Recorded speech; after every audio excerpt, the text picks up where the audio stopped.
I'm ready for more Mizzurna, man. I am ready. I'm rearing and ready to go. File C, and we are taking December 28th. This should be the morning of December 28th, if all my saves are set properly. Let's see. I hope everybody's staying, December 28th, 7:28 a.m. I hope everybody's staying safe with this air quality shit that's going on in the Northeast and kind of Midwest United States. My mom sent me stuff about the Detroit area having really, really poor air quality. Where I'm at, it's not too bad. If anybody wants a by the minute air quality report, air quality index here is, it says right now 79 where I am, but just nearby it's over 100. So I cleaned so hard for my friend coming into town. Apparently she's staying 2 weeks. Oh, wow. I saw a review for Northern Journey from a fairly big YouTuber. Really? Dude, I got 3 likes on that tweet. Is that why? I hope, and when I saw those retweets, I was like, man, I hope that the Slid Studio guy's okay. He hasn't given any updates at all. But yeah, I've been getting more likes on it. I'm the last person that has Slid Studio, creator of Northern Journey. My retweet from November 9th, 2021 is the last post that they've ever posted on Twitter. Incredible game. Play this game. It's not a lot, but it's a 2.5-year-old tweet, right? Well, I guess 1.5. For just out of nowhere to be like, who's checking Slid Studio? So that makes sense. YouTuber has played Northern Journey. Were they positive on it? I hope so. Oh my god, OC. Incredible game. Truly incredible game. They really dug it? Awesome. Okay. Mizzurna Falls. We're back. We're in town. Just relax. Just relax and hang out. I have to... As is the case every time Mizzurna Falls gets booted up, I kind of have to go through the motions of, what are we doing? What are we doing here? What's going on December 28th? What's going on today? The question is, we have time right now. Let's see if the mailbox has the letter from Isabella, or what time that becomes in my inventory. What time does that click over? How early can I get that? Looks like I've got a letter. Don't forget to smash that follow button. Absolutely. It's from Isabella. Matthew, thanks for the other night. Your kindness has restored some of my faith in humanity, so don't worry. I can take care of myself. Somehow. I've included my song with this letter. I wonder why Emma liked the song so much. Anyway, have a listen. I don't know if there's any connection between the song and her disappearance, though.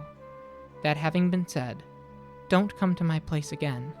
I'll contact you. Matthew, it's been so long since I've felt any genuine kindness. Isabella. You got the tape of Eternal. You want to listen to it really quick before we head out? We'll listen to it while we look through the notes here.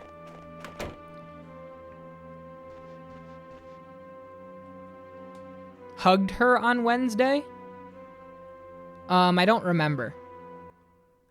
Did we hug her? I said not to hug her, but we hugged her and we can always take it back. We've got both. So there's the hug, and the hug I felt would be pushy for Isabella. And then we took it both ways in chat. And I have the save where we can go back to the other day and run it the other way, if need be. You bringing it up is a mild foreshadow spoiler, I will say. Knock that out. Knock it off. But I'm glad that my worries about that being a more maybe I'm reading into it myself, because I thought that the hug was the wrong option for Matt. I thought that the hug was the wrong option. We have both. I had both. And we have the save that we can go back to it at any time. I guess I just remembered you saying you wanted to choose talk when you watched. I did. But we went with hug because that was where chat wanted. Matthew's a hugger, I think were the exact words used. I think those were the exact words used.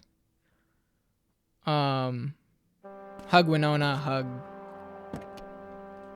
Isabella. Which isn't necessarily wrong.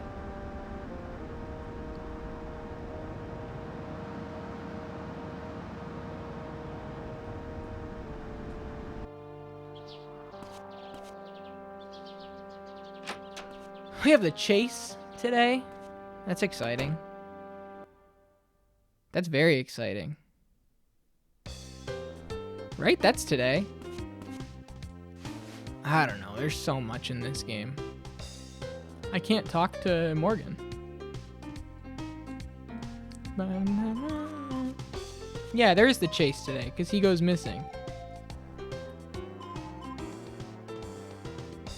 Beans. Today's special is baked beans. I hope you're hungry.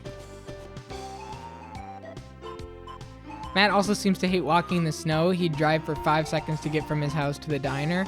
It's more about, you know, having the car for everywhere else into the future.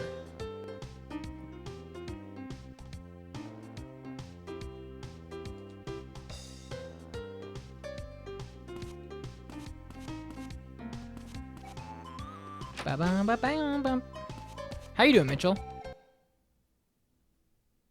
Axel had the same. Actually, yo, Mitchell, what's up? How's your evening going? Or yeah, I guess it is evening, 6 o'clock. I had Taco Bell for dinner.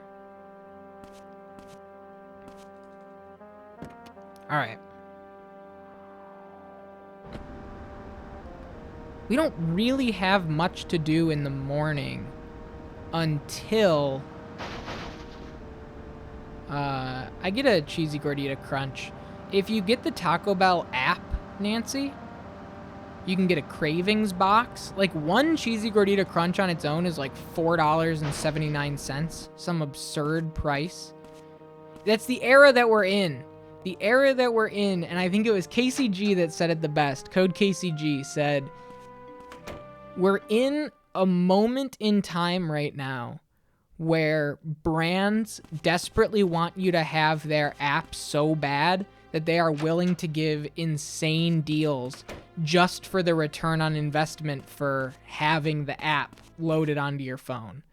So for example, a cheesy gordita crunch is $4.79, but the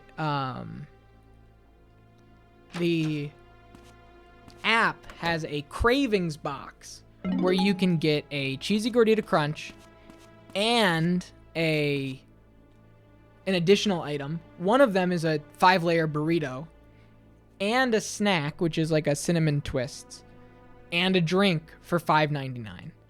So it's just one of those things where like you can do it one way or you can do it the other, and having the app right now is just a gateway for an insane amount of deals, and you might as well get while the getting's good, is the way I see it.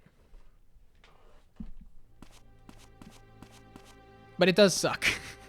It certainly does. It certainly does. But that's where the deals are. Had to get a Southwest app for my flight. I wanted to go 90s mode and just print it. Summer Game Fest was amazing. Draconics, break it down for me. Give me a top 3. Give me a top 3.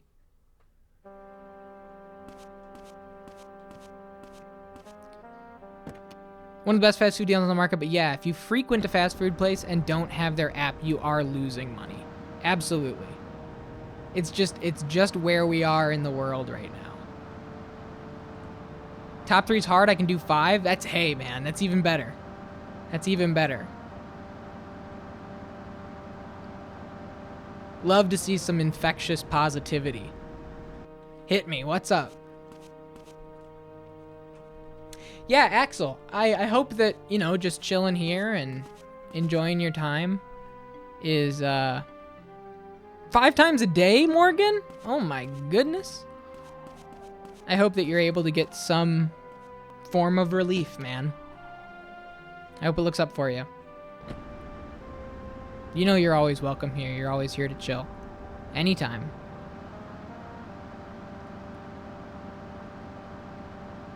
Aw, thank you, Mitchell. Thank you, Mitchell.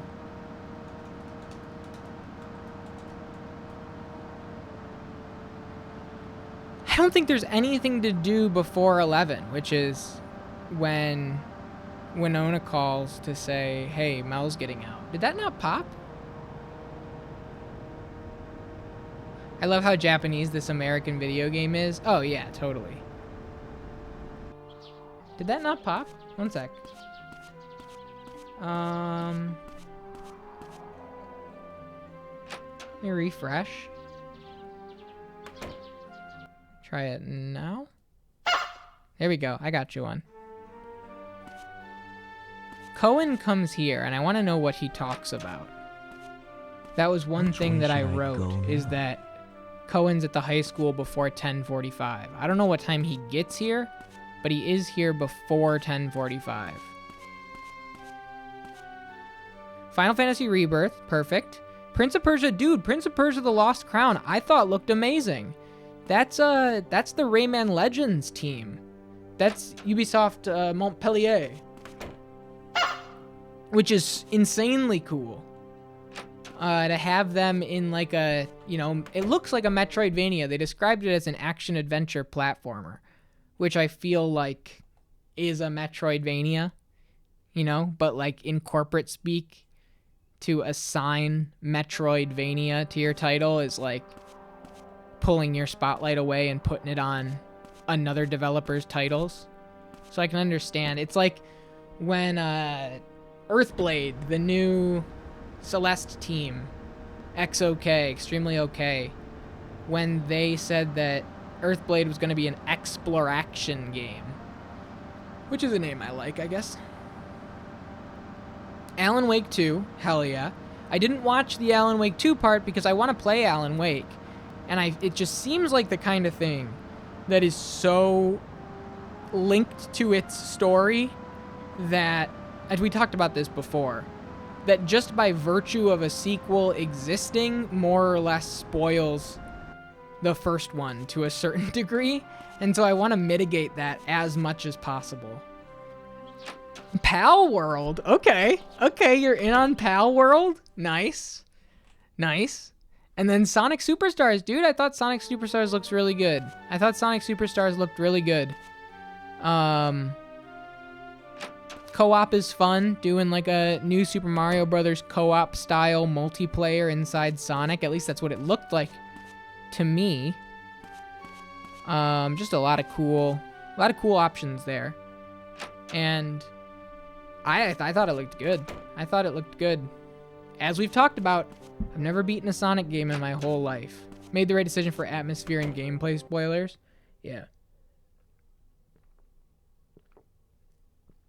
What's up, Eldergoth? How are you? I thought it looked good, and I don't even like Sonic. People retcon the endings of games to make sequels, or at least they used to more. That's true. That's true. I mean, we're playing Fear right now, and Monolith retconned the 2 expansion packs that came out to make Fear 2. So Fear 2 does not follow anything that the expansion pack sets. So it happens. I guess that's totally true, but Remedy doesn't strike me as that team necessarily. I don't know. At the end of the day, it's, you know, going to the side of caution is never harmful. Being more cautious than not And obviously Final Fantasy VII Rebirth, right? Hey, you know that game that you loved enough to buy the DLC for? Well, the DLC doesn't matter. Right. Yakuza, dude, Sandland, man. Looks awesome. Looks totally awesome. Oh, Sam Lake has a part in it? Good.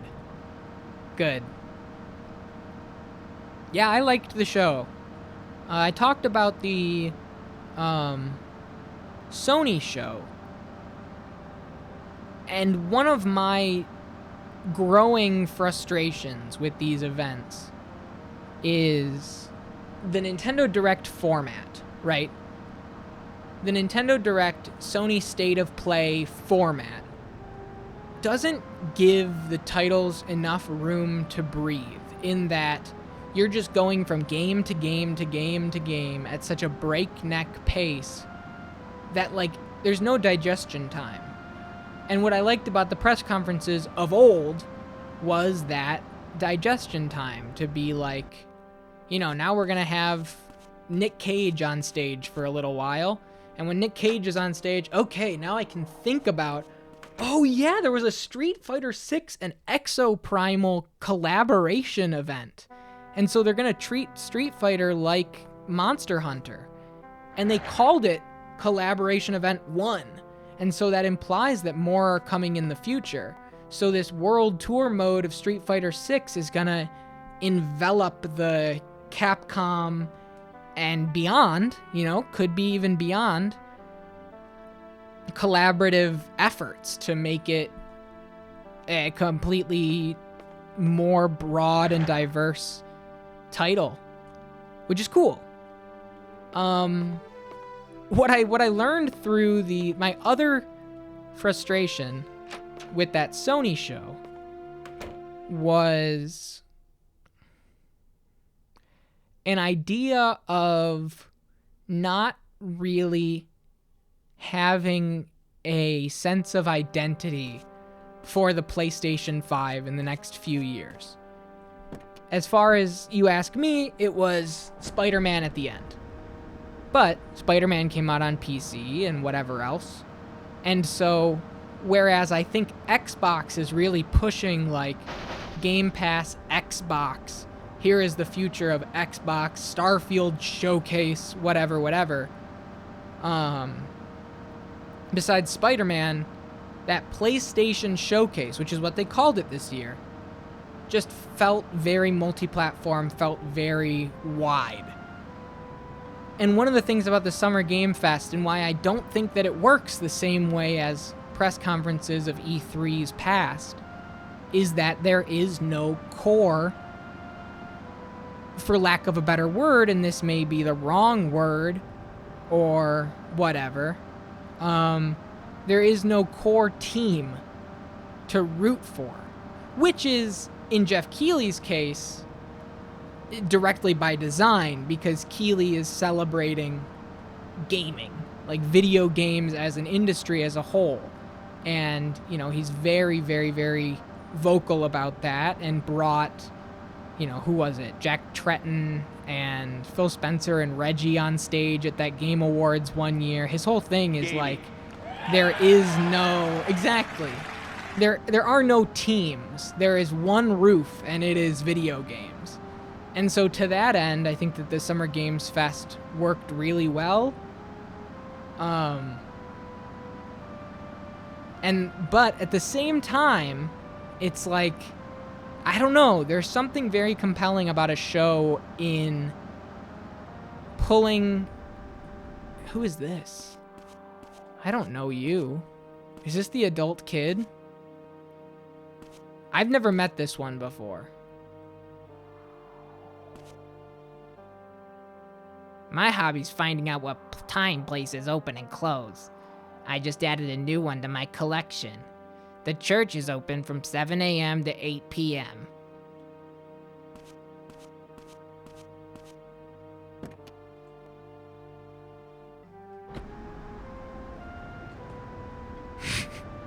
Some hobby. Fucking loser. As much as I'm a PC gamer deeply annoyed about true console exclusives, kind of does put the PlayStation as a sort of a device you can own. but in a way that, like, the Xbox being a device you can own is their direct market strategy. And you can see it. It's transparent. The Xbox is, we just want you here in the Game Pass ecosystem. We don't care if you're a PC player. We don't care if you're an Xbox player. We don't care if you're an xCloud player. You are part of Xbox, right? Through Game Pass, you are part of the Xbox family, the ecosystem, in kind of like an Apple way. Apple doesn't care if you have an iPhone, iPad, Mac, Apple Watch, no matter what it is. They just want you in that ecosystem because then you get invested and you get engaged and you get, then you want a Mac for the different functionalities and features and Xbox Play Anywhere and all that kind of stuff. Right, no matter where it is, you won't be repairing it. Right, exactly. PlayStation doesn't have that same philosophy. And I don't mean to, this isn't like a Sony bashing corner. I love Sony. I love PlayStation's history as a video game platform and what they have pushed for and celebrated and etc. But they have in the past. It's so weird. It just seems like we're in a strange market dominance period of Sony, going from the PlayStation 4 to the PlayStation 5, not unlike the Xbox 360 to Xbox One. Perhaps not as disastrous, like at all, but still kind of this waffling of we're on top, but like we don't really know what to do now. At least that's the way how I feel. Anyway, my long-form way of saying the Summer Game Fest show, while I think that the live stage platform is better for me as somebody that has a ton of games just knocking around in my brain already at any given time, I can, like, on a dime start talking about whatever. Nintendo's, as well as I do, Nintendo's way out there just doing their own thing. Nintendo is leveraging software to hardware in a way neither of the other hardware manufacturers can. They simply don't have the ability. They don't have the IP recognizability. They don't have the tenure. They don't have everything. I'll say personally, Xbox's market strategy is a massive turn off. And when I get a new gen console, it'll absolutely be a PS5. I can't imagine buying another Xbox at that point. That's interesting. I have both. I have a PS5 and a Xbox Series X. I just don't. I don't know. I disagree, is I guess all I can say. But Xbox's market strategy isn't predicated on you buying an Xbox. That's kind of the whole point of it. Xbox's market strategy is you want to play Pentiment? Sure, you could buy the game for $40. We get a cut of it as Microsoft Game Studios, right? Through Steam. Go for it. Do your thing. Or, hey, here's $14.99, $9.99 a month Game Pass. You can play Pentiment right now. You can play Starfield when it comes out, day and date. And you can also play all of these other things, and then they gym membership you. You go a couple months, you don't play Game Pass, but you're still paying for it because you want to be like, man, what can I do in the future? So, it's just, it's completely different. It's by the pass. Offers nothing to someone like me. What is someone like you? They're pushing away the kind of games I want to play. In what way? Did you play Psychonauts 2? Psychonauts 2 was crazy, man. And that would have never been made without the Xbox funding. Oh yeah, I can head over there now. Incredibly shit on PC. Have played one single game on it because all the other games I wanted to try were unavailable? Really? I've had no problems with Xbox Game Pass on PC. Game Pass makes it hard for AAA games to make a profit. Sure, it's a changing market. Yeah, absolutely. And, you know, you can bring up... That was one thing that I think, as stupid as Stadia was ultimately, they were the only ones, according to Brandon Sheffield, who made, like, Hyper Gunsport, is making that game Demon School coming up. They were the only ones that were giving dividend cuts of what was being played. So if your game came out a long time ago, they already paid you the lump sum up front to make the thing. But people are still playing it. Say it catches a second wind on Twitch or something, and all of a sudden it has an Among Us effect, and people are now playing it in droves years after it came out, but they're playing it through Stadia. They're giving you Stadia cuts just because of minutes or hours played, which I thought was cool. Game Pass does not do that. For whatever reason, they decided everything can only install on the C drive, so it was a nightmare. Yeah, that's something completely different. The actual UI of Game Pass is not the most exciting. What's going on? That was weird. Okay, so he's there. But I didn't see... Oh, maybe he's in the office and not the library. That would make sense. The Among Us effect. Exactly.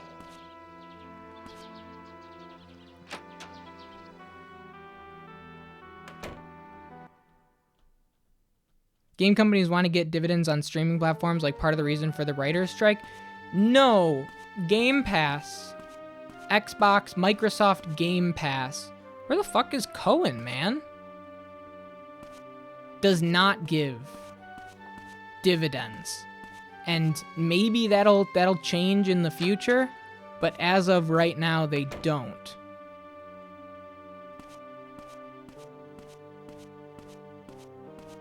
Which is to say that...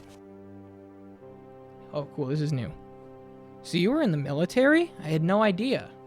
I've been out of the military for more than 5 years now. It's ancient history. But you were a colonel, and now I'm a forest ranger. So you came here after you quit the military? Yep. It's quiet here, and the people are friendly. Nice town. Till this case happened, that is. That day when I discovered Kathy in the forest, she was still warm. If only I'd gotten there sooner. I might have been able to save her. Don't say that. If you hadn't found her, she'd have died there all alone. I know, but it's not fair to an old codger like me gets to linger on while a 16-year-old girl has to die. I know what you mean. No, you don't, Matthew. Huh? Me? I thought I'd look up the history of what happened in the Barrows Forest way back. There's something I'm curious about. Oh, okay, so that's kind of pushing you towards the event 40 years ago with Barbara. To be like, something happened out there 40 years ago, blah, blah, blah, blah, blah. Got it. But I liked the show. And I was kind of in and out of the Day of the Devs afterward. But, like, I love Double Fine a lot. December 31st, Draconics. The 31st is technically the last day. It takes place on the days between Christmas and New Year's Eve. So we're kind of at the halfway mark. Yeah, Game Pass pays a lump sum to the developer to feature the game on their platform for a set period of time. If you pay attention to, like, when Square Enix announces a game for Game Pass, it's usually, like, 1 year to the day. And then it'll be gone. So, like, you know, like, Xbox Game Pass, or... I remember Nier Automata, the people knew the day it was going to leave because they saw the day that it went up. I was fine paying for Stadia for their subscription model. I'm not a fan of Game Pass. I don't know why those things are different in my brain. Yeah, I don't know. Hey. Dennis Aston's here. Maybe it is a situation where you can get to it early. Can I get through here? Doesn't look like it. And then Winona calls.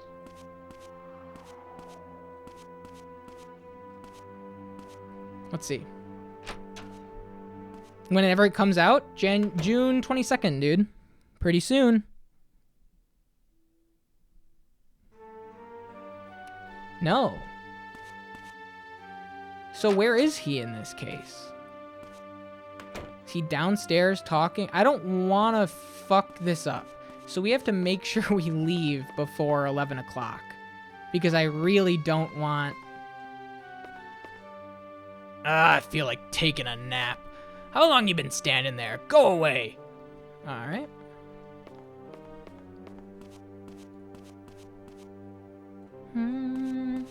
What's up, Space Robot Arm, by the way? I don't mean to start console wars. That's not my intention at all. I think Game Pass is a looming evil for sure. I think it totally is. I think that the effects on, long-term game development through Game Pass are not great for, I think, very similar reasons to you saying with dev payouts and whatever else. But like we were talking about with like the era of Taco Bell apps, it's like, this is the world we're in, so you might as well get while the getting's good. While Game Pass is still $10 a month and gives you day and date access for this stuff. I don't know what that says about me, but it's not going to be this way forever. It's only going to get more and more sinister as opposed to less and less. So I haven't hit that moment of too much. Too much.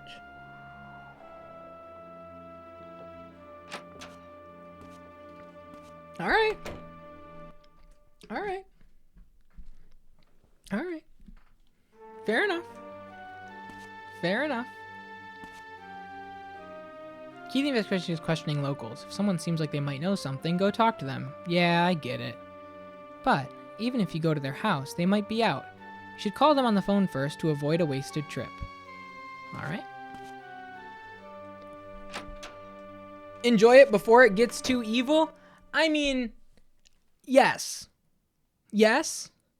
Because I mean, the way I see it, your $10 a month is not going to turn the tides of the major industry. But I think that with everything that's happening, maximize your own savings long term. Or just don't play the games. Like, that's the alternative, right? If you're not using Game Pass and you just buy Starfield for $60 on day one, it's not like Microsoft is going to suddenly stop investing in Game Pass. They're going to be like, okay, that's 6 months worth of Game Pass. I've been under the impression that Xbox is not doing very well. You think Microsoft is going to go out of business? Matthew? Winona, what's up? I just heard. Mel's going to be released. Released? Why? His dad posted his bail.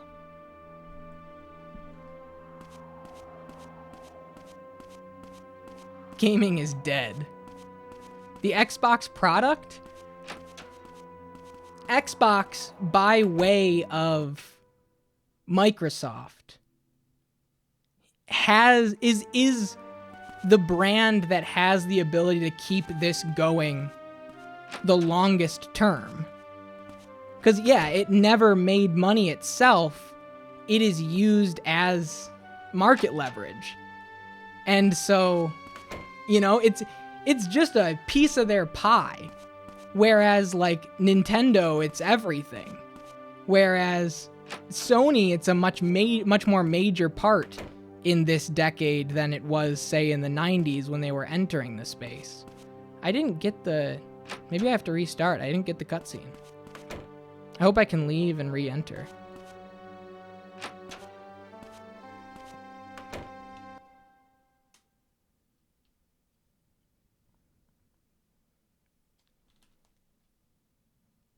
Yeah, the Xbox product has always been like a rocky situation. Even like from its inception. Like, I'm doing KOTOR on Sunday, and I'm reading about early Xbox, and it's all doom and gloom 2003. Here we go. Shove it! What did you say, you brat? Who do you think bailed you out? Want to go back inside? Fine, thank you so much. You're just a pain in my ass. You were a mistake. What? This is all your fault, Matthew. Ah, quit jerking around. Let's go. I'm a busy man. I won't forget this. Oh, but Winona isn't here. Not that that makes a difference. She doesn't say anything. Are you sure it's okay to release him so soon? It's the law. Right now, we can only hold him for robbery, and he posted bail. But he clearly had something to do with Emma. We can't prove that yet, but leave it to me. I'll find something, don't you worry.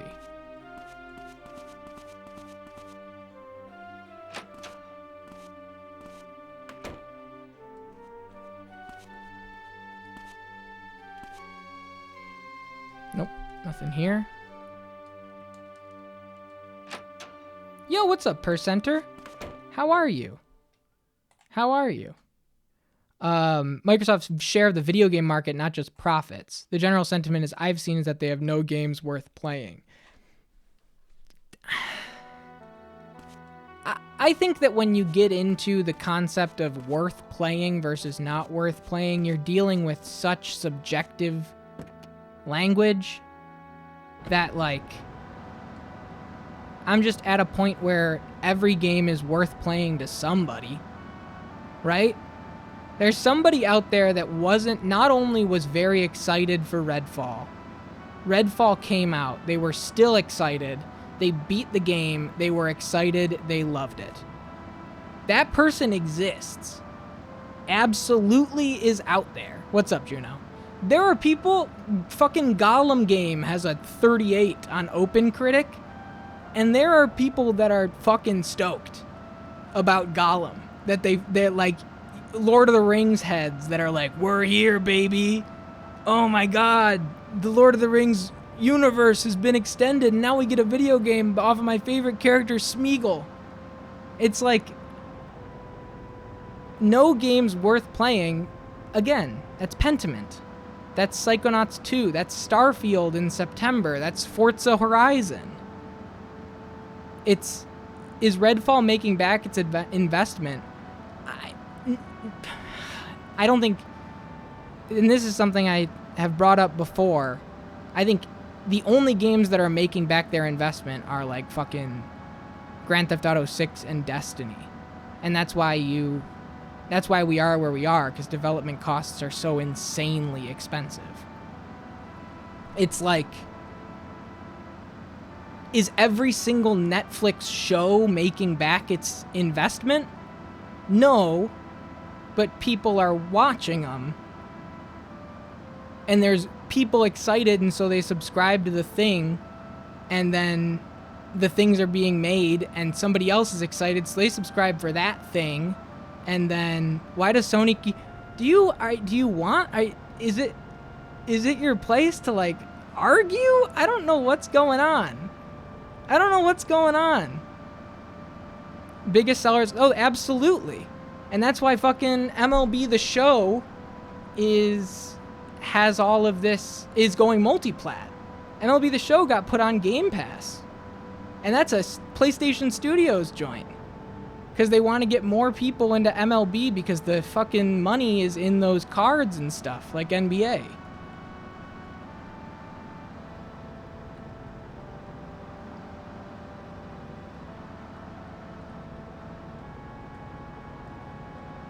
Where am I going? 12:50, I have to be at the hospital for the Gruber call. And I really don't have anything going on until then.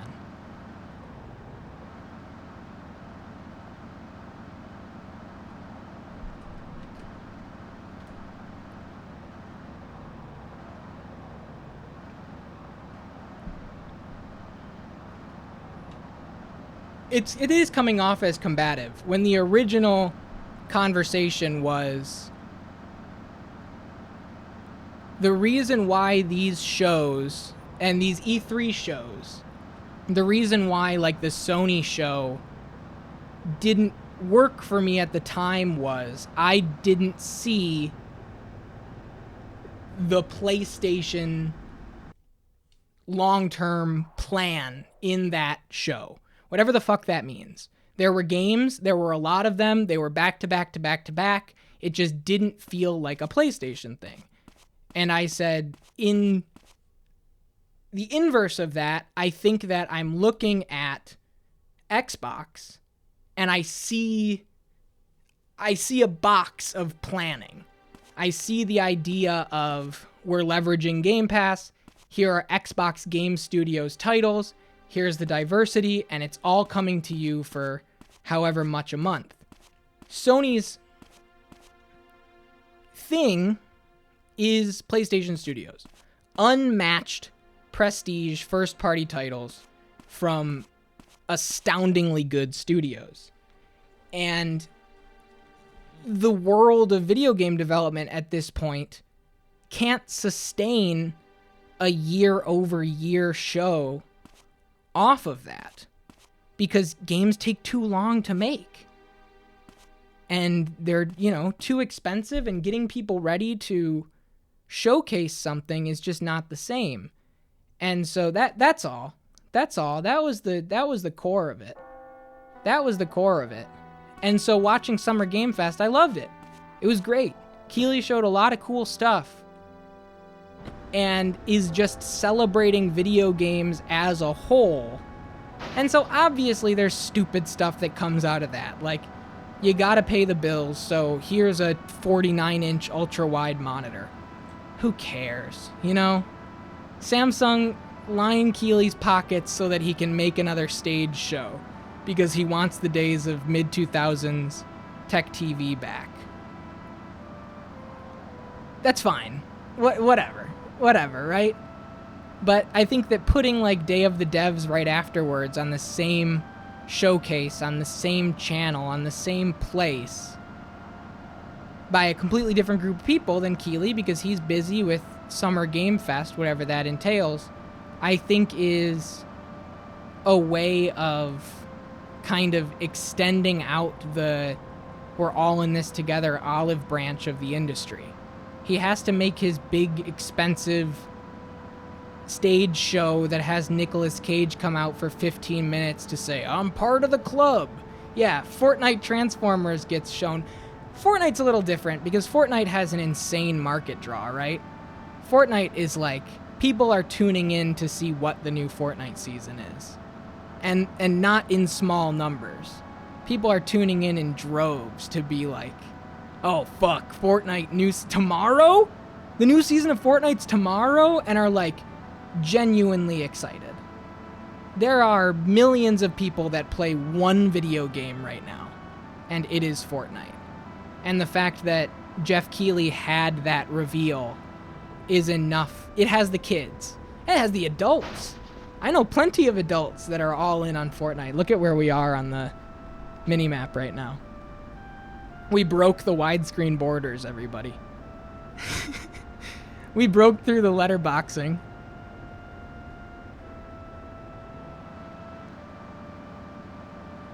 I'm waiting for 12:50 for the call.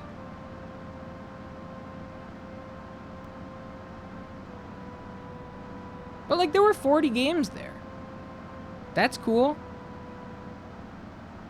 So, people are excited about... Oh my god. Lurking Horror, certified Fortnite gamer, was being an absolute menace in Peach's chat, I heard last night. Had to get banned. Had to get banned last night. Certified Fortnite gamer. They got banned.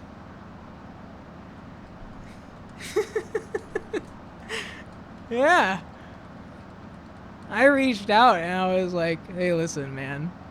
You stuck around for lots of their questions, went to bed eventually? Yeah, certified child. Chatting for a while before I tuned out. I went to go get food. I went to go get food, and I messaged afterwards, and I was like, yo, just need to give you a heads up, man. It seemed like you were conversing with them because you were like, ah, shit, is this a GoatedQuest regular? I have to, like, be cordial. I was like, no, that person came into my chat the last 10 minutes of the stream, said, I have 4 followers, follow me, ? And I basically gave him the benefit of the doubt and was like, man, if you want to start in this thing, you got to do it different than that. Welcome in, Introduce yourself, hang out. And then it became question time, and Peaches responded, like, oh, that's actually really funny.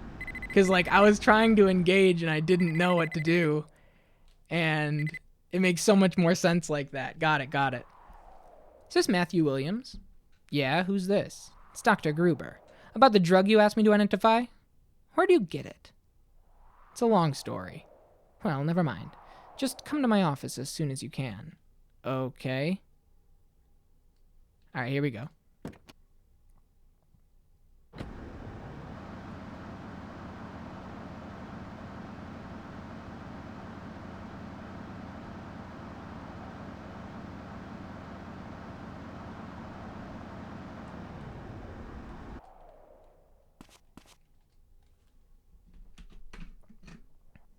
I want to be abundantly clear.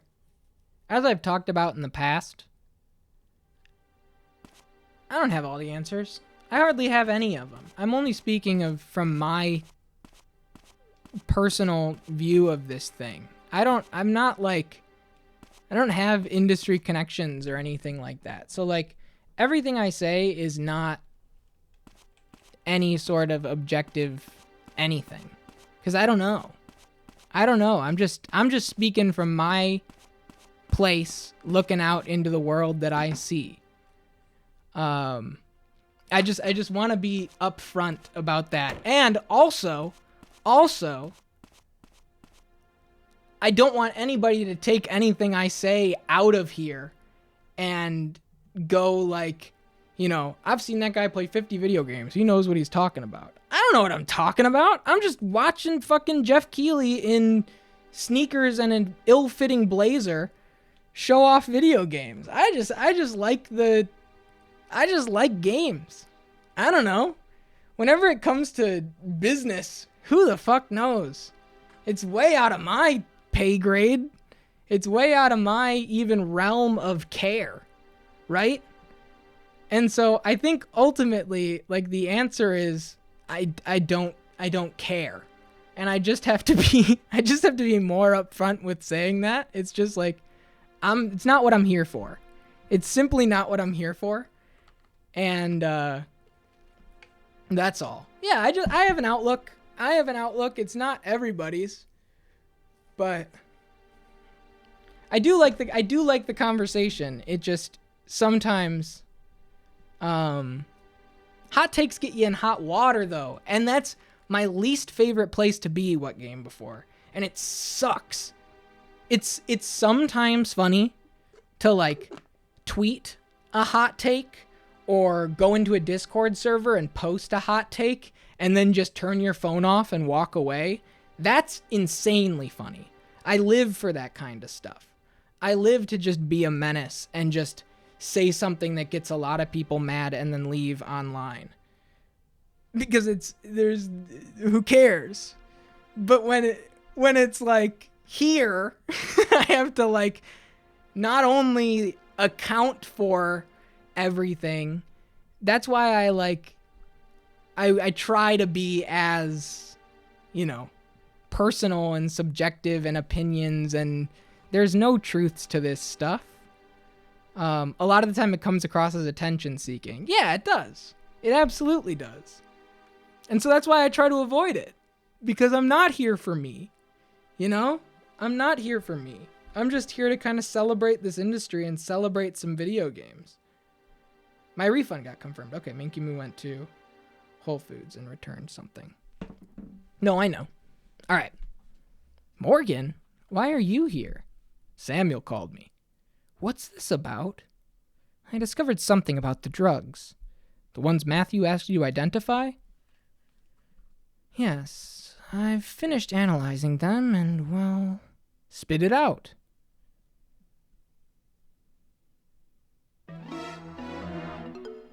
It's a powerful hallucinogen.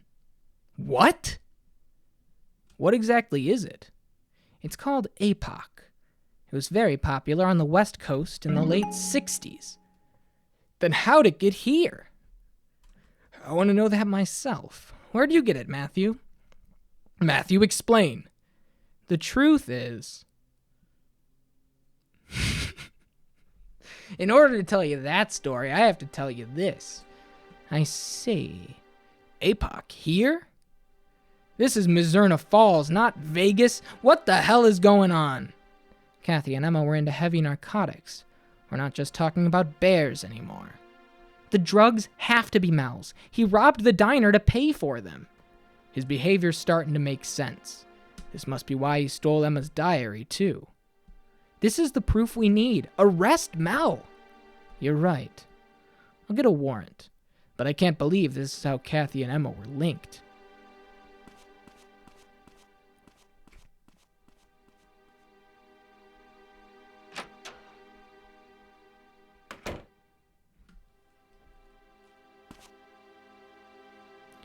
What happens if you take APOC? Let's see. Small hills start to look like mountains. The sky feels incredibly close. I've heard it described as like being in communion with nature. Is that bad? Listen, that's the best case scenario for taking APOC. It doesn't always have such pleasant effects.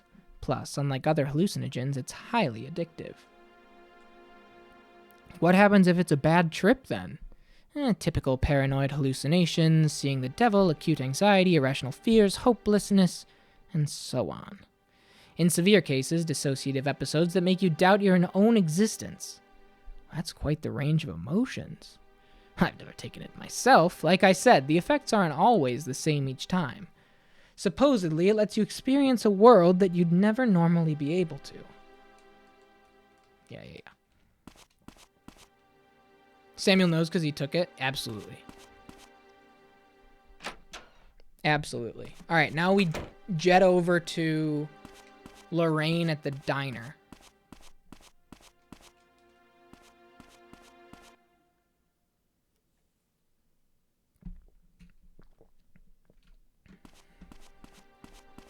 I can imagine someone coming in saying Mizzurna Falls sucks and walks away. Oh, yeah.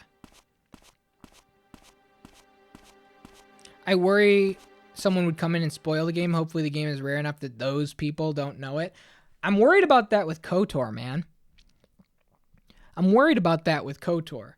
Because I think the game, KOTOR, something like KOTOR, is big enough. And one of, like, the things I've seen floating around while I'm looking up KOTOR is a Game Informer top 10 twists in video game history. And apparently there are, like, story beats of Knights of the Old Republic that are, like, you know, really captivating, easy to spoil, but very impactful if they haven't been. And I don't know a damn thing about that game. I don't know anything about KOTOR. So, yeah, it does worry me. It does worry me. And hopefully, you know, I'll try my best to, like... I can still get myself invested in something, but yeah, you'd be mega pissed on my behalf. Right. It's one of those things that, like, if it happens, it happens, and I can mind palace myself into a place that I can just get excited even with knowing. Am I winning? I'm trying.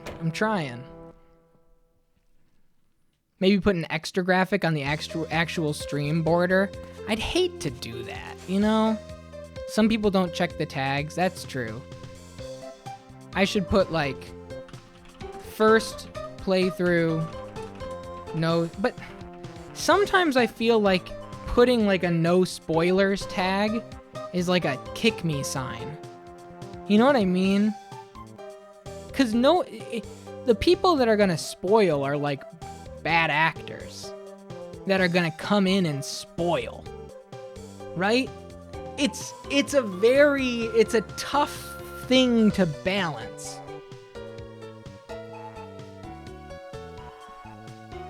Have you seen Mel? I have no idea where he could be. I think you of all people would know. Hey, I'm looking for him too. Damn it, he's such an idiot. And he's dragging me down with him. How long has Mel been dealing drugs? Hand to God, I never heard anything about Mel selling APOC. If he has been dealing, he must have started really recently. What about the robbery? Oh, he never said anything about buying drugs. He just said he needed a lot of cash. Fast. Well, I bet anything that Mel will contact you at some point. Oh, I hope so. Lorraine's gonna try something before the day's over, I bet. And then she just says, what can I get you? Yeah, Space Robot Arm, I've had that happen in multiple games. I had that happen in Jack 2. It was somebody who, like, English was not their first language, and you can feel it. Like, just in the messages, it just had that, like, you know, ESL feel to it in sentence structure. And then, you know, I talked to them later, and I think they were from South America. But they were like, one of my favorite games of my childhood, have you gotten to, or not, that wasn't even like that. It wasn't like a have you gotten to, or my favorite part is, it was something very innocuous, very just innocent, and, you know, like, just somebody that clearly loved this video game and thought that I was in a different part than I was because they remember it from being a kid. And yeah, it's happened. Do you think asparagus would go good on pizza? I mean, sure. I don't know. I think asparagus, it depends. It totally depends. I think asparagus has like a stringiness to, I don't know. I like asparagus. I love asparagus. But I think you could make it work for sure. Eggplant is an underrated pizza topping, dude. Hell yeah. Yeah, it would have to be soft enough, but also, you know what I mean? Like, it has, what word am I looking for? It kind of breaks off, like, it's very fibrous, is I think the word. And so, you know, if you get like a half a bite of a piece of asparagus, you're pulling the rest of it with you, you know? Barber party's around 3:15. Is there anything else I can do before 3:15? Let's see. Oh, I can go talk to James about APOC.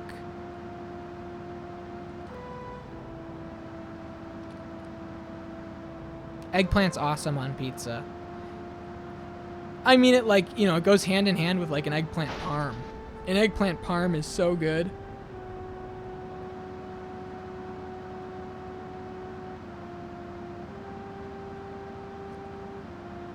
Let me head over to James.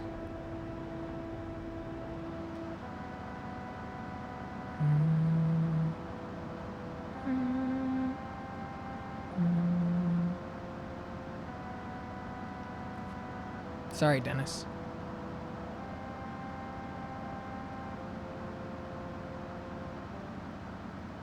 So her party's gonna start around 3:15. She has to get into her room and kind of be ready for the party to kick off. Right?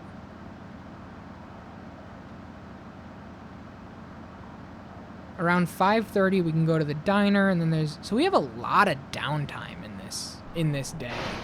And then at night we have to try and see if we can do everything really fast.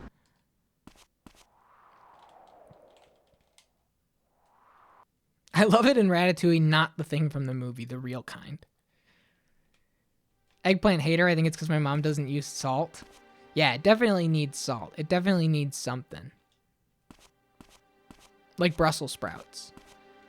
You know, like a crispy Brussels sprout is like one of my favorite vegetables to order at a restaurant ever. But it absolutely has to be prepared. Where is he?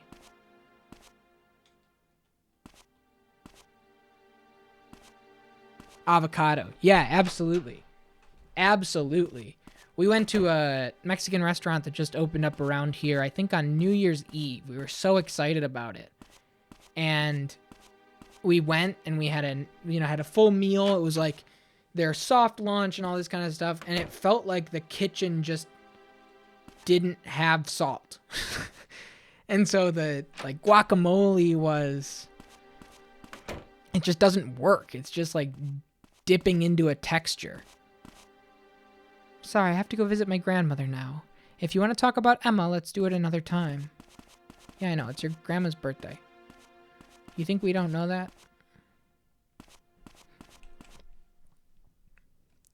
Guacamole? Had some this morning with breakfast. Alright, is he going to be in here? Where's James?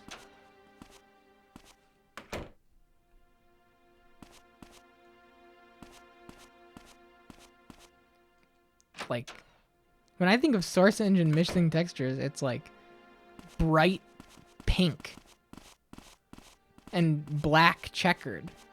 What sort of guac are you eating, man? You alright? Oh, you used a Q by accident. Okay. I didn't know if it was like a different regional thing. No, you're thinking of guacamole. Guacamole. I didn't want to get like caught in some uncultured stupidity. Oh, it's like dipping into a texture. Got it. Where is James? He's on his lunch break. Yeah, guacamole. Ihuac. Get me out of here. We got nothing to do. We can't know that Isabella's gone until the evening, right? Because we have to talk to Wolf first for him to be like, I don't know where she's at, to trigger that whole event chain.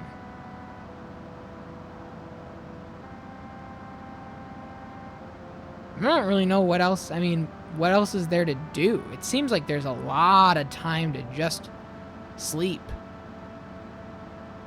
I did check her door. It just gave like a no response. Like a typical, she's there in the room, but no response. Let's see. That's true. Let's try it.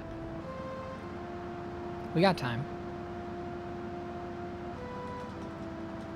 Because maybe we can get the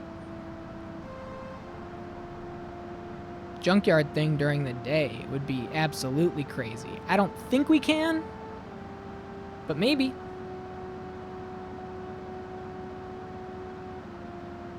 Wrong. Wait.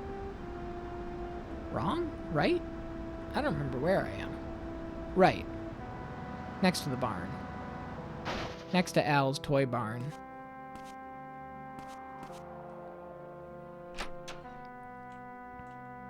Let's check. No, because we would have to, it's predicated on Nas being next door too, right? There's more to it than just, like, he has to be home for the night. And, you know, he can be all over the place. He's probably at work right now.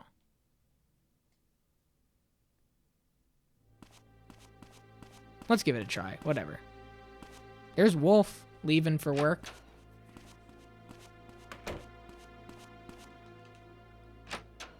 And all he says is, like, no response. Yeah, so nothing.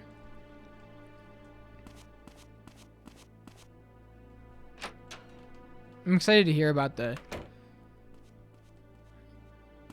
asparagus pizza. You ever seen the video of DJ Khaled saying, "Call me asparagus"?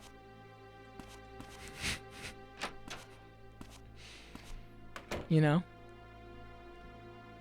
No, you have not. I got you. One sec. Call me asparagus. Hang tight. I have so many DJ Khaled videos on my phone. I don't know what to do with all of them. Oh, thank you. I left the door open because Bailey was sleeping. I just let her sleep.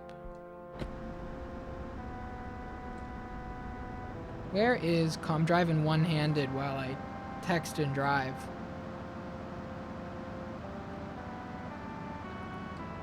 Wrong way.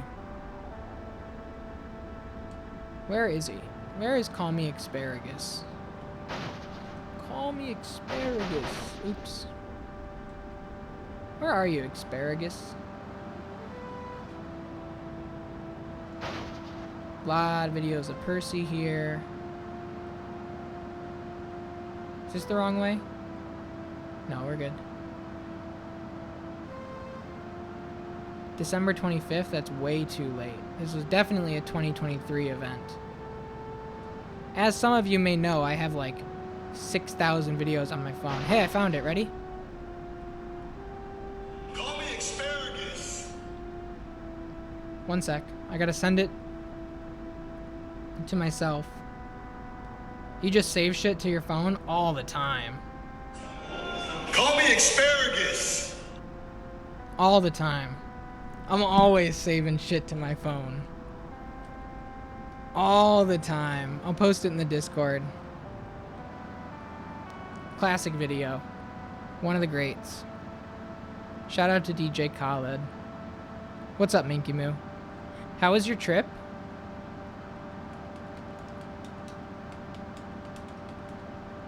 We're about to have Barbara's birthday party. You ready?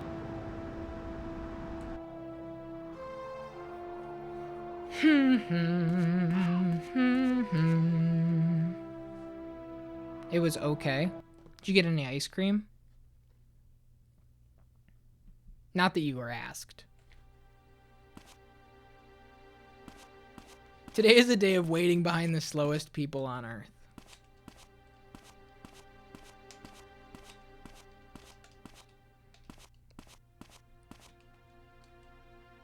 No ice cream? That's okay. It'll be alright. I'm fine. Okay. APOC. Yeah. Looks like Emma had a drug problem. In her diary, she said she didn't want to rely on it. We don't know if she used it. What else did she write? That Kathy said she needed it. So Kathy was using, but why? Probably as an escape. But where did she get it? Must have been Mel. Then where did Mel get it? You mean Mel was just the dealer? The supplier is still out there. Precisely. And I think the supplier has Emma. Captive, but alive. Who could have given Emma APOC? Wait, that bald guy. Okay. And that's good. That's all the text we needed there.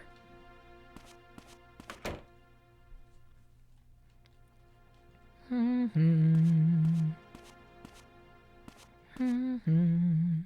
we gotta wait for Barbara to be set up for the birthday party. The big old birthday party.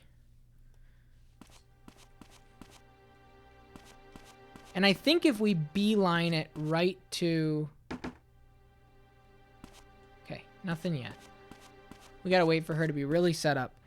If we get to the bar right when it opens at 8 o'clock, we walk in and we talk to Wolf, I think that we can make the events go quicker.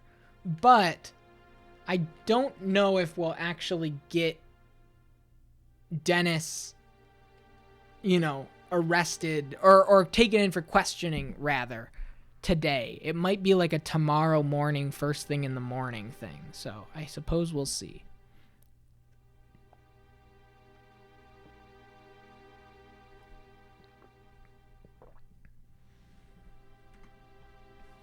Now we wait.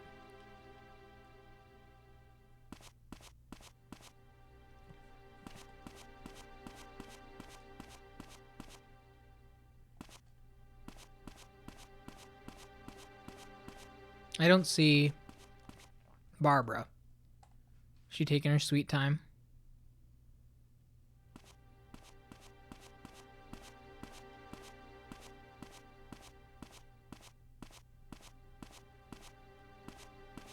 Well, she's not here, so that's a good sign.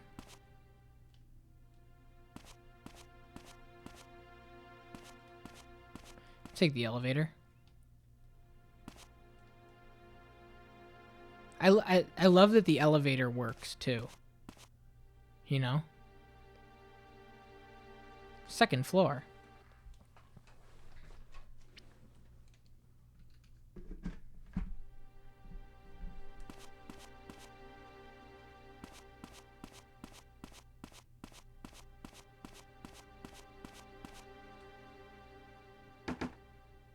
Yes, it's Matthew.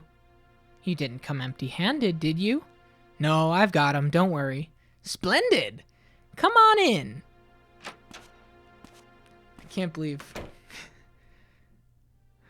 Boris is missing the second birthday party. 2 birthday parties and no Boris. Here. Happy birthday. So you went with cigarettes in the end. Granny? Hey, it's what she asked for, right? Cigarettes are the price of entry. Oh, for goodness sake. Are you leaving already? I'll come back once I'm done. Don't worry. Take all the time you need. Pardon me, Matthew. I'm just going to the cemetery to pay my respects. What's up? Oh, it's the anniversary of her parents' passing. That's right. It was a car accident, wasn't it? On her grandma's birthday to boot. To live is to persevere. I wanted to tell that to Emma, too. To Emma? That girl was interested in so many strange things, like what's gonna happen to me after I die, and she was fascinated by things that happened years and years ago. You mean the incident 40 years ago? You know about that? No, Has it really been 40 years? So what happened? It's okay if you don't want to talk about it. Could you go home now? I'm a little tired. If you want me to leave, I will. Thanks for the cigarettes. She seems out of it. Matthew, I don't know why Emma took an interest in what happened 40 years ago, but it's painful for me to talk about. Ask Liz if you want to know. Thank you. Get some rest.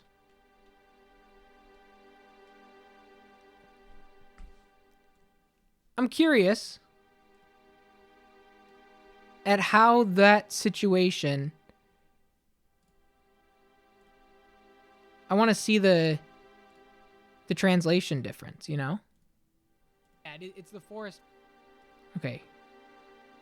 7:32 a.m., 10:11 a.m., 2:55 p.m. It seemed pretty similar. A couple of the lines. Here we go. Ready? Okay. Cigarettes. Right, cigarettes are the price of entry. Oh, for goodness sake. Exactly the same. Leaving already?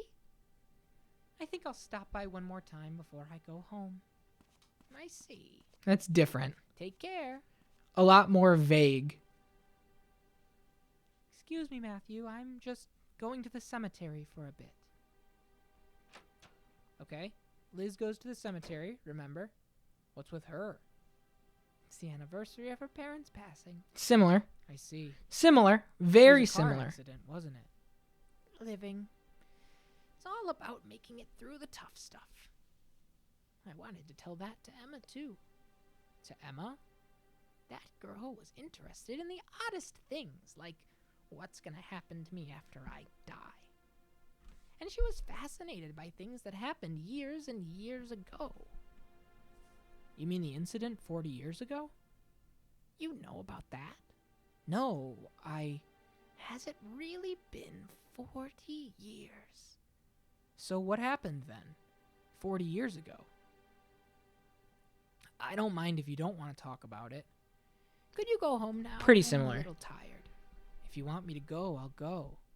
Thanks for the cigarettes. Well, that was weird. Matthew.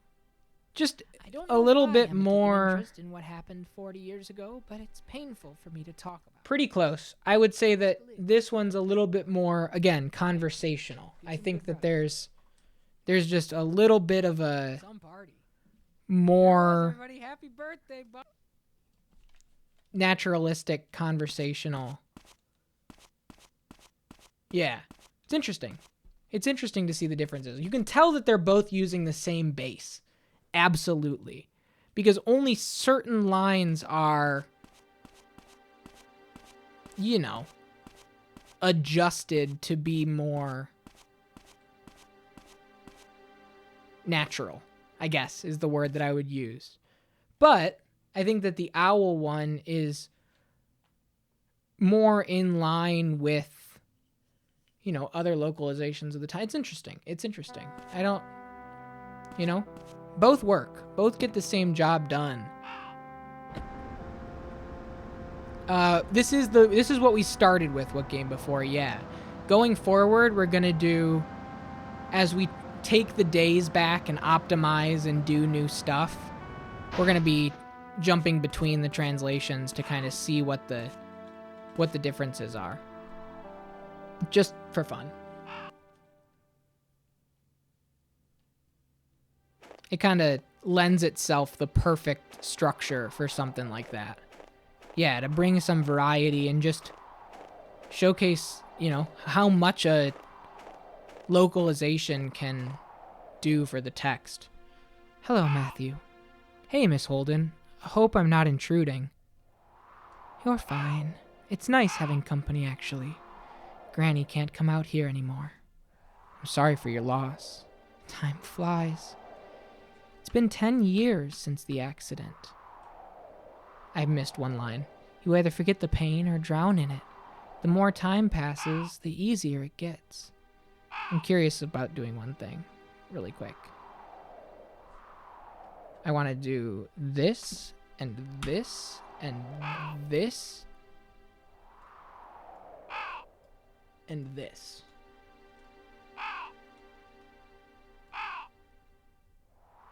Matthew, do you believe in life after death? No, I don't. I think that once you die, that's the end. What about you?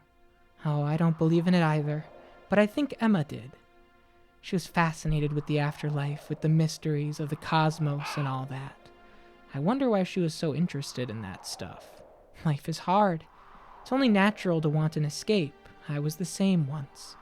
But actually living your life is the important thing, not what happens after. Once you're dead, that's it.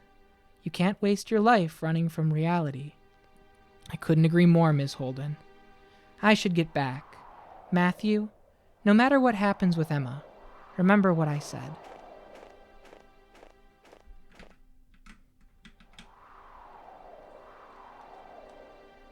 There's some side-by-side differences there. Was anybody able to read the smaller text? Because it's fascinating to me. There were definite, conversational differences between the two lines. Where the core was the same. Oh, I should grab her phone number. It's pretty much the same. It is definitely just a different person's personal, whatever, cadence or style being adopted. It's cool. Scrap paper on the floor looks like it's a phone number. All right. Just to make sure, Just to make sure.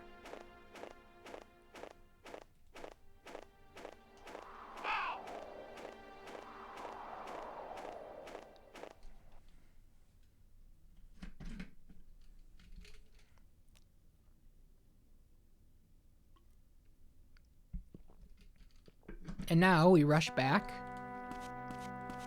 and we talk to them again. And then we go to the high school. We got a lot to do. I'm curious about the writing differences about like the death ritual and all that. I feel like there'll be differences in that. I wonder if he's called Cougar in this, you know?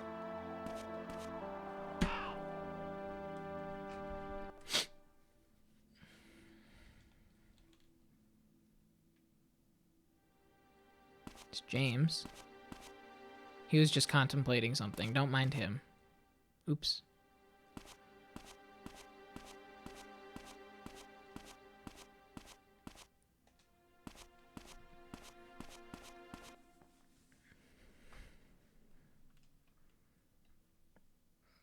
It would be fun to keep my VOD of myself up to, like, show my race against myself in my timings. But, you know, you gotta factor in pausing and note-taking and all that. Alright, ready? What's this incident 40 years ago that Emma was so interested in? What did Granny say? To ask you. Of course she did. You see, there was a murder in this town 40 years ago. A murder? Granny's little sister Amy was killed. Why would Emma be interested in something like that? It was a very unusual case. The murderer killed her as part of some devil-worshipping ritual. Emma wanted to know what kind of person the murderer was. Who was the murderer? I don't remember his name. I just know that he killed Amy in the forest. If you're curious, you can look at the old newspapers from back then using the computer in the library. It happened on December 31st. Got it. Oh, Granny, really? I'm sorry, Matthew. Thanks so much for coming to our birthday party. I really appreciate it, Matthew. Okay. All right, to the high school. Come on.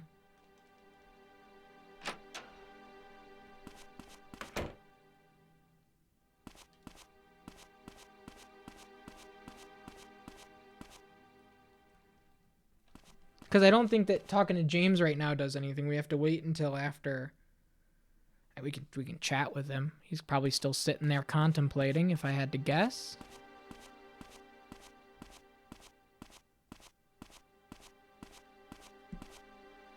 Yep. He sure is. All right, time to go. Let's get a move on. Oh, I did want to say one thing. So I'm not watching the Alan Wake 2 stuff because I'm like, you know, I'm going to play Alan Wake 1 at one point here, and so I don't really want to spoil what looks to be a pretty direct continuation of the events of the first game, more or less. If you have not played the Final Fantasy VII Remake yet, do not watch the trailer for Final Fantasy VII Rebirth. Just avoid it. And go play Remake, and honestly, play the original too. Because in typical Square Enix trailer fashion, typical Nomura trailer fashion, that is a big ol', yeah, play the original, man. Do it. That really, like, they just throw it all in there. Hearts, did you see that it's launching on 2 discs? Unbelievable.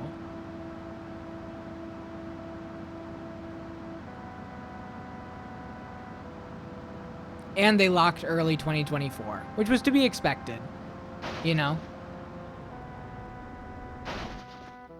Play the OG, Crisis Core, and then the remake. Yeah, exactly. I haven't played Crisis Core myself, but yes, absolutely. You're not interested in the 7 remake? It's good. It's good. I can't say it's not good. It is very, very, very good.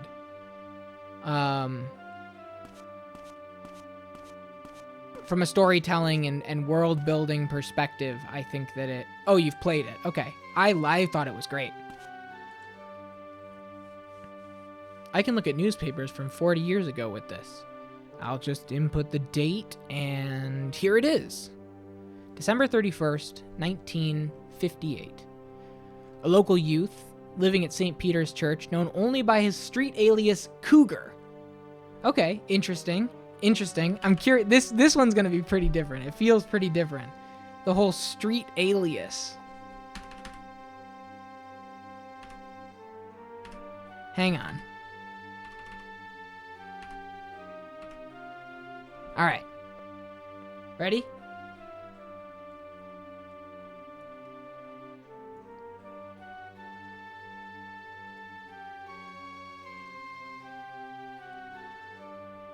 So, we have a young man living at the church going by the name Cougar murdered someone versus a local youth living at the St. Peter's Church known only by his street alias Cougar has been identified as the killer of Amy Holden. Okay, pretty different. And then I start taking notes, of course. Cougar, age 24, attempted to perform the death journey ritual once carried out by the indigenous peoples of, versus Cougar, 24, murdered her in an effort to perform the mortal journey, a ritual once carried out by the Emoji. Holden, 18, was chosen by Cougar to be the sacrifice for this ritual. Versus... Sorry, note-taking, of course. Oh. Hang on. This kind of stuff fascinates me. Ugh.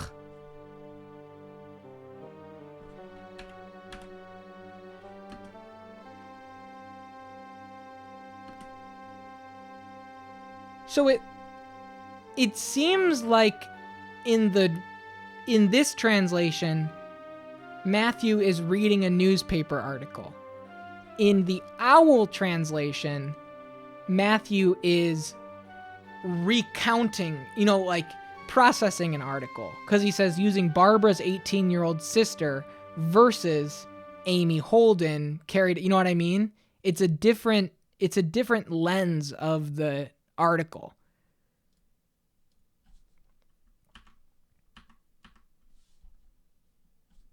Hang on.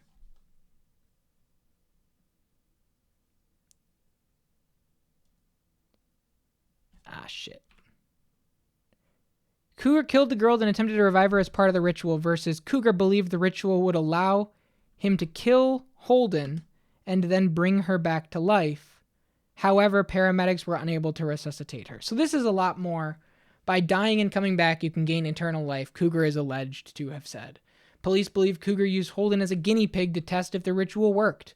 Police had quickly identified Cougar as the murderer, and he fled into the forest, where he took his own life, apparently in the hope that he would be revived as part of the ritual. So a totally different read on the same thing. I should ask James about the ritual. Very interesting. Very cool. I like these differences quite a bit.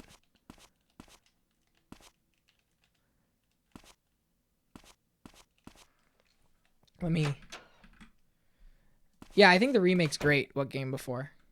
I think it's very good. I think that it's especially so if you've played Final Fantasy VII, right? I think that it's a shame a little bit that people are using the remake to be like, I have the new one, I have the better one, I don't need to play Final Fantasy VII. When it seems like everybody in Final Fantasy VII Remake's development, everyone that talks about that game kind of shows it and frames it, and the narrative of the game itself frames it as effectively more than just a straight up remake. FF7 was my second ever JRPG. What a game. Ace Arasado is playing it for the first time right now. And it's so much fun to watch Ace play through FF7 because it's so good. It really is so good. Such a journey to it. But yeah, I would, if you haven't beaten the remake What Game Before, hang on to that Rebirth trailer until you do. I think that some of the structural stuff of the Rebirth trailer informs Remake's storytelling decisions in a way that, you know, experiencing it yourself through playing it is just a more compelling experience than watching a trailer that shows it. If you haven't seen it already. If you have seen it, whatever. You'll be alright. You'll make it. I know you will. Alright. Talk to James. Perfect JRPG for the West at that time, a great bridge into that genre for a lot of people. Absolutely. Honestly, myself included, more or less. I was a kid. Know about the murder that happened here 40 years ago? I do, yes. Why was Emma interested in it? She was. First time hearing of it. Still, I'm not surprised she took an interest in that case. The murder Cougar committed was mimicking the ritual in the cave painting, right? I'm afraid so. He used a young girl to try to create the mortal journey. What's all this about using the mortal journey to get eternal life? It seems he believed the ritual granted not just resurrection, but immortality. That's insane! There's some historical evidence. Some Amohi people lived for over 400 years. It could be the mortal journey extends one's life fourfold. First resurrection, and now this? How can you buy into a load of this bull? I'm simply keeping an open mind about the afterlife and people of antiquity. You're just being gullible. Call it what you like, but not everything in our world can be explained by science. Did Emma believe in all this too? Perhaps.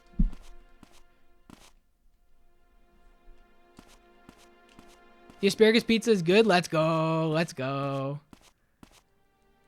It's such a thing to get into games now like this. Absolutely. FF7 is best enjoyed and understood when you play 7, Crisis Core Remake, Crisis Core Reunion, now Rebirth. That's a lot of FF7 to play. You're not wrong. You're not wrong. And I think that's that concept, lurking horror, is why this Final Fantasy VII Ever Crisis mobile game exists. I don't know if you saw the trailer for that in the Summer Game Fest. The whole purpose of that is to summarize and consolidate the Final Fantasy VII anthology into one playable place. So you get like Before Crisis, which previously was only on Japanese cell phones. It was a Japanese mobile game.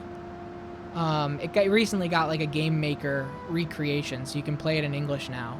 But it pulls Crisis Core stuff, Before Crisis, Dirge of Cerberus, Advent Children, Final Fantasy VII, and consolidates it all into a mobile experience for people that don't have the time to do all of that homework, because it's a shitload of homework. Don't get me wrong. All right, is what's-his-face going to show up now? 4:30?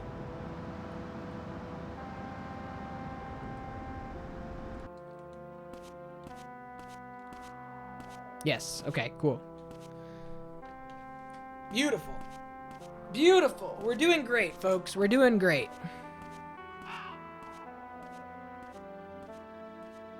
It's good that FF7 was only 1 disc. Yeah, Rebirth's going to be 2. Got a minute? What the hell do you want? I got nothing to say to you. Wait, it's you. Oh, shit. Oh, God, you've got to be kidding me. Matthew, you goddamn fool. We're going to tussle it right in the middle of the street? Wow. All right, well, the owl patch, he definitely didn't get away. Hang on. Why is he not? There we go. Hey, you're the one who was with Mel at the company housing. You only got yourself to blame for that. You're the one who followed me. You know where Mel is, don't you? Ah, go to hell. You're gonna pay for ratting on us.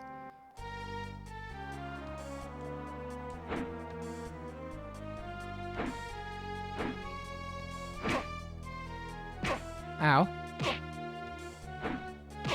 Ow.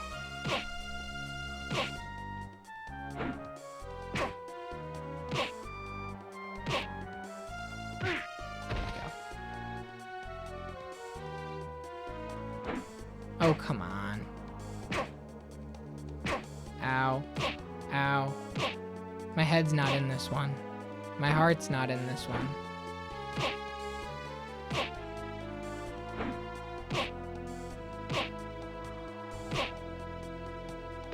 Here we go. Ugh. Whoa, that was an uppercut.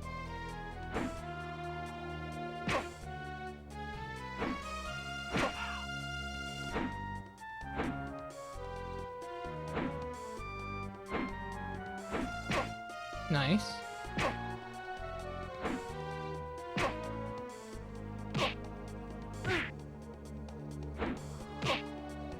Just give me one. Just get me one. Wow, that was a good hit. Do a Hadoken. Oh, I'm down. Damn. All right, one sec. Oh, Matthew, you stupid idiot. There we go.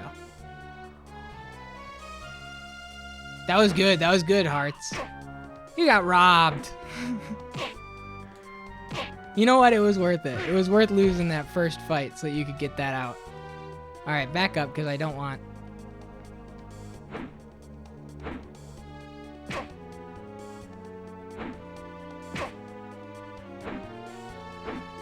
Me and Hearts planned that in advance for me to lose that fight so we could get that joke off. Just so that everybody knows. I wouldn't have lost that fight if I didn't get the message earlier today that was like, hey, do you mind? You mind doing me? I got a really good joke saved up from last stream that I didn't get a chance to say.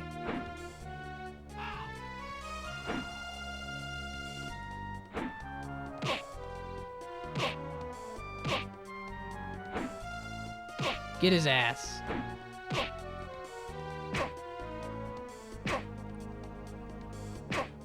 Okay. Where's Mel? I don't know.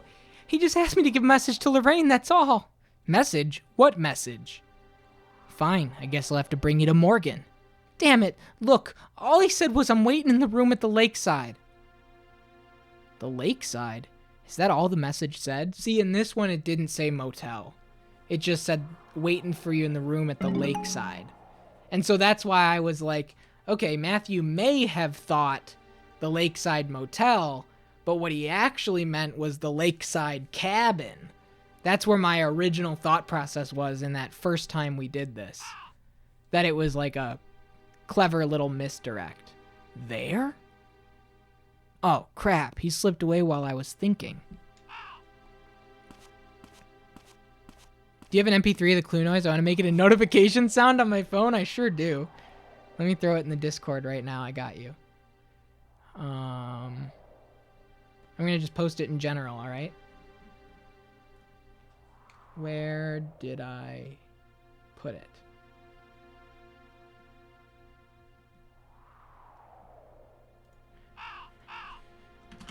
Let me see.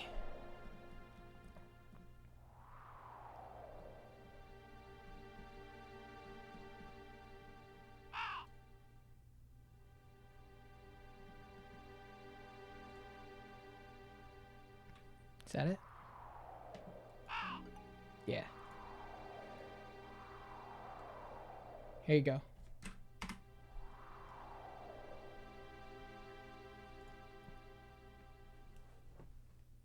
Snow wanted to use it every time the Matthew notes came up on stream. And I think it's a cute idea. But I wanted to save it. I wanted to save it. You know, I didn't want to overdo it, Snow. It would make me sad to like pull in and have like this happen.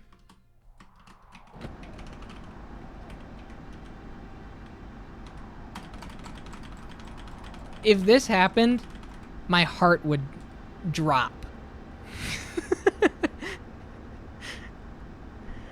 It's to be used sparingly. There are only like 8 of them in this entire game so far. There are only like 8 clue sounds in the entire game. Yeah, see? You see? You see, we're already devaluing the entire brand.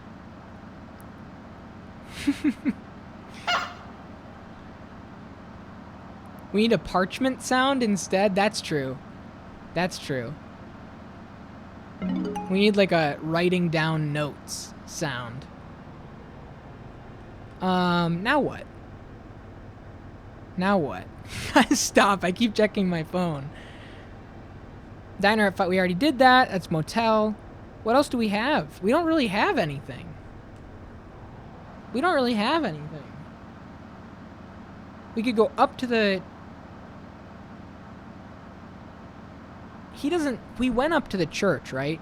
We went up to the church and he doesn't have anything to say, even though we know about Cougar and all that now, right? Father Barton doesn't say anything. Right? If I remember correctly. Because we have time. We have time to kill. It's not until like 7 something that the chase happens. 8 o'clock the bar opens. We have time. That's where the struggle's gonna be with the chase and everything. Is doing the full chase and then getting to the bar by the time the bar opens. You need to walk right up to Lorraine right when she gets there.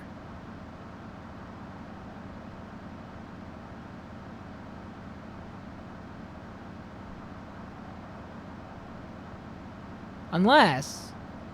Well, no, I won't do this because I didn't know this without OC's help. But if we took a nap right as... It would still be 7 o'clock. It doesn't matter. I was going to say, if we took a nap right as Lorraine started walking to the lakeside, could we do it faster? But I don't think that it would make a difference. It would still be 7.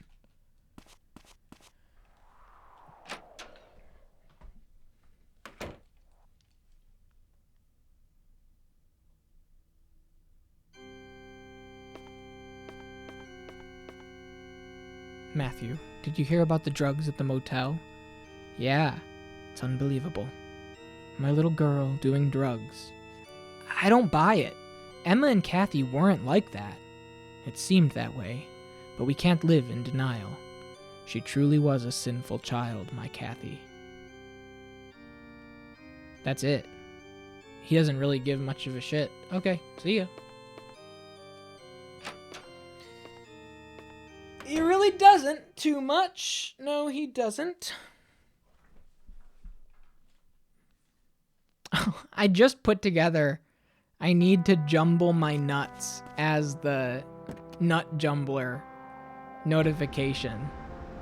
I was like, what the hell are you talking about? We needed the second person, Nancy. We needed the second person to confirm the reference, and nobody came to your aid. You know, so it took me too long to internalize, like, oh right, it's referential.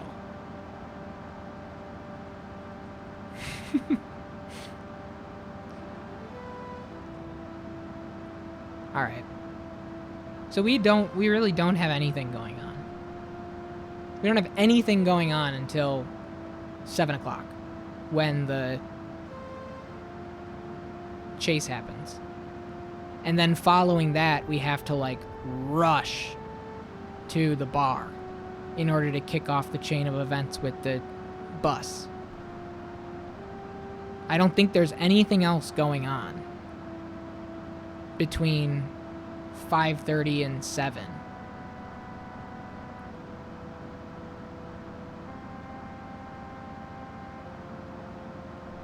I don't think. We're going to be going into December 29th. Oh, man. We have no idea what's on the horizon. No idea at all.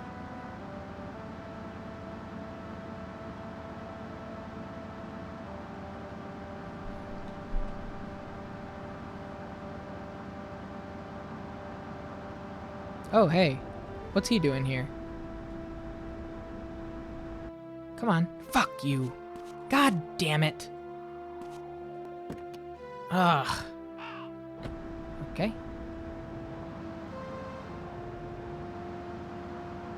What was he doing with Wolf?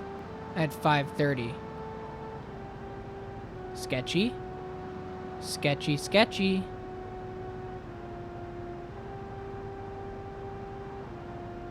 Oh my god, I'm almost out of gas too. Shit. And now he's probably going to the ruins? Maybe he's checking in with Wolf because of the pock. Or because Isabella's missing. But again, we can't really do anything with that until... Yep. He's going to the apartments.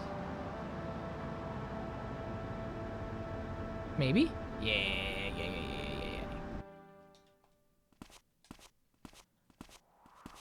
I'd like to talk to you, Dennis Aston. Well. Did you hear about Mel? That moron messing about with APOC. Any ideas where he might be hiding? How should I know? He's nothing but trouble. I'm washing my hands of him. With things the way they are, he won't show his face at this house again. But nothing, stupid, brainless idiot. What? I can go where I want. It's none of your business. Interesting. Okay. Let's go fill up on gas. Let's see if Winona's home. We might be able to, chat with her for a minute. Interesting. We still don't know anything about Loretta at all at the taco shop. She doesn't say a word. She doesn't say a damn word. She's nobody to this point.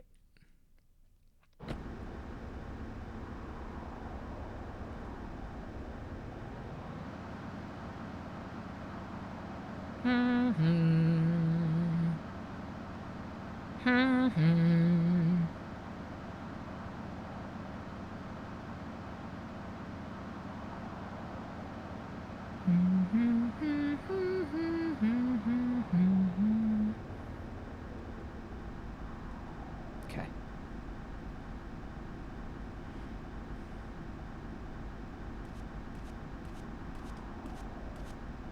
Welcome! Full service, right?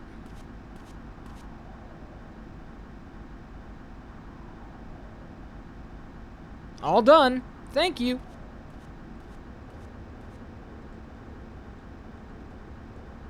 Woke up in a car that was Tokyo drifting everywhere? What am I missing? What did I say to start that? My brain is leaking out of my ears.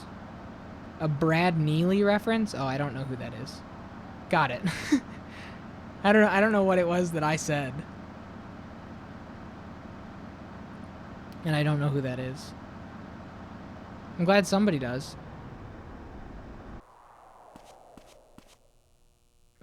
You gotta kick back and relax sometimes, you know?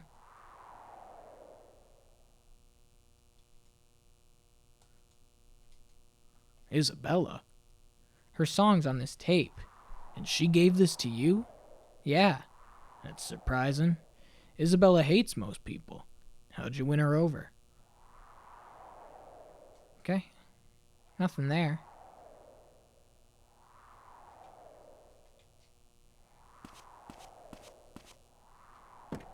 Love the neon sign buzz.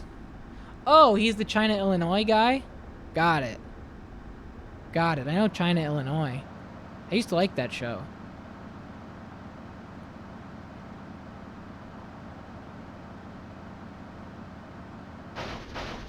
Different guy than the Super Jail guy, right?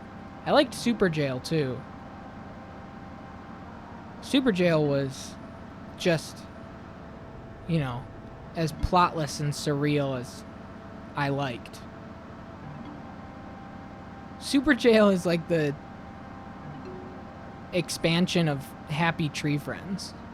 No, maybe not. But it has that same kind of insane gore factor in every episode.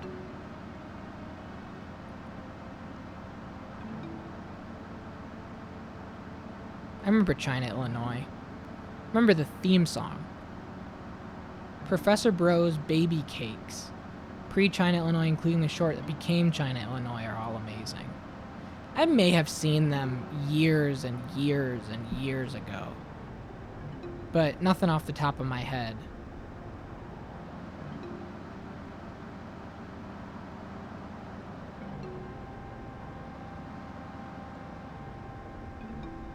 You'd be kind of surprised if I didn't see any of them. I probably have. Let me see.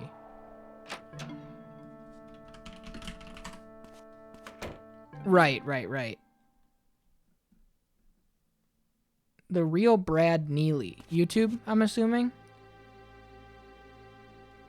I don't recognize Baby Cakes. No, I don't think I have.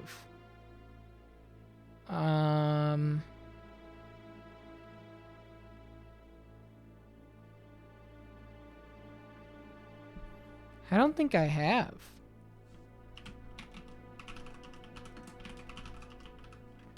Okay. Looking at this art, you know what I have? And the only one that I have seen, looking at the YouTube channel, and I had to double check, was Washington Hymn. And that's the only one that I know. Washington. 6 foot then fucking weighs a ton, or whatever it is. His first real one, only one I've ever seen. That's it. That's my frame of reference. He doesn't have the rights to that anymore. Wow. Watch Late Date when you get the chance. It's great. I'll check it out. Submitted it to a contest which stole the rights when he submitted it. Ugh. That hurts. No response. All right, so we can't do anything with that yet.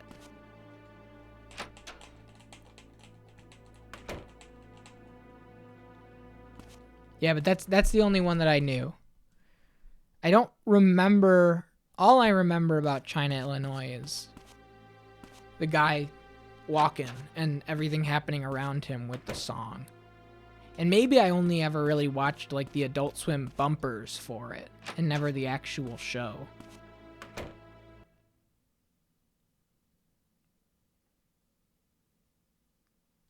I don't know. The adult cartoon stuff of Adult Swim, like adult, I don't want to say comedy necessarily, because, you know, there's a big difference between that kind of stuff and then and then like Rick and Morty or like fucking Big Mouth, right? Very different vein, totally different vein of entertainment and humor. But so she's still there? Mm-hmm.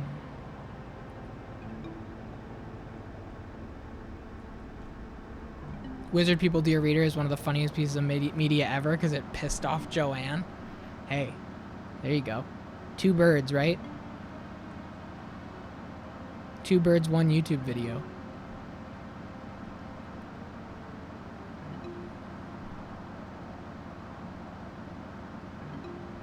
Is she already on the move, or does she not leave until 7 o'clock? Maybe she doesn't even leave until 7. In which case...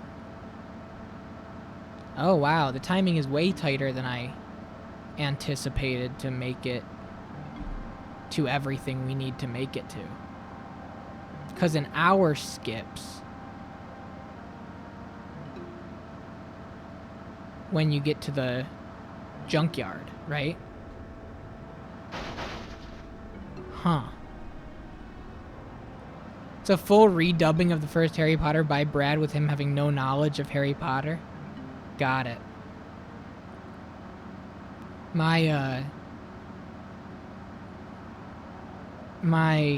high school's auditorium supervisor, whatever, you know, like worked the light board at all the concerts and band shows and choir events and musicals and plays and everything, and like was like the advisor of the crew of any sort of events like that. Used to, like, on the down low, open up the high school for crew kids and drama club adjacent kids to come in and watch riff tracks on the weekends and use the auditorium as a big, auditorium sized TV. Pull down the projector. And so, like, I remember going to, like, a Twilight riff tracks one night when I was, like, a sophomore in high school. I never really cared too much, but, like, about riff tracks humor. And I know something like Brad Neely would be doing is very different than, like, riff tracks and MST3K's whole thing. At least I can only assume. But yeah, it was cool. He had a modded Xbox 360 in his office upstairs behind the auditorium. So you go all the way up the auditorium, you go through the doors in the back, and then you go into his office.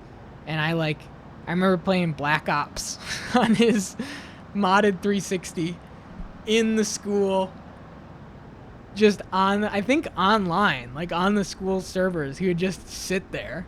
He really just didn't give a shit, and it was so funny.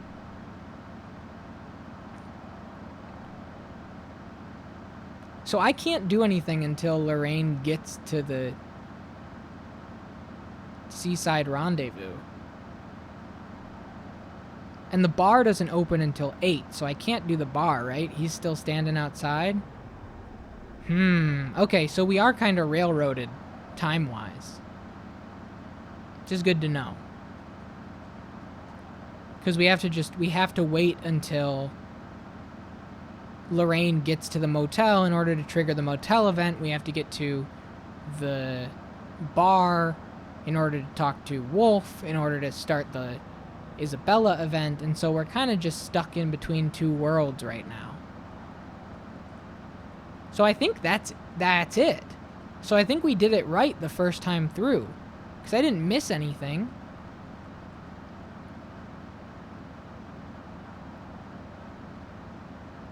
Basically, you have to, like, get the chase effectively perfect in this case. Because look, she's still walking. Huh. Okay, then, maybe I was doing all right the first time through. Maybe things were okay.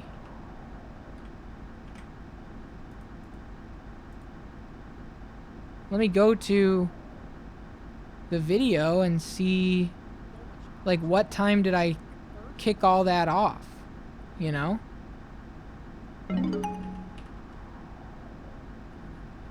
6:23, because I got to, yeah, see? That doesn't even start until 8 o'clock. She doesn't even get there until 8 o'clock.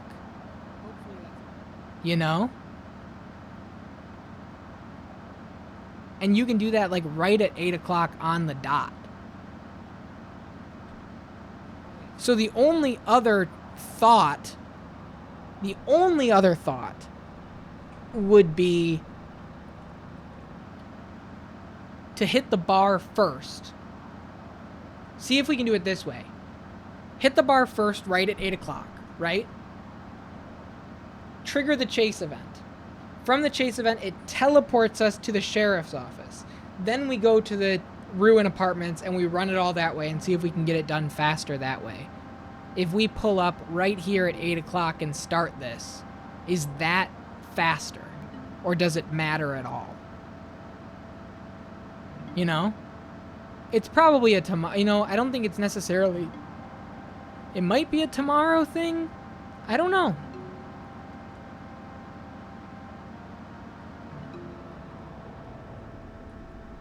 Is this place open at 7:30? No.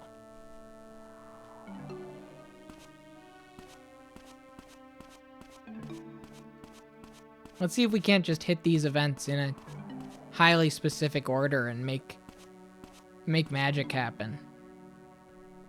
Because I don't know. I really don't.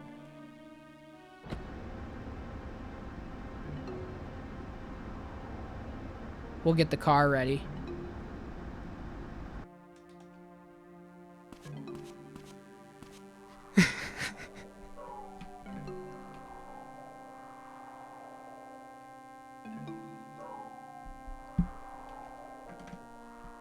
We're gonna try. I don't know if it works.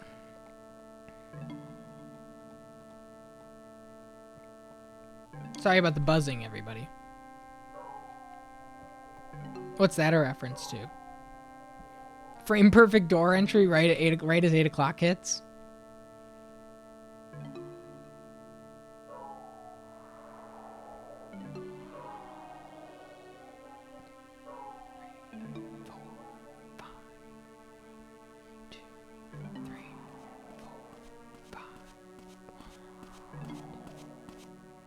Okay, they got him going in. Getting into position.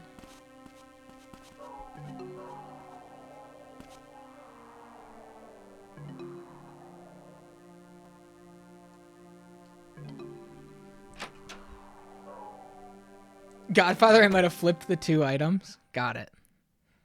I've never seen The Godfather. I have to watch Attack of the Clones.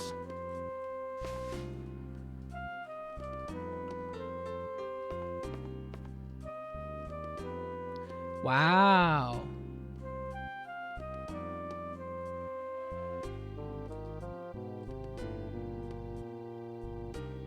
Huh. Okay. All right. So we can't even do that. Yeah, we had one yesterday, Snow. That's why I brought it up. It's summertime, baby. It's summertime Twitch, baby. Any summertime Twitch kids in chat lurking? What's up? What's up, everybody? What's up, summertime Twitch kids? Hope you're having a good summer so far. Hope everything's treating you well. Prince Anime's a summertime Twitch kid. Summertime Twitch kids, make some noise. Summer camp coming up. Hope you're ready to swim.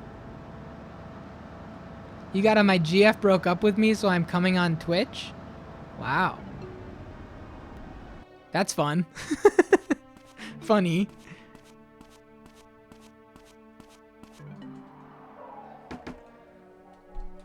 Alright, here we go.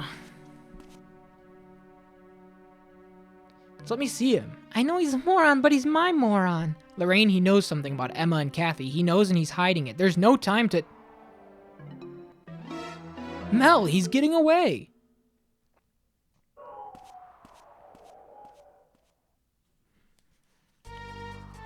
Alright, here goes nothing. Car chase. Knock Mel off his bike before he gets away. Get ready. Go. And there's no time on the screen. So maybe no time passes in this event. Trying to see if I can get ahead of him and do like 3 hits in a row, you know?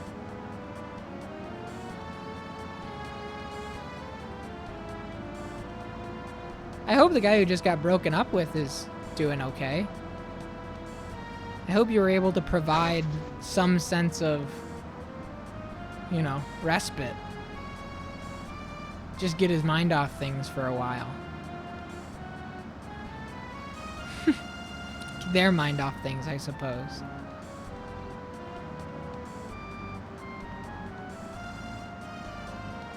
You mother.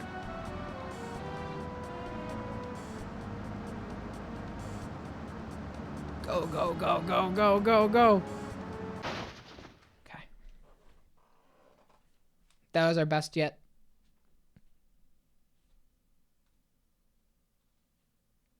Maybe I did. I have no idea. They stopped messaging after that. It was like their 3rd message. Welcome salutes. For the lonely stoner, seemed to free his mind at night. I'm all right. What about Mel? Morgan's processing his arrest.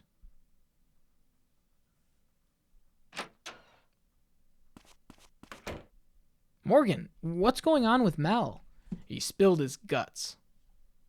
He's dead? Let's talk in there. So it was Mel. On the night of the 23rd, Mel went into the motel room with the APOC he bought. There, he met Emma and Kathy. Where'd he get the APOC? Apparently from a dealer known as Bonehead. According to Mel, Kathy's the one who introduced him to Bonehead. Yo, thanks for hanging out, Nancy. Enjoy your time with your friend in town. Thanks. We'll keep you updated. We're going to take everything back multiple times. And you know me, I'm going to read it like it's the first time anyway. So the next time through, it'll just be like it's the first time for you, except with a lot less questioning about where to go next and what to do. Kathy? It's like this. Mel met Kathy at the bar and heard about APOC from her. Kathy knew who she could get it from, but she was too scared to make the buy herself, so she asked Mel. Then after Mel bought the drugs, they met at the motel room. Kathy had rented it so they could get high in privacy. And what about Emma? Kathy invited her. What about the 24th? Mel's sticking to his story. He says the last time he saw Emma was 10 p.m.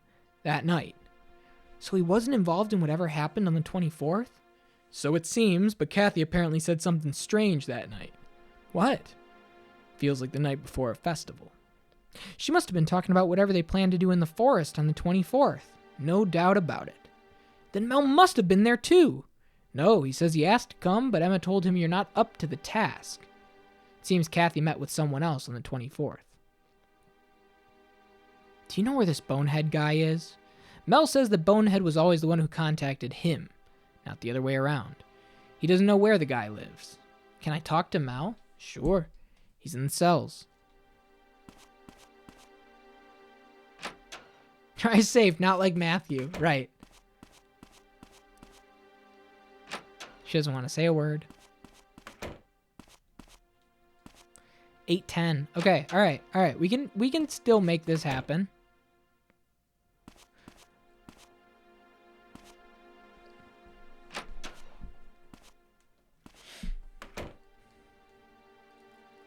Oh, maybe we need to know about the Bonehead driver connection in order for Wolf to be like, yo, she's not here.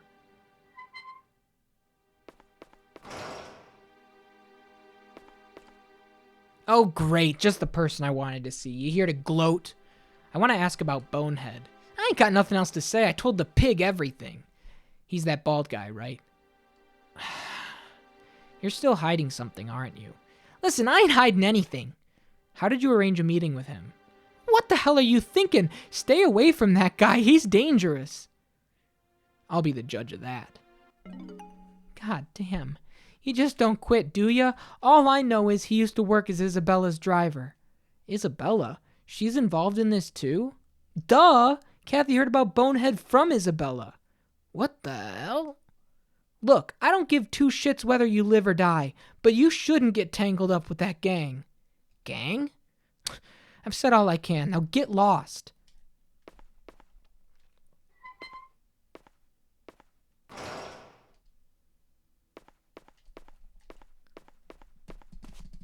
Okay. We got progress to make here.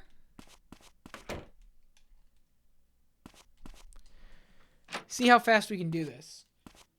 You know, because we have time to save in the junkyard. We got time to save with Nas. We got time to save everywhere. And if they really do process Dennis on the same night, we might be able to get some answers tonight as opposed to having to wait till tomorrow, which would be cool. Again, I don't know, but it would be cool.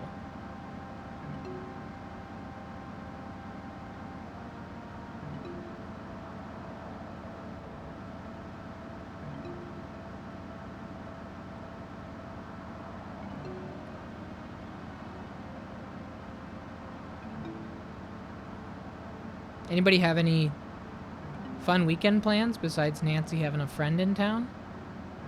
While we're just doing this little drive. Probably everybody maybe threw away their weekend plans because of the air quality stuff, which I wouldn't, blame you. But it should pass through tomorrow, right? Like we're probably pretty in the clear by tomorrow. I saw that like Harrisburg, Pennsylvania getting the worst of it right now. Or earlier today was. It was right in the eye of the storm. I had an uncle in Harrisburg. Friend visiting from the UK coming on Sunday? Nice. See, that's awesome.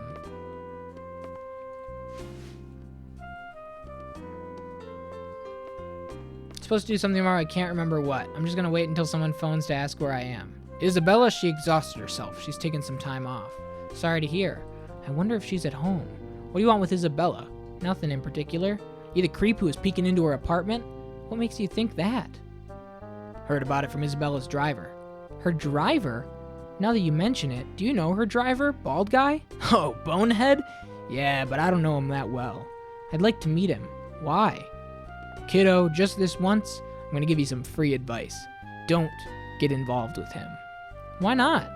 He's connected to some pretty dangerous people. What dangerous people? A gang. Real scary folks. Okay.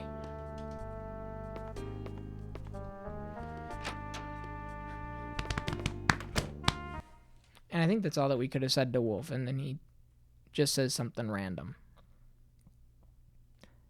I have to do KOTOR stuff.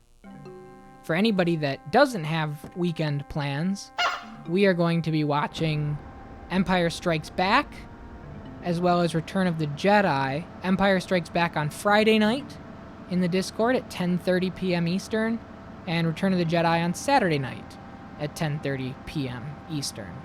So if you want to watch a movie this weekend, you don't have anything going on, come on in, hang out. KOTOR starting this Sunday, so best way to get a little bit of Star Wars acclamation before the game starts. You know, a little toe dip into the water of Star Wars before we invest in a 50-hour RPG.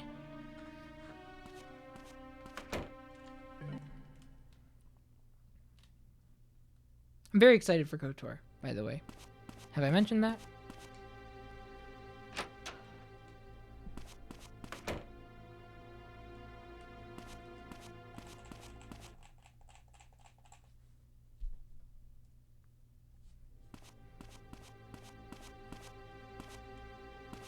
Okay. What we do is we check on her apartment. She goes, she's not there. And then no response says something happened. And then we run over here to Nas, and Nas goes, break in, motherfucker.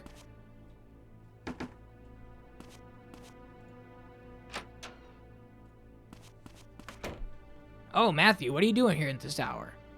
What? Have you seen Isabella recently? What, are you still chasing after that lady? It's not like that. Whatever you say, Matthew, but now that you mention it, I haven't seen her recently. No one's been going in and out of her place. I heard she's suffering from exhaustion. Her apartment's locked. Hey, if you're worried about her, why not sneak into the apartment? How? This building's old. Maybe you can get in through the air duct in the empty room next door. The air duct? Is it okay for me to do that? Of course not. But when have you ever let that stop you? Okay. See ya. Break in, motherfucker. We go in here. This part was so cool.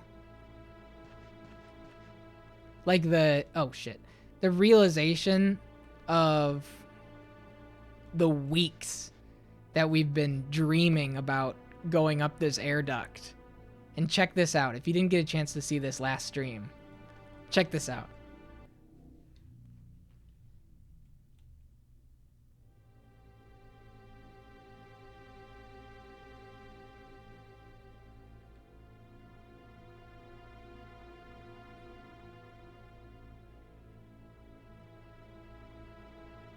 I think it's like over here or something.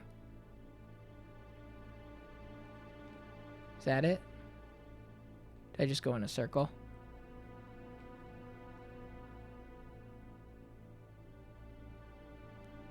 He really is just crawling all around the damn place. Look at him. But there's no time on the screen. So maybe time pauses during this sequence. Okay, I think I might be back where I started. Hang on. Bring me forward.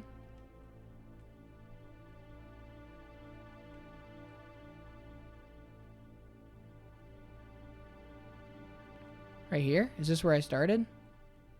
This is where I started. Huh. Okay, I didn't have this much trouble the first time, but I was just stumbling around in the dark. I just happened to get lucky.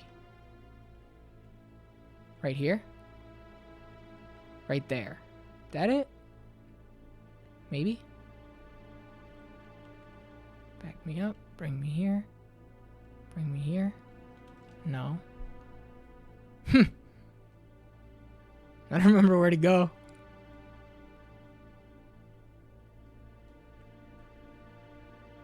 So much variety in this game, and then we have the chase later. I think I'm all mixed up. I'm all turned around. It's not there.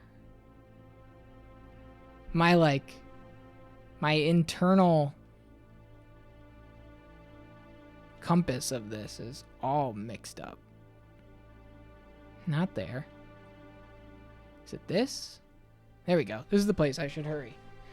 Okay. And all there is to find here is one. And time is still stopped. Or at the very least, it's not. Huh?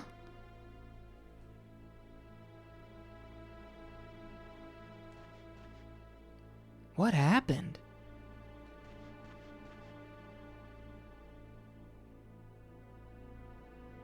I wonder where this cabin is. The forest? No, not there. Okay. And that's all there is. And then Stalker?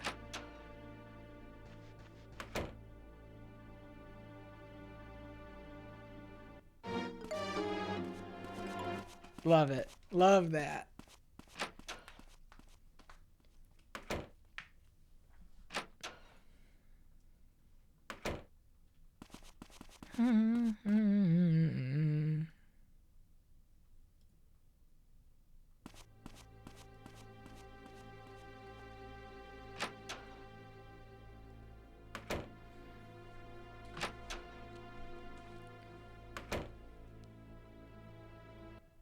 Okay, ready?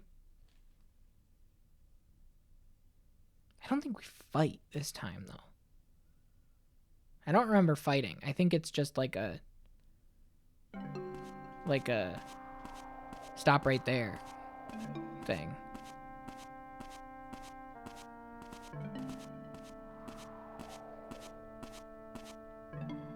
There we go. Damn it, get off me! You're that stalker from the bar. You're the one to talk. What the hell were you doing in Isabella's apartment? Where's Isabella? Go to hell, I'm not telling you. I'm done screwing around. Spit it out. Oh, I can't breathe. You know something, don't you? I'm looking for her myself. She hasn't been on stage lately. I want to know where she is most of all. You're a stalker, aren't you? You must have some idea where she hangs around. Don't call me a stalker.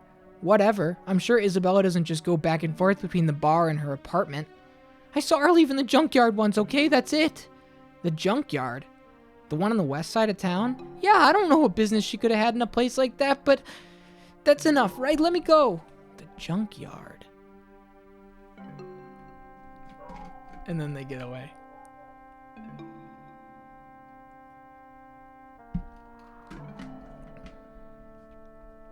There? Aw, oh, crap. He slipped away while I was thinking. I love him. Love you, Matt. All right, ready? Timing's way better. We are like an hour ahead of time compared to where we were last time we did this.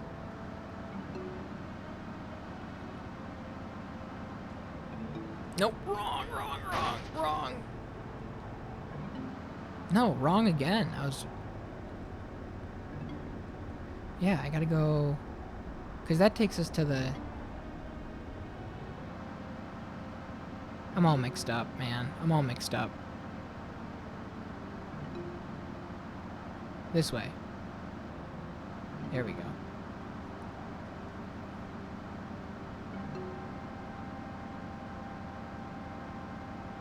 It's like I know where all the buildings are in relation to other buildings, but if I couldn't tell you if the diner is on like the northwest quadrant, northeast, whatever. I just know that like the diner is kitty corner from Naz's and next to, you know what I mean? And I just went the wrong way again.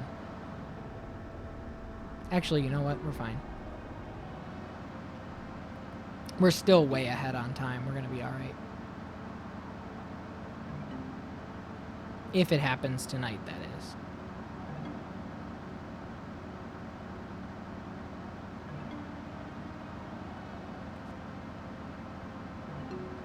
Which we'll see in a moment.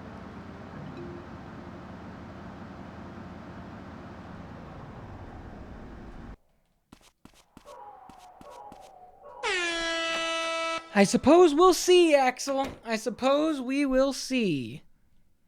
We go to the bus.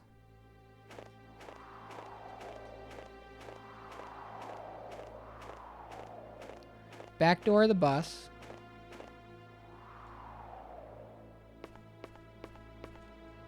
Check this.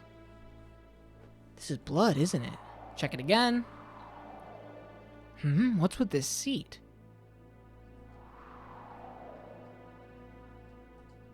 Open the seat. The cushion's loose. I should be able to pry it off. What's this? It's APOC. Why is there so much of it? Does Isabella really have something to do with APOC? There's too much of it to take with me. I need to report this to Morgan right away. And then we have the dog. It's a lot. It's a lot. Think about how many conversations with the devil you could have with that shit. Oh, shit. What the hell? Dude.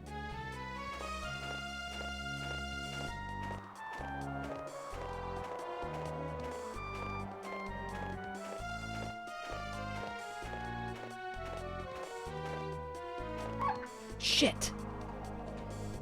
Could stay up all month with the guy.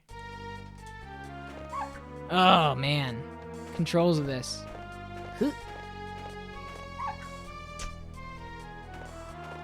I'm like trying to do the... Not like it matters for time. We're okay. Fuck.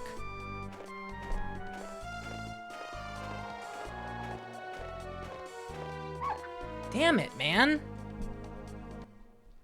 Hang on.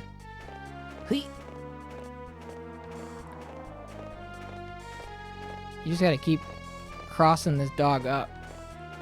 I'm trying too hard to do it insanely optimally when I should just be doing it effectively. I was trying to go too fast. It's so good, man.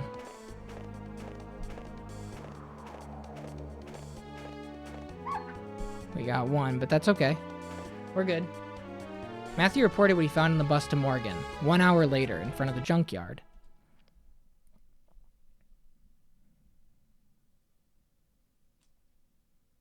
It's loading in, everybody, so bear with the game for a second. See, 1022. We're ahead of the curve.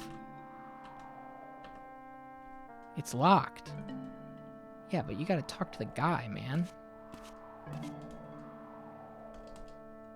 You can't go in yet. I need to talk to Morgan. No, the sheriff is busy right now. Do you know who I am? Nope. I'm Matthew Williams. Never heard of you. Only police are allowed to enter. Well, you may know this. Huh? What's this? It's the police badge Morgan gave to me. Show it to him and he'll tell you to let me in. Listen here, you're not a deputy. There's no way I can just let you in. Have you been living under a rock? I was literally deputized. First I've heard of it. Matthew's so much more of an idiot in this one. I love it. What's the problem? Oh, get this. The kid wants inside, and he's being a pain in my ass. He's got a badge, doesn't he? There's no problem. What he said. Well, if you vouch for him, Hudson, then fine. Go on in.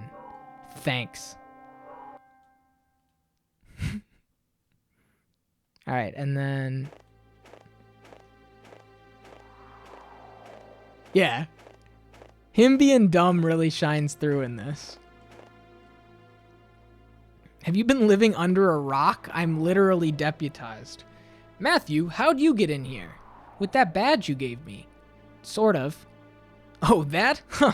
So it was useful after all. Did you find anything besides the drugs? No, nothing else. You said you came here looking for Isabella? Yeah. Somehow I don't think she was dealing APOC, but she definitely knows something. We'd better find her. I think her old driver Bonehead was dealing APOC behind her back. After we heard about him from Mel, we've been looking for him, but he's covered his tracks well. Oh, Hudson. Find anything? Indeed. Dennis Aston is the listed owner of this junkyard. Dennis? Is there any land left in this town he doesn't own? All right, let's bring Dennis in for questioning. Yes, sir. So the APOC belongs to him? The way I see it, this place is a vacant lot. Anyone could have snuck in here to hide the APOC, and you can bet that's what Dennis's lawyers will say too. Anyway, I'm going back to the station. There's nothing else we can do here. But you'll still question Dennis, right? Yep. That badge won't get you into the interrogation room when I do it, though. I figured. Okay.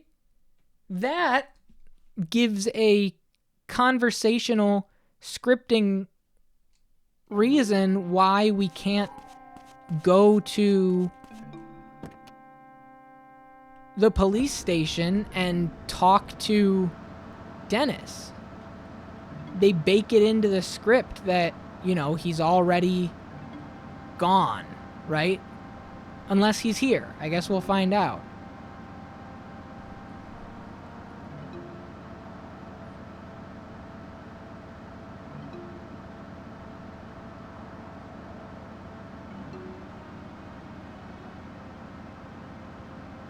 Yeah, see, he's not here, but we may be able to talk to Morgan about what he may have said, right?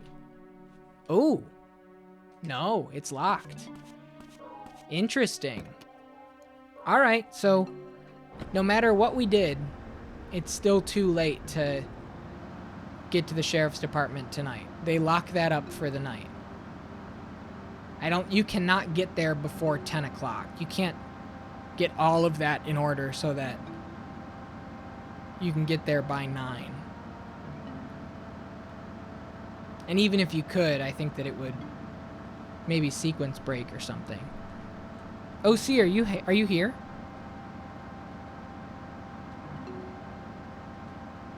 Can you get that timing down? I'm curious. I'm curious if that timing is even possible now, just given what we've attempted. You would have to do Mel's thing. You could potentially, maybe.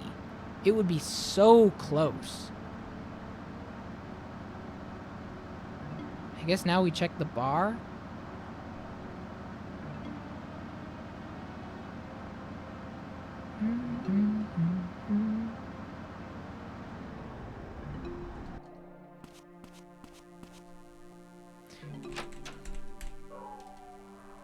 Calling it Club Wolves is definitely the lamest change.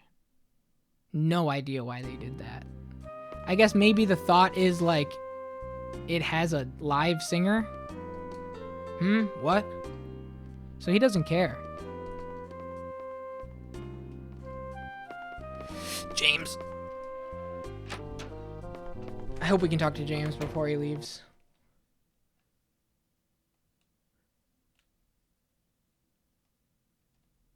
God, this loading is gonna kill me. Okay, we're good. Having some evening fun? You're a sprightly young man, eh? Well, good night. So nothing. That seems like it's the day. Right? Are we buddies with the stalker?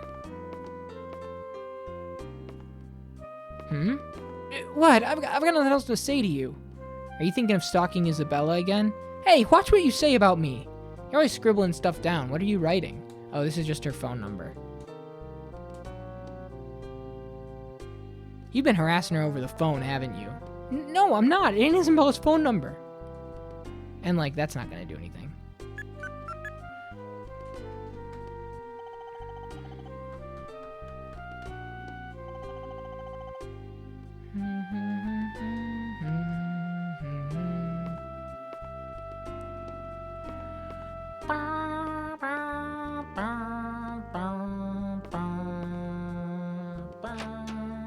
Weird to have the bodyguard there if Isabella's not there, huh?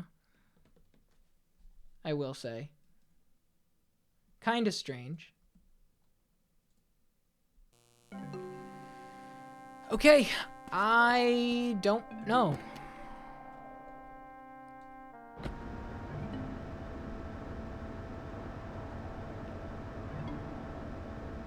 I don't know what else there is to do. I don't think there's anything tonight. Again, unless Isabella contacts us, which I don't think she will.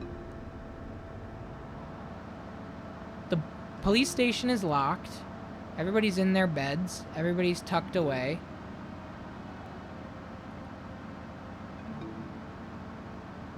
Yeah, I don't know. Nothing's gonna happen up at the... And I don't know what leads we have into tomorrow, really. Mel's in prison. We have APOC stuff, so maybe Morgan will have something with regards to that. Isabella's missing.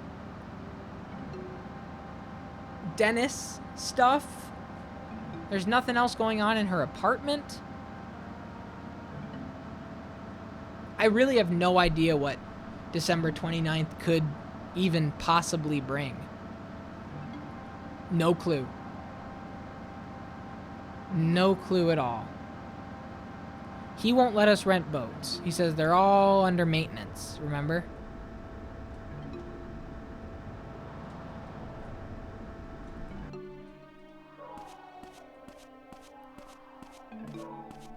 But we can go in anyway.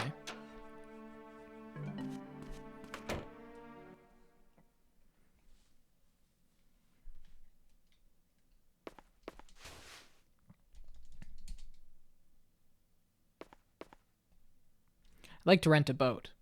A boat? No can do. Not many customers this time of year, so boats are in for maintenance right now. There isn't a single boat you have to spare? Nope, can't use any of them. I'm thinking about quitting boat rental altogether for the winter season. But I need to get to the North Shore. It's important. North Shore? What? You too? Nope, sorry, can't do it. If you know something about Isabella... Isabella, look, I'm not going to rent you a boat, so just leave. I'll just get a glass of milk. Just get me a glass of milk. Hup! That makes a little more sense than hooray, to have him like... have him hiccup. Than to hand you a glass of milk and go, hooray!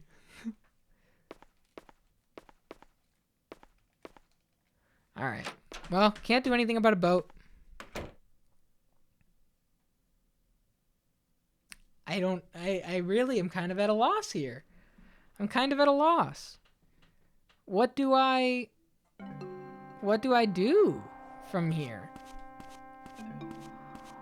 I don't necessarily want to go to bed because I don't know if Isabella's going to call in the middle of the night. That seems terrifying. To have Isabella call in the middle of the night, you know?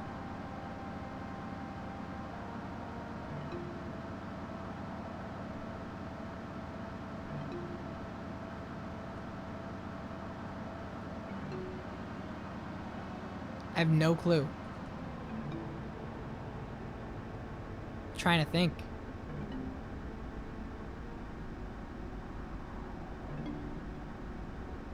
Mel's in prison. Or, no, jail. Oh, man. It's like, it's one of those things where I want to sleep, but I don't want to save. But I guess we have save files to spare, so we've got additional save files. Maybe we'll just do that. Maybe I'll just save with an additional save file and... Oh, but I'm so nervous. Let's just think of all of our threads. We learned about Cougar 40 years ago who did a killing of Barbara's younger sister. We don't know how to follow that up. We're going to go to the church tomorrow to see if we can learn more about that. We have Mel locked up due to APOC. He says stuff about Bonehead, so we have to see if we can find Bonehead. Dennis is now under questioning because he owns the junkyard where the APOC stash was. Wolf and Isabella have something going on. Now Isabella's missing, so there's a contact from her at any time. I don't know what's going on with Emma's parents. Morgan will probably get back to us tomorrow. Nothing going on with Nas. Nothing going on with really anybody. We still have Loretta, who's a giant question mark. The one standing outside of the taco truck, who really doesn't have anything for us at this moment, but always could in the future. I don't know. Let's try. Let's just sleep. Because I don't know what to do.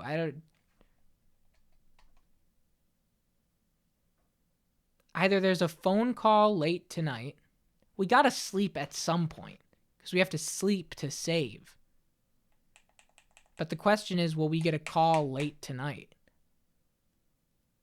If we do, we can always take it back, I guess. Here's what I'm going to do. I'm going to save. I'm going to go run to the bathroom. I have to pee really bad.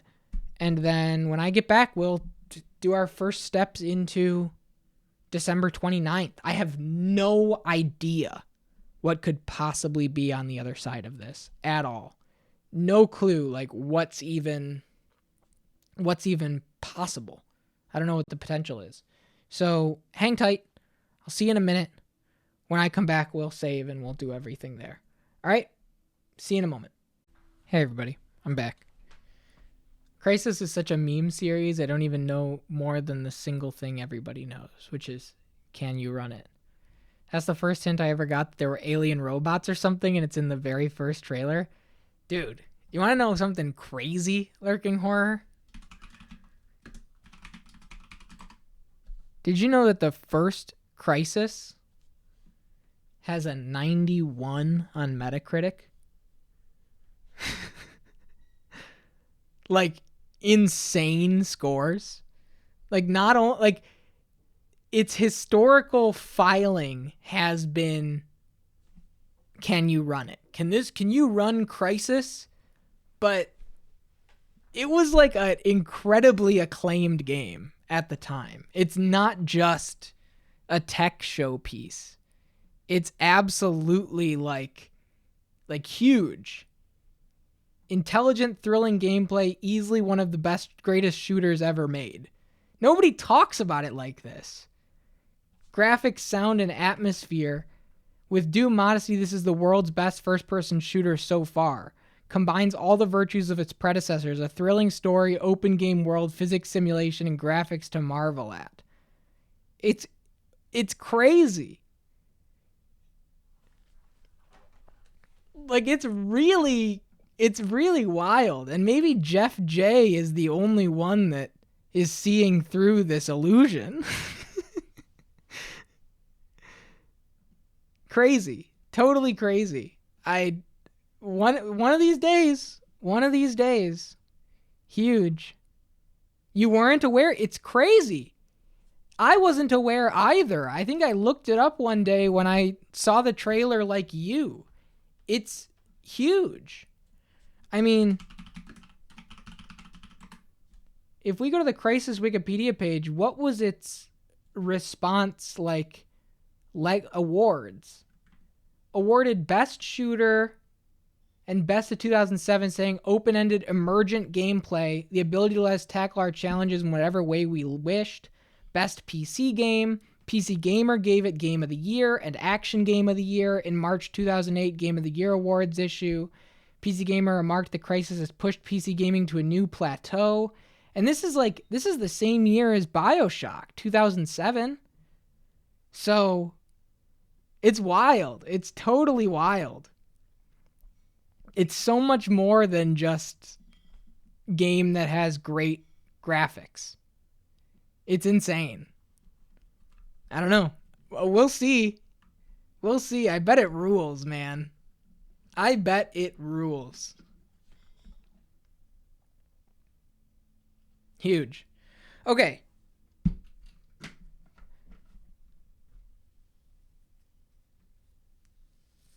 We're saving. My only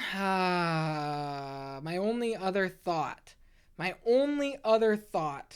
I have the devil whispering in my ear. It's like I took a hit of APOC and listened in too closely.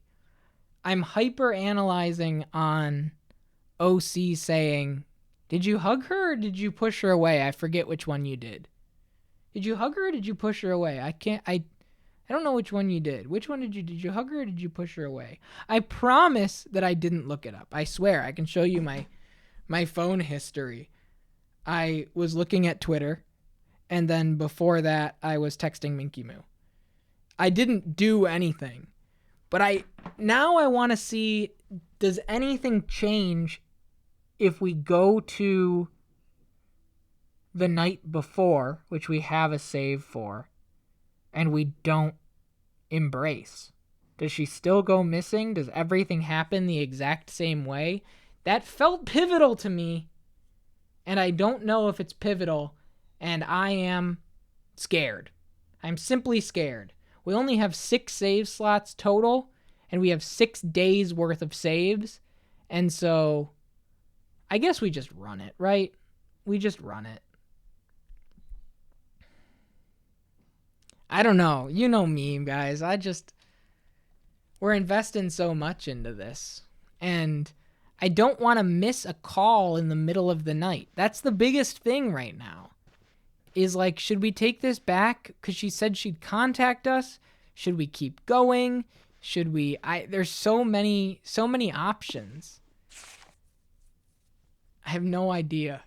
I'm just right back in the same scared soup I was in before. Right back in the same scared place. Because last time we finished the stream, I didn't save. I just turned the stream off. I just went, you know what? We're going to take this day back anyway, so I'll just turn it off and we'll be fine. We listened to Eternal and we took off. And that was it. I guess this proves that there's no phone call coming before 1 a.m. Right? So that's good. It's 11:39 p.m. right now. There's no phone call before 1 a.m. So we could sleep till 1.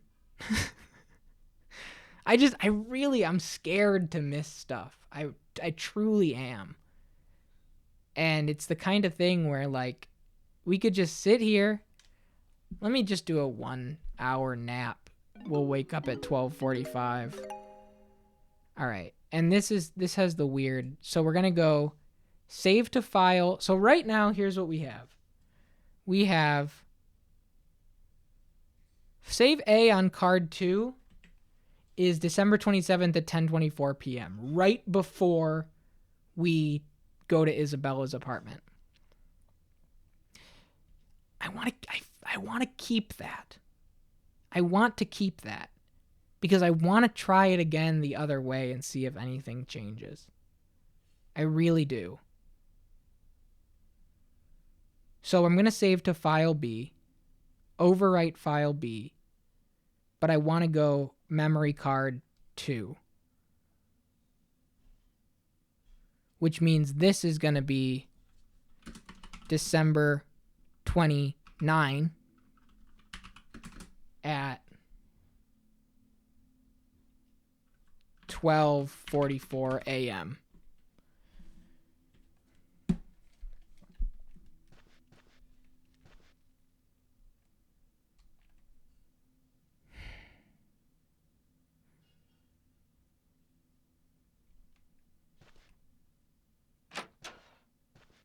I don't know. I feel weird because without the stream I would have pushed her away. Is why I'm in this spot. Is because Matthew's in over his head, and going in for like the embrace there is not what my first instinct would be. It was everybody else that was like, it feels like a no-brainer to me. You know? Matthew's a hugger. And so I just I'm so curious if anything changes. If anything changes, if I don't embrace there, it felt so pivotal to me. If I don't embrace there, and I promise from the bottom of my soul, there's no looking this up that happened, because it might be nothing, right? That's why, like, Eldergoth and OC might be watching it like, oh my gosh, he's really getting wrapped up about this moment, and there's no difference, because I have no idea. But just for the sake of thoroughness, we have this save here. I want to try it. I want to see if anything changes. If I reset, if we load up December 27th at 10:24, and then we just hit the major notes and do sleeping but not saving, like it's a speed run, and work our way into the evening, does it play out the same way, or is there a fork in the road? That will change everything for me. I think we got it right, but I feel like I have to see. So that's what I'm gonna do it. I'm gonna do it. My heart, when we did that scene, was give her space in that moment. And I just we're here, we're thorough, we're really learning this game inside and out. I want to just be as thorough as I can be. The hug from Winona is not, I don't think that is pivotal at all. I think that one's a no-brainer. That's your friend. Emma just went missing. You give her a hug, right? This one, I'm not so sure. In my heart, I'm just not so sure. So, I feel I need to try. So we're going to go card 2, save A. It's going to take us to 10:24 p.m. on December 27th. And I wonder if we keep our distance. Everybody has been warning us, this is in way over your head. You don't want to get invested. These are things you don't want to meddle with. She's talking about very adult problems. I don't know. I suppose we'll see. But we have to remember the other thing that we do know, which kind of changes something a little bit, is if we don't do anything at all, she goes missing, because we have gotten to the evening of December 28th without ever checking her apartment, without ever meeting her in her apartment. And she goes missing, as evidenced by Wolf. Because Wolf goes like, I haven't seen her. And that was before we had done anything of that nature at all. So I need to try, for my own heart, for my own spirit. So that involves talking to the bodyguard,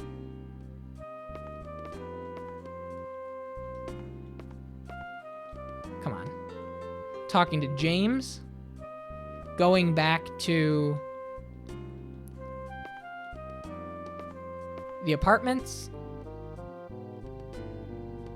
Dead set on your best bed catcher on her way home. Are you seriously suggesting I follow her home? If that's what it takes to find out about Emma, yes. I've seen her use the back exit to take to car. She usually leaves right after midnight. Just after midnight, huh? Okay.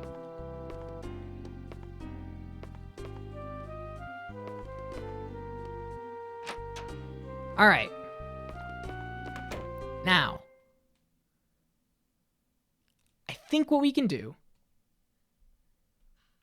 sleep an hour, get to 11:30, go in, chat with Nas. Here's the thought. Ready? Here's the order of operations. We go...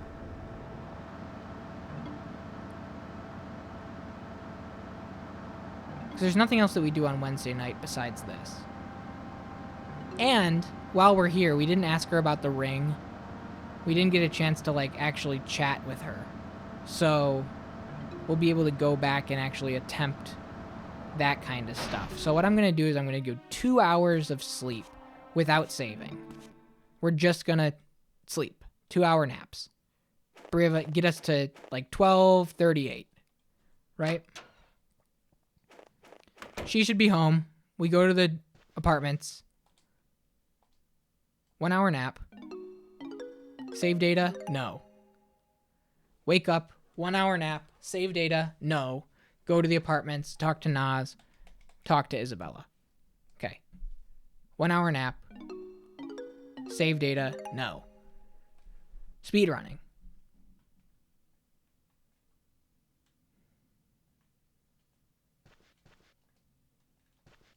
Okay.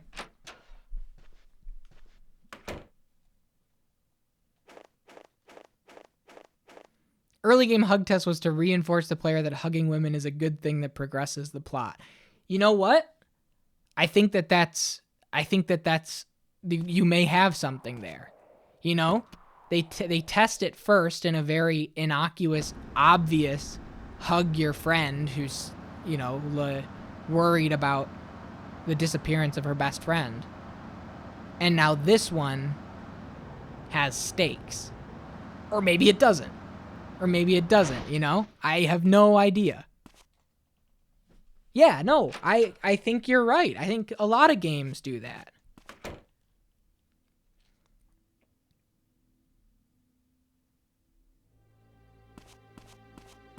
It's very much like, you know, Mario has 2 pipes that you can jump over in order to get there, but there's a floor on the ground in case you fall down to teach you to jump over the pipes, and then the second one has a pit underneath it. Or whatever. Kind of giving you the place to test the thing without any actual consequences. Skip through this.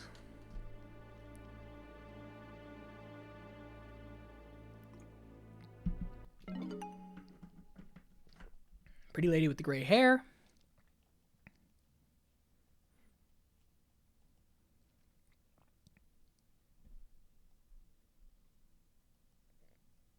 Because I'm just curious if anything fundamentally changes. Do we get the letter in the mail with the song Eternal? Does she go missing? Does everything following stay the same? It might.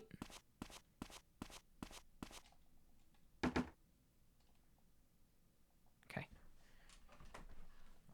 We just gotta go quick. See inside through the keyhole, and then we're gonna get fucking socked in the face and wake up with a black eye. What? Boom. Hey, you know this kid? Yes. He was peeping in your room. Want me to get rid of him? No, don't you dare. Well, if you say so. Let me tell you, he's lucky it was me who spotted him and not Wolf.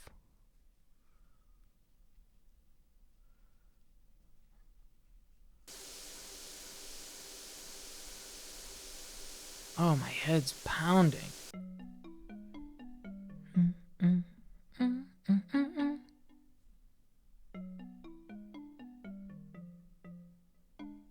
Right. I was peeking into Isabella's room and I got knocked out. So is this Isabella's room?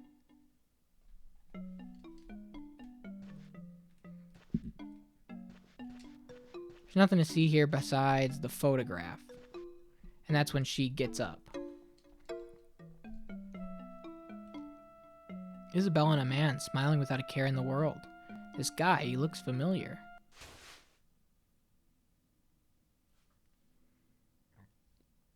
And here she comes. So you're awake.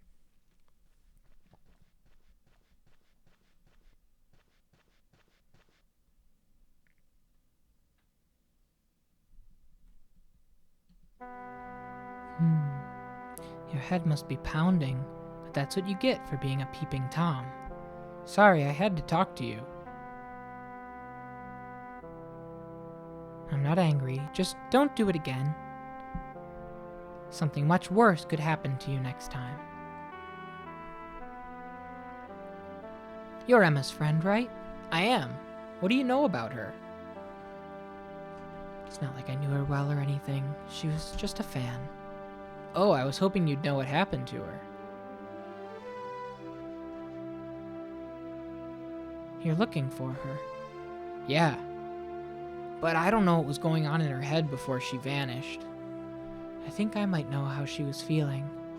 She reminds me of myself, 2 years ago. Losing the will to live, not able to ask anyone for help, feeling so alone. Isabella?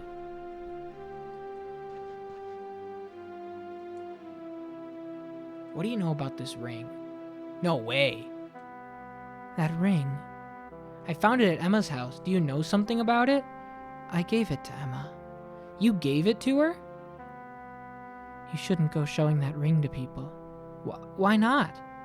No real reason, just my advice. Perhaps I should give it back to you? No, I don't want it. That's why I gave it to Emma. I don't ever want to wear that ring again. Anyway, you should just hold on to it. Okay. So, we have context for this ring now that we didn't have before. She's not going to care about the cigarettes. Are you giving these to me? I think I'll pass. I quit smoking. You shouldn't get mixed up in the affairs of adults for your own safety. That's what I'm saying! That's what I'm screaming over here! I'm not going to quit. Not until I found Emma. Please, just leave it to the police. I'd like you to tell me what you know about the place in this photograph. I'm sorry. I don't really know this town that well. And I think that's it. What's this? Nothing special. I don't think it's got anything to do with me.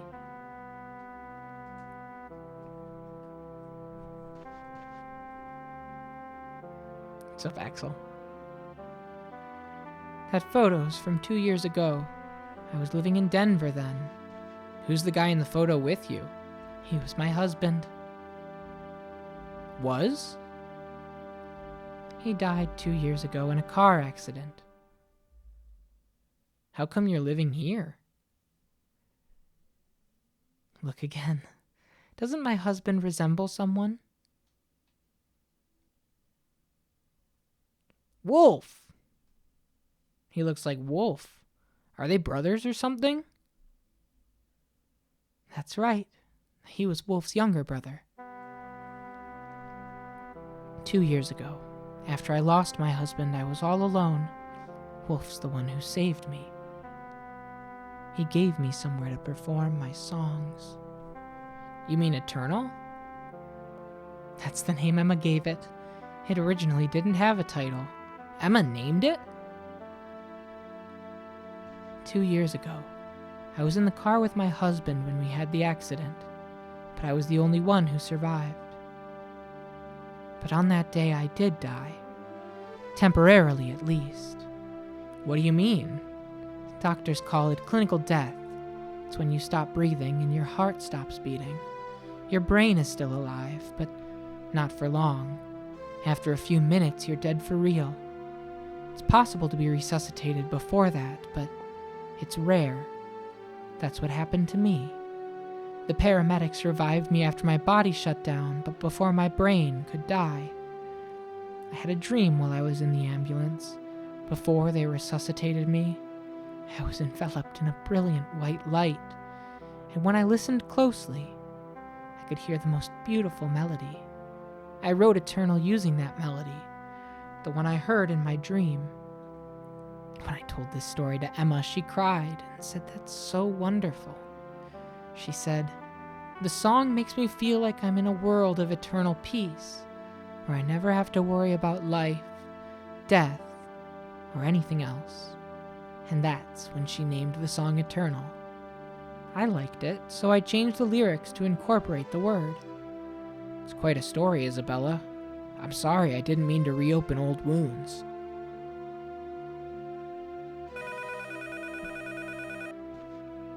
Stop it. Huh? Stop it, please. I'm begging you. Make that noise stop. It was a huge mistake to ever trust him. Isabella? Could you please just go home? Don't come here again. But... No, you mustn't. I'm saying this for your own good.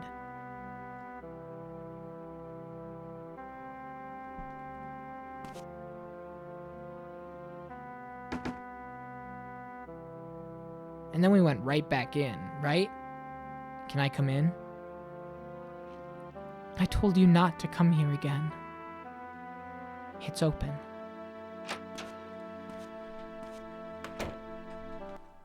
Okay. Emma wrote about you in her diary. What did she say? She said you need help. Maybe I could help you. Don't be a fool. What could you possibly do to help? I'm sorry, but...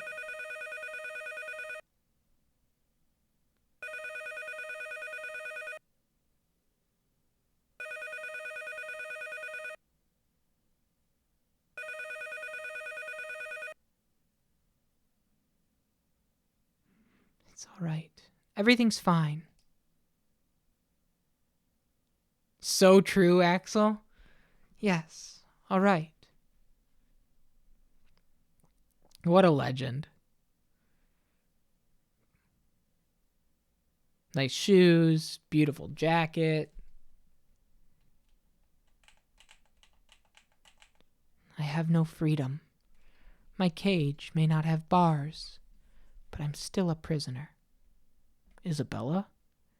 Being alone is such terrible pain, so I made a deal with the devil to be freed from it. Cut a deal with the devil and your soul's forfeit. It's only a matter of time. Leave me be. It's too late. Please, don't bother me anymore. Okay, see, from this translation, I don't know if they're exactly the same, but in rereading it, I feel like the hug is the right thing to do. Right? But I have to commit. You might not get this reference, but she changed... Yeah, she just spun around and boom. Little white, emphatic marks like that little heart popped off of her. You're clearly suffering. I want to help you. The only devils are the ones we create. There must be a way to solve your problem. Don't you get it? A boy like you shouldn't ever set foot in a world like this, and she shouldn't have either. Please, Isabella, just talk to me.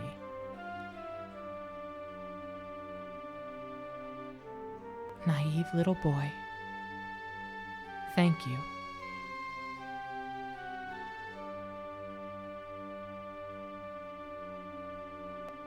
Thank you for caring. He's going to be here soon. You need to leave. But it's all right. I'll take care of myself somehow. Please just listen to me. All right.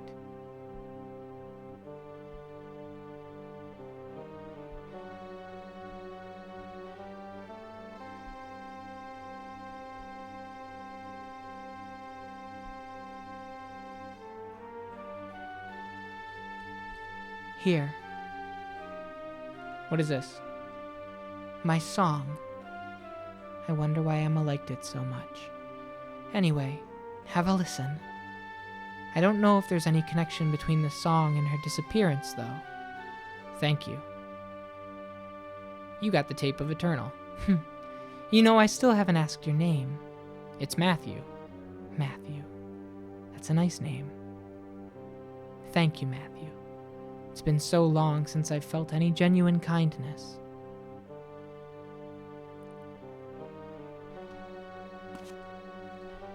No, I'll contact you. No sort of, I will contact you. And we won't get a letter the next day saying, I'll contact you. Right?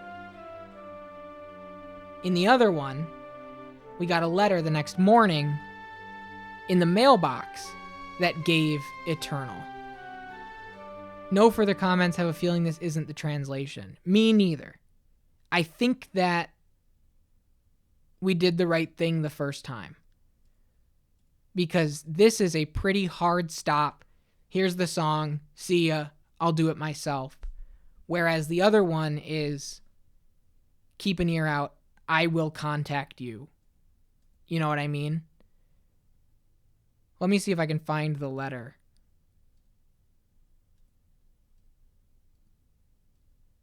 Here. Tonight with more... fuck.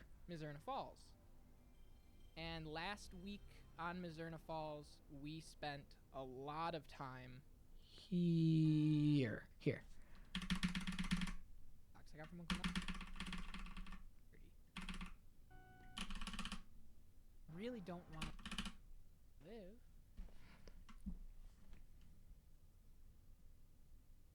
Did you look this up? Matthew, thanks for the other night.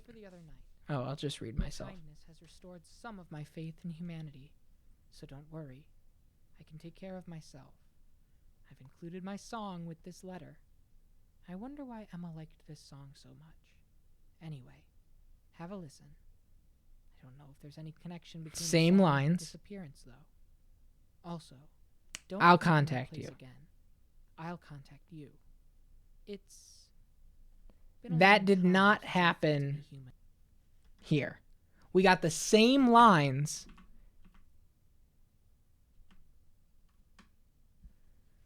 Thanks for the other night. I've included, this is the exact same script. But then she says, I'll contact you. Also, I think that's the difference maker. We're not being told that we're going to be contacted. don't come to my place again. I'll contact you. It's been a long time since I've felt any human kindness. Thank you, Matthew. I think that makes a huge difference. You got the Eternal tape. I think that's all the difference in the world. So, with the Goatception, yeah, with that being said, such a short line, it could have been cut, but it's so important. Yes. All right. Lurking horror, you've got me too deep. You've got me too deep in this. Now we're going to take it all back. We're going to go through all the lines. We're going to save. We're going to not. And then we're going to boot it back up and see if it comes up in this translation too. We're doing all of it. Because she said, I'll contact you. No. I'm right there with you. This is how I want to play this game. I'm right there with you. I want this. And so we have to be thorough. I want to dig in and figure all this out. And that involves doing all this. So,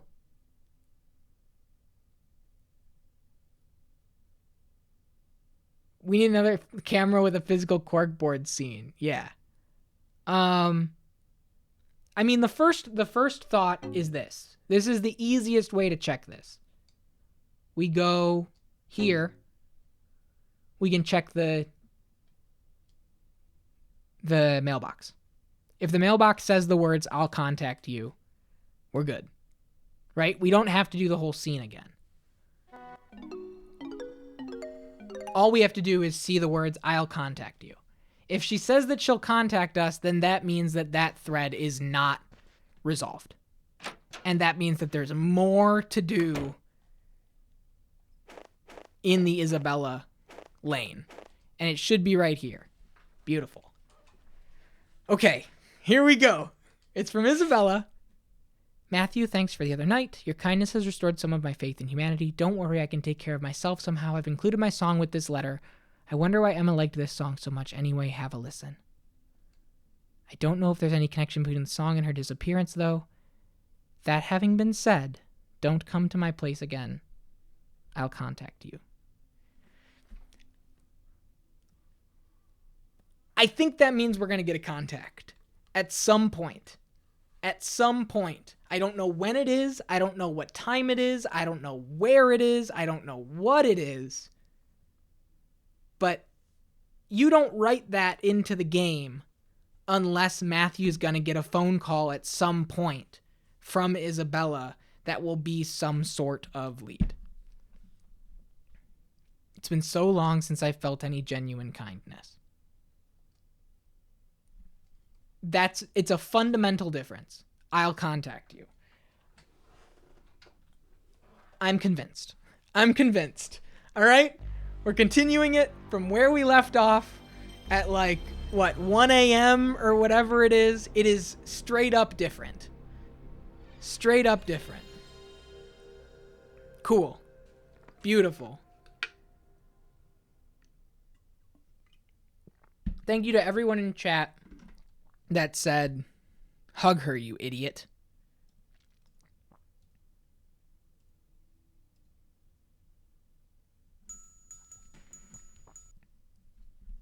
All right. I feel good. 9:32.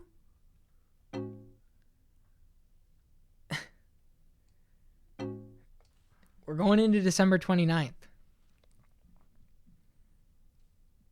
I get the conflict because I would be too, but it feels so much more right for Matt. Yes, absolutely. I'm with you. 100%.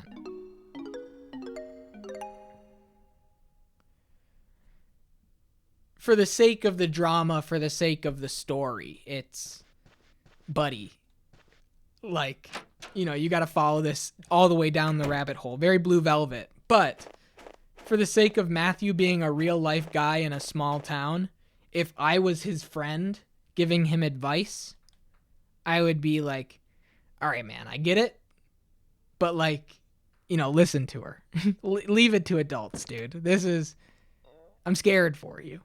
I'm scared for you, partner. Now the question is, what time is this phone call going to happen?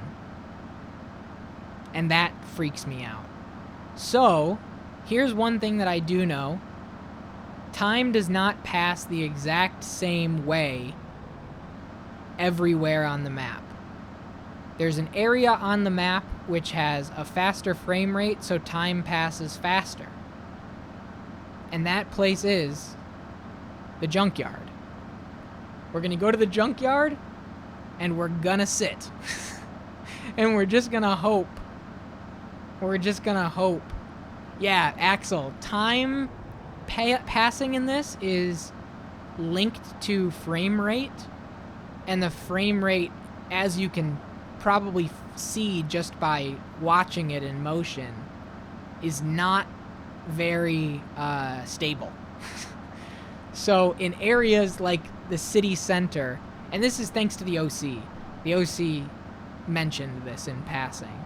Areas like the city center, which have no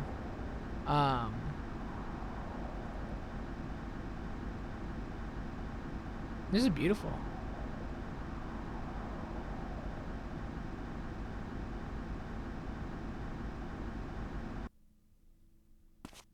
Do you see how fast I'm spinning? Look at that. Look at those spins.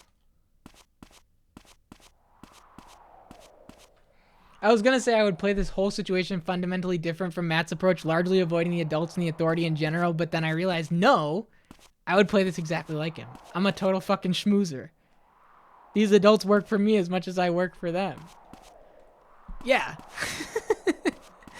Yeah, I'd probably do the same.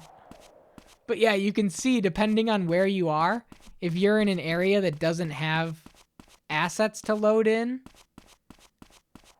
you can see the speed difference. More stuff equals more stuff for frames, less stuff equals less stuff for frames. Exactly. Exactly. So if you're in a less stuff area, time passes faster. But I don't know if this is the best location for time passing in the whole game. That I don't know. I'm having so much fun. Oh, that lit a flame. That's the level of deduction I strive for. That is absolutely the less technical way to say it. Right? And you know what? Sometimes you need the less technical way. Sometimes technical jargon is just ugh. You know? I gotta try this Coca-Cola Ultimate, man. It's just staring me in the face. In fact, let me see. Coca-Cola product tracker. I know PepsiCo has one. Does Coke have one? Can I see Coca-Cola store locator? Retail stores? No. Find your local contact? No.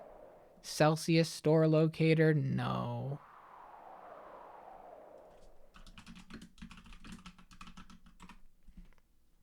We went into the weeds, but we got another thing totally locked down. That's what I'm saying. Coca-Cola Ultimate. I know we were doing the junkyard earlier. Is that all ironed out? Yeah. Yeah. So the junkyard, as far as the junkyard is concerned,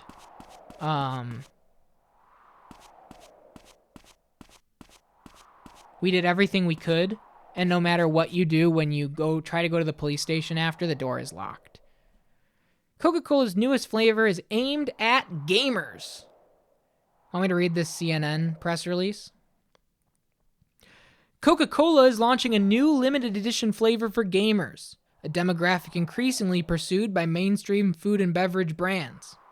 For this new flavor called Coca-Cola Ultimate, the soda maker partnered with Riot Games, which publishes the multiplayer online battle arena game League of Legends. Ultimate will be available in the United States and Canadian stores starting on June 12th for a limited time in regular and zero sugar varieties. Globally, it's available just in zero sugar and is rolling out this week. Coca-Cola a few years ago slashed its portfolio to focus on core brands, including Coke. But full sugar soda has been a sleepy category for years, so Coca-Cola has to work to get new people into the mix. This line of abstract flavors, each paired with a digital experience, is designed to drum up excitement for Coke among younger consumers by focusing on music and online games. Ultimate is supposed to appeal to gamers in particular, and like most of Coke's other limited edition beverages, the actual flavor will remain under wraps. Mystery flavors, other wacky flavors from Coca-Cola Creations platform, which start rolling out about a year and a half ago, include Starlight, inspired by space, had it, Dream World, supposed to taste like dreams, had it, and Bite, which is allegedly pixel flavored. Not only have I had it,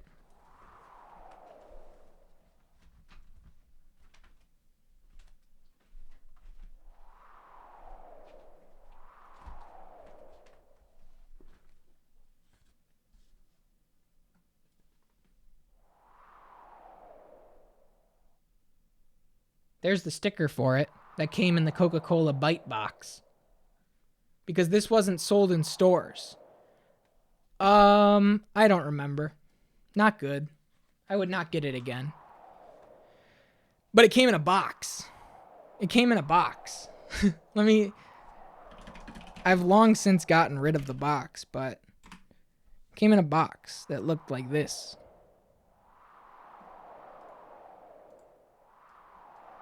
Look at this.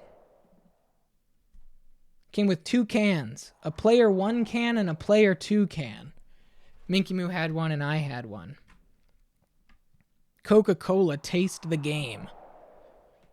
Yeah, I don't have any interest in sipping that ever again. I wonder if they're selling. I wonder if they're like on eBay. If anybody's buying them. Coca-Cola Bite. $25 for a box, $55 for a box. Let me see. Completed listings.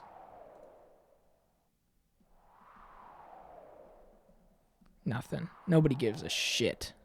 Good. Good. Can you still buy it? Are they still selling it on their store? Doesn't look like it. Bite. Sold out. It's gone. Whoa. Whoa. Look at this. Whoa. Hang on a minute. Now we're talking.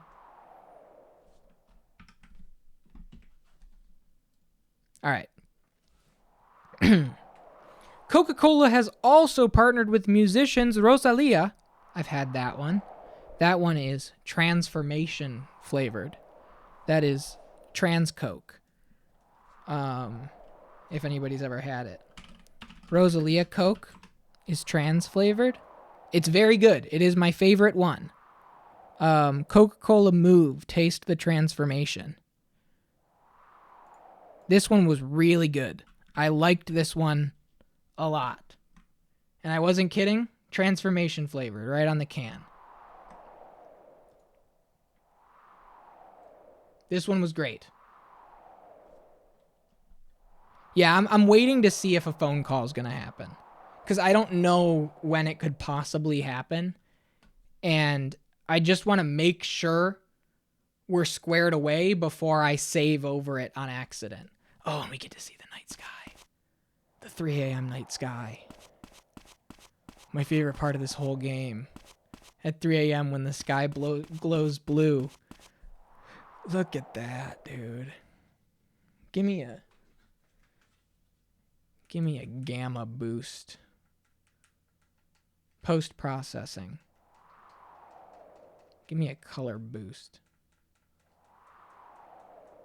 Now we're talking. Look at the beautiful blue sky. Oh, yeah. That's the good stuff. Look at how vibrant the mini-map is with the color boost. Does it reflect on your guys' end? Everything's like way brighter. If I then load the old profile. Yeah, look at that difference. It's like turning on vivid mode on your TV. All the colors get completely blown out. Look at that, man. You can really crank that up. Jeez. Can you go like negative colors? Whoa, we can play nearly black and white Mizzurna Falls. Kurosawa mode, Mizzurna Falls.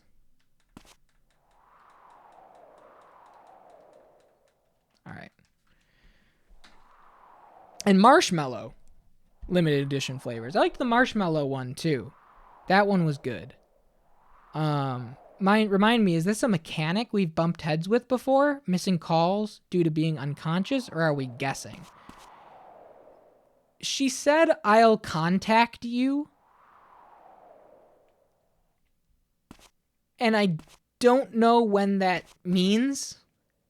And given the fact that she, worked at the bar and whatever, everything is all nighttime based, and she went missing at night. I'm purely guessing. This is simply me making sure we're covered. Right? I think we'll get to 5 a.m. and then reset. And if nothing happens at 5 a.m., then I'll save over and do a 5-hour sleep. so that it cuts ahead to like 4:45 or whatever, and we'll be good. I'm simply just making sure. I'm just scared. We're getting into completely unknown territory here, and now I'm at the point where, like, we have all of the initial hooks of these threads. I feel like I don't think we're gonna get any major surprise pop-up story arc, although you never know. We learned about 40 years ago in Cougar just today. So now I feel like I just have to, guide all of these plot lines into their respective ends. And I don't want to... I feel like we're close. Like we're clearly not close, but I feel like we're close. And I want to give it its all. As in most cases, Marshmallow's flavor mentioned notes of strawberry and watermelon. Coca-Cola won't share what Ultimate is actually supposed to taste like. We're never going to answer that question in a straightforward way, said Oana Vlad, Senior Director of Global Strategy at Coca-Cola. They're mystery flavors, she noted. But they always have to taste like Coke. The flavor profile is always, we say, 85 to 90% Coke. And then that final 10 to 15% twist of something unexpected. Ultimate is supposed to offer drinkers the taste of experience points. All right? All right, everybody? Which are earned by League of Legends players based on how much time they spend playing the game, according to a company statement announcing the product. The flavors are not designed to become permanent offerings, noted CEO James Quincy during the Redburn CEO conference in November. Instead, they're supposed to help build buzz around the company's core product. They're more engaging and more interesting demonstrably than a flavor, a Coke with vanilla or something, he said. We're testing the boundaries. That's about engagement with customers. Coca-Cola's marketing approach seems to be working. In the first quarter, trademark Coca-Cola grew across all geographic regions, according to the company, thanks in part to interest from the coveted Gen Z market. If I were to take the US, we can say that the growth in the Coke franchise is not just being driven by increased recruitment, but increased engagement and recruitment of Gen Z, he said. The flavors are also a way to reach people online, in games, and beyond. The limited time offerings have been paired with virtual experiences. Starlight's can featured a QR code that granted customers access to a holographic Ava Max concert. Dreamworld drinkers could buy virtual merchandise for their online avatars. The digital component is really at the heart of what Coca-Cola Creations is. With the platform, Coca-Cola is leaning into music and gaming, which has long proved fertile ground for beverage companies. Red Bull has been active in the esports world for years, and PepsiCo has developed a product, Mountain Dew Game Fuel, specifically for gamers. Recently, mainstream snack makers have been betting on gaming as well, and that's a hyperlink to Cap'n Crunch showing up in video games? I guess that Crunchling Adventure. Advertise Cap'n Crunch in games like Mad Skills Motocross. What the hell is Mad Skills Motocross? Oh, it's a mobile game. Okay, that makes sense. Of course. That's where the kids are.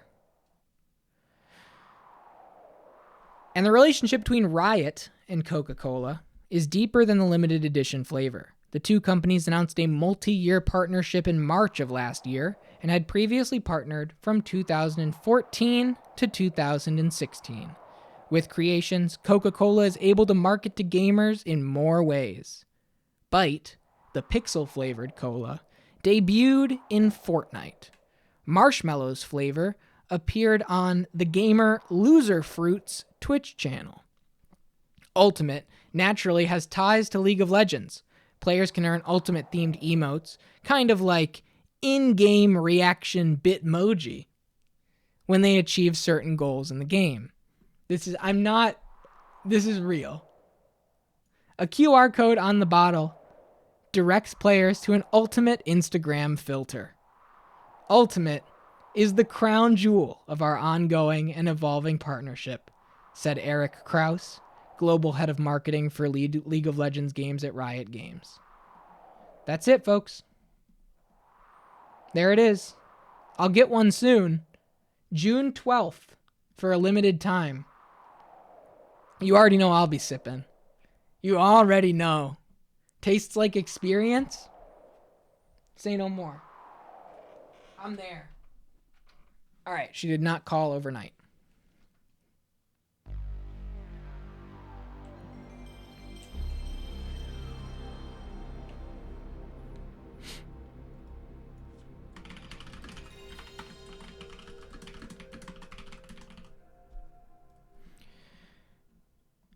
I love that.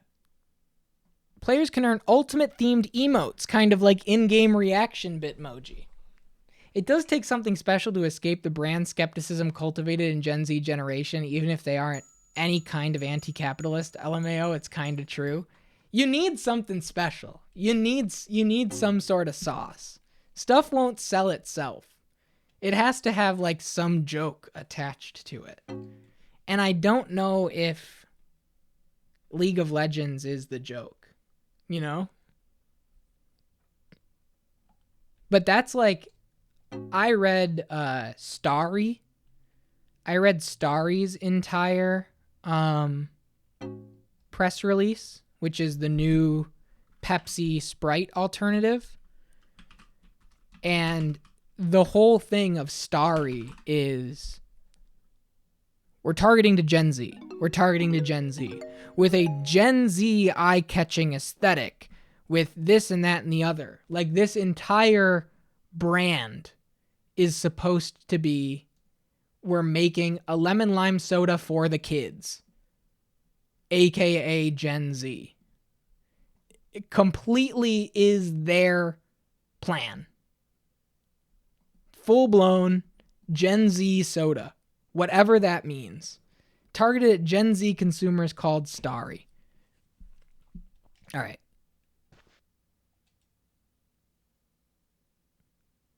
Crazy because that shit looks straight from 1998 party mode. Yeah, it's throwback.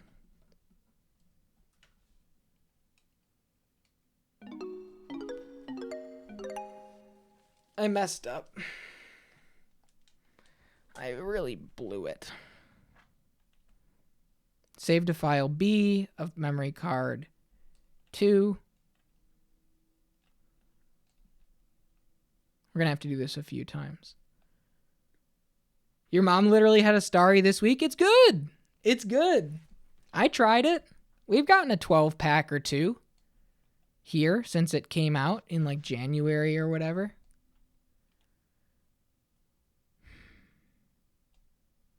Do we go for the 5-hour snooze? I don't think a call is happening at 5 o'clock in the morning. I think a call is happening at 2 o'clock in the morning if it's happening.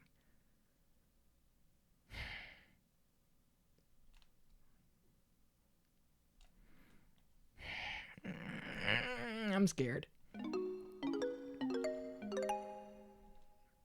I'm too scared. I'm too scared. I'm simply too scared. We go to file B, we go to memory card 2, and we save up through 4:45, which is when I turned it off. Anybody have a soda stream? There's now Starry Soda Stream. I've never used a soda stream. Do you think it works? Do you think it makes an actual, like, glass of soda that's good? File B. Memory card 2. I wonder.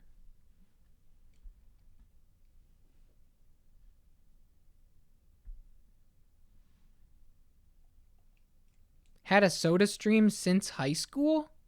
Or haven't had a soda stream since high school?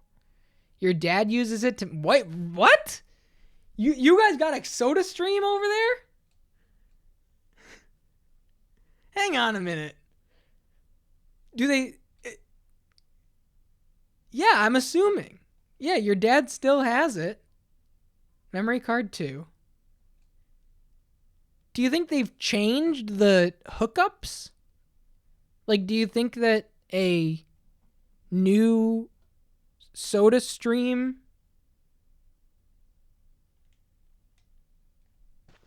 It's so scary, Lurking Horror. It's just too scary for me. Like, is this what the syrups looked like way back when? That makes about 9 liters of Starry.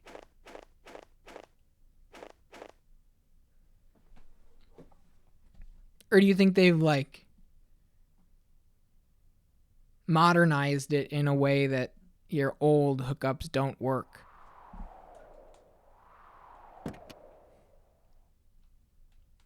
It's just CO2 cartridges you make sparkling water and dump the syrup in? Hang on. Hang on a minute. This is just a Hang on a minute. You're meaning to tell me this doesn't, like, hook up into this machine like a Keurig or an espresso? It's not like you put the Starry thing in? The syrup doesn't go in the machine? Bullshit. Thank you, I'm out. That's me on Shark Tank. That was my impression of me if SodaStream came up to me on Shark Tank. Bullshit, I'm out. I'm out. You're taking the only fun part of this whole thing, which is hooking up fun syrups to a machine and removing that. The actual machine only makes the sparkling water? Bullshit. Fuck you. Fuck you, SodaStream. Thanks, Minky Moo. Yeah, thank you for the insight. Do you know how impossible that'd be to clean? So? It's just tubes. My mom dumps the syrup in and then sterilizes and then seltzerizes it, but I don't think you're supposed to do that. Sticky mess after one. It's soda. Yeah, give me more tubes. I paid good money for this gadget. Give me the tube. It's up to you to make it cleanable. Give me the tube. Give me the little pipe cleaner attachment that I have to run through it every so often. That I wouldn't do. She makes the same damn lemon lime seltzer every time. Why? Right. You just figure out what you like, and then that's what you get.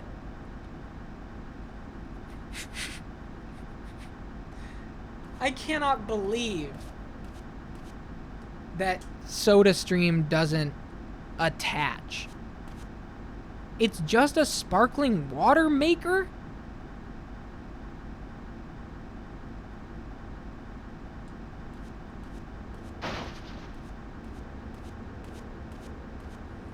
Maybe I'll have to run over and maybe we'll make a... It doesn't stream soda.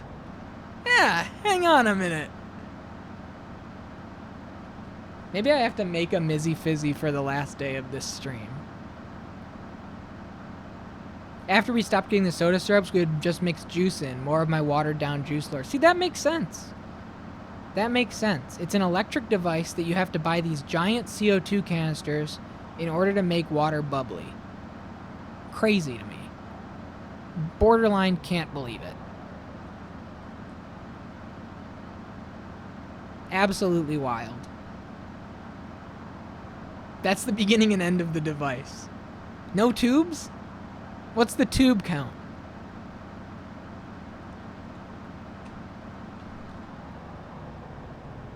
I want a soda gun in my house.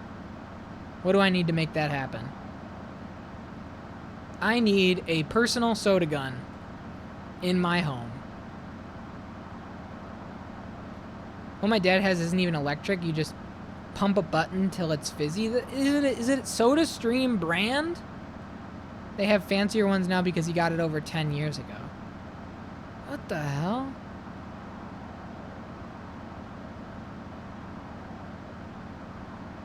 It is? Wow. Wow. I've learned so much. Learned to never trust anyone other than myself. So, the official SodaStream branded Starry bottles. There's nothing SodaStream about them. It's not like a Keurig cup. SodaStream just paid for the name on the box to make his seltzer coffee. It's just official concentrated Starry syrup. This is a mess. Yeah, why aren't kids chugging the syrup like Mio? Instead of SodaStream lemon lime syrup.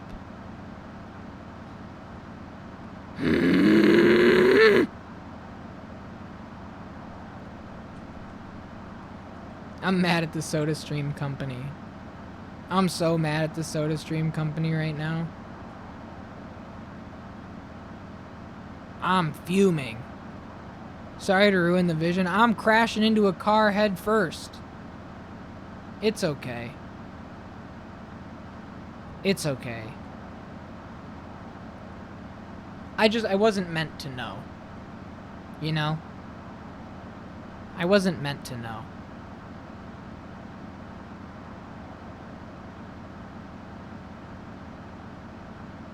I gotta clear my mind. Mel's still in the police station. 6 o'clock's about to hit.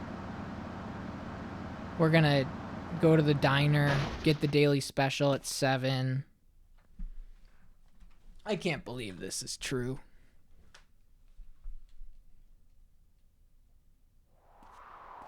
Who the hell is that?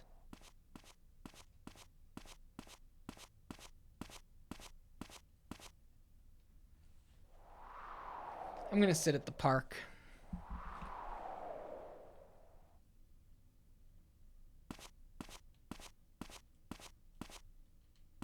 Can't even sit. Look at the lights from the town. Off in the distance. Oh, those are the homes. The town's like over that way. Sheriff station's on the other side of that big rock. Out there is Aston Farm somewhere.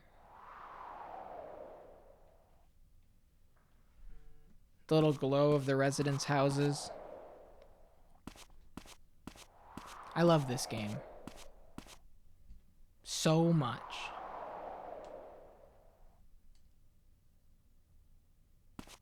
Alright.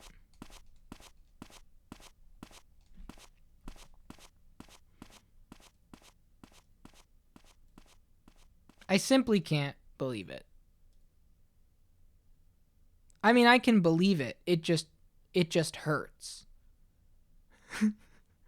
It just hurts to believe.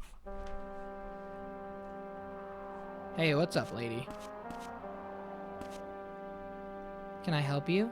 No, but it's 6 o'clock in the morning. What are you doing? I'm just curious. Sorry. See you later. All right, December 29th, Friday, 6:06 a.m.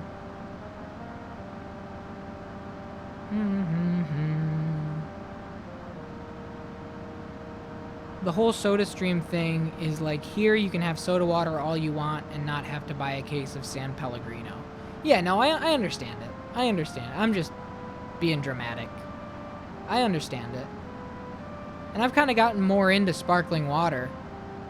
So, I've been buying Perrier from the corner store and walking around the neighborhood sipping on a Perrier. So, I get it. You know, cuts down on cost.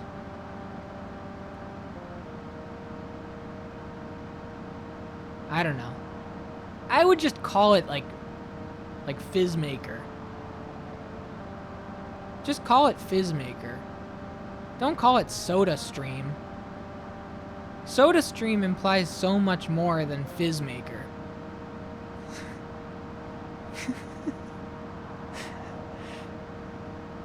Fizzmaker is such a more honest,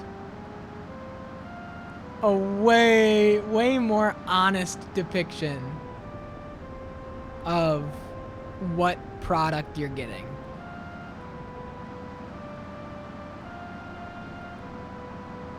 See Morgan coming to work? We can call his wife now. See what his wife has to say. See if we get any leads on what today is gonna bring us? Yes, Morgan here. What the hell? Wait a minute. Then who's driving your car? Mandarin flavor's the best? I've never had polar seltzers. They have the, like, San Pellegrino Blood Orange, which is not a seltzer. It's just an orange soda. But for some reason, the way that it's marketed is like, no, it's San Pellegrino. It's blood orange flavor. And it's just an orange soda. But my sister used to drink those and liked those a lot. It's very different.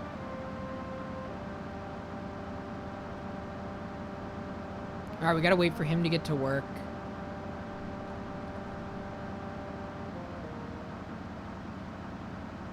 I understand the disappointment that it's not Keurig vibes with the syrup. I'm saying. That's all it needs to be. Otherwise, it's just Fizzmaker. Which has a place. Don't get me wrong. It's nowhere near as fun.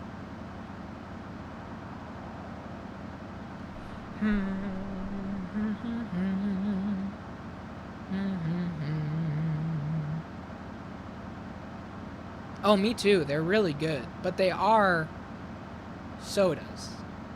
You know? It's very different from like a LaCroix or a Polar or any of those. Maybe you went to the diner? Wake up in the morning, get some breakfast. Love the arch.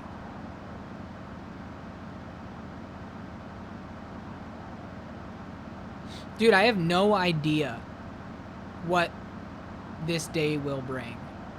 What is December 29th in the world of Mizzurna Falls? We're about to find out. Is he stopping at the diner? There's no way. Morgan.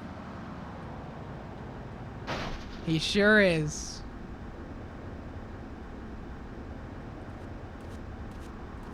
Fancy seeing you here. Sheriff? Boss? Can I call you boss?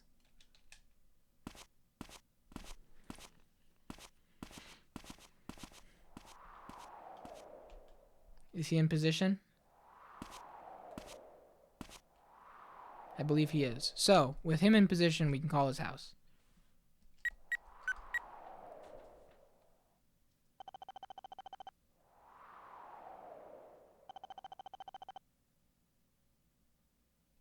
No! Okay. Donuts on the brain. Hearts, have you been here for this saga that we've done?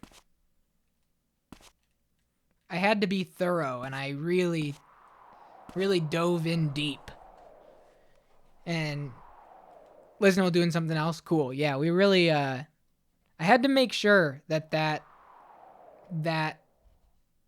you did tell me to do the hug. You did. But it does seem like if you don't do the hug, she doesn't hit you with the I'll contact you, which makes a massive difference. All right. December 29th. Let's go.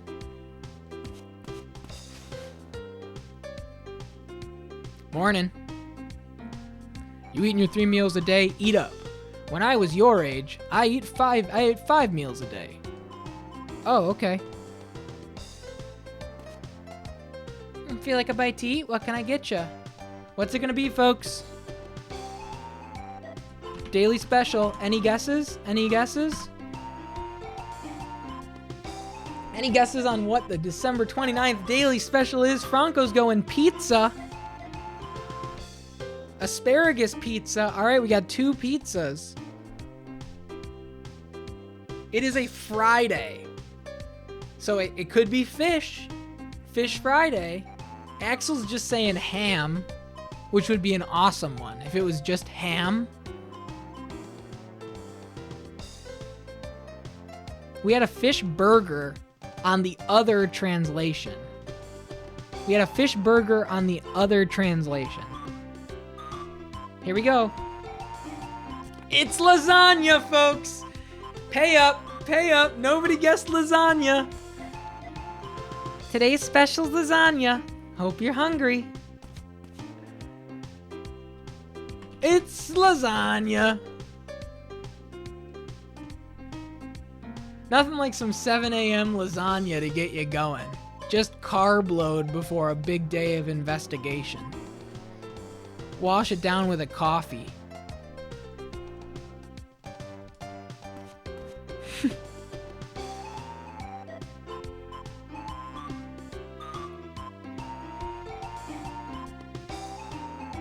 Thank you, darling.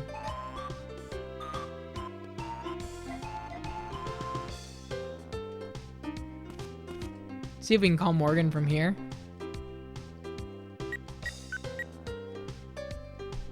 No way he picks up when he's sitting right there, right? Hello, Stein residence. Morgan's at work. He says he's going to go without proper sleep until he finds Emma. I wonder where that young girl could be. Isn't she just hiding somewhere? Now, if someone in town wanted to hide out, they'd probably go to the motel. Get some privacy. But surely she's not just doing that. Oh dear, I shouldn't be telling you all this about my husband's work.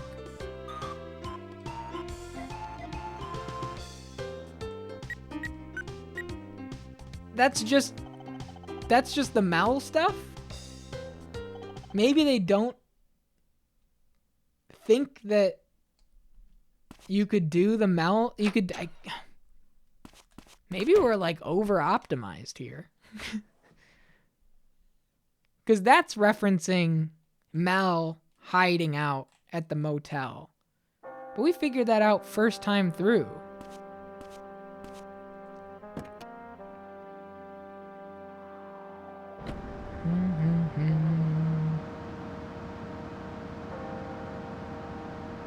Well, where else can we go?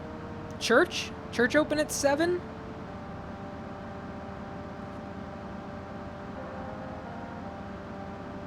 Maybe?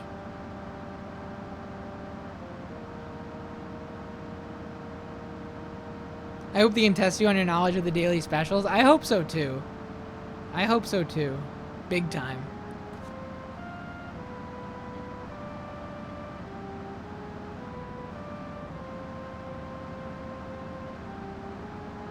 There is a chance that we finish this game next week. Have we all considered that as a very real possibility?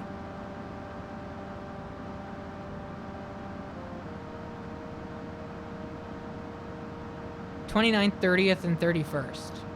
There is a chance. I don't like to imagine a world without Mizzy Fizzy. I understand. I won't bring it up any further. But there is a chance. So maybe in an effort to keep the love going strong, we pivot it off of 2 days a week into 1 day a week. And I'm glad of all the time it's given us. Are we doing the last days about? If I don't need to, I don't think I will. We didn't gain anything out of doing today's follow-up stuff. Retaking December 28th earned us nothing. Like, we had it all on lock the first time through. And so if the game is kind of, sharpening its scope and becoming more linear in these ending moments, then no,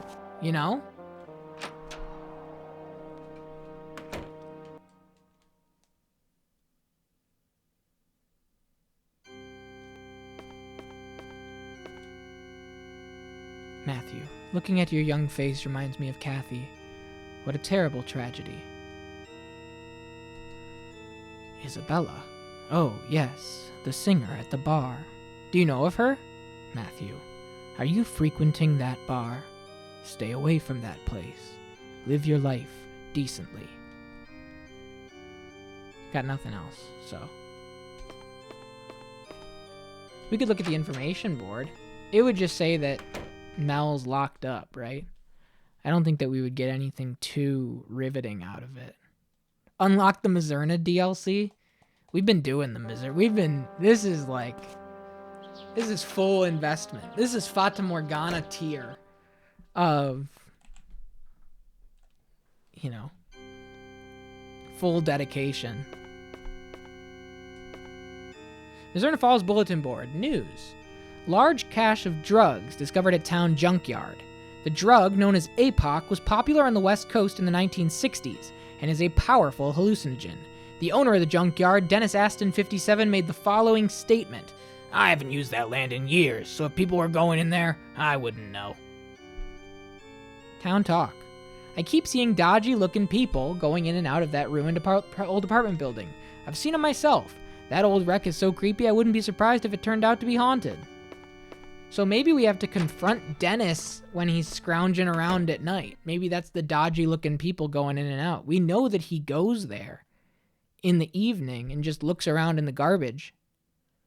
Maybe that's him going rat mode, and we had to wait until the... I can confirm that this is what small-town newspapers are like. Strange people seen going into a building. I don't recognize them. Somebody I don't know passing through town. Should we be worried? He bought 2 Slim Jims, a bag of corn nuts, and a cool blue Gatorade. He says he was on a road trip. We'll keep an eye out.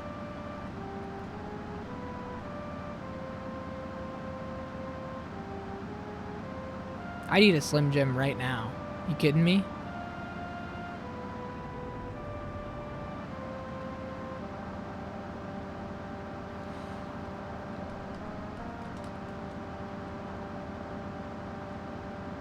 Alright, 8 o'clock, we go to the police station, we learn about Dennis. That's our next step. That's our next step.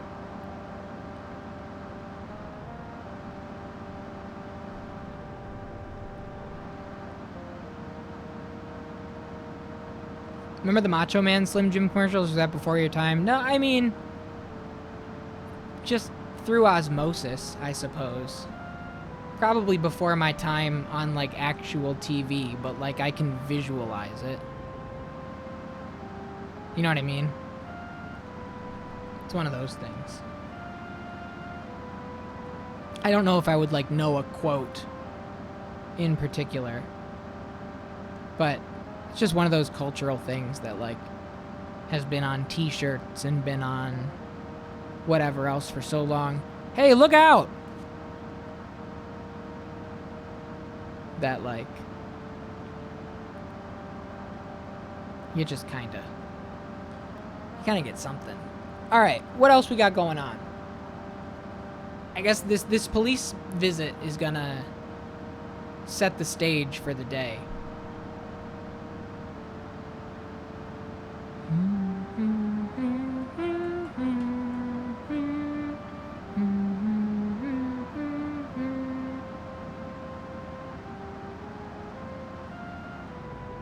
Morgan's not here yet.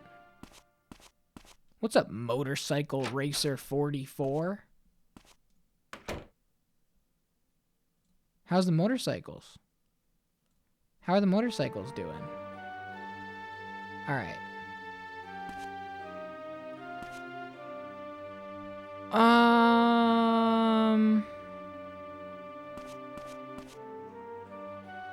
Can I help you? You should ask Morgan if it's about the case.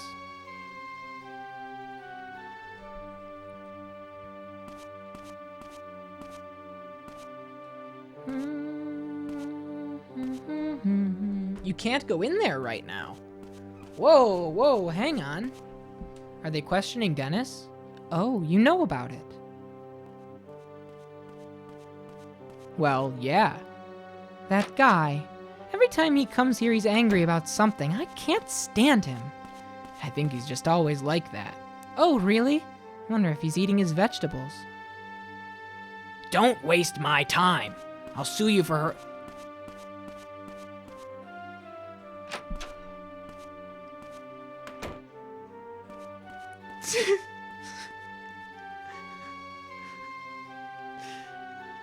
You didn't see a goddamn thing, okay, Franco?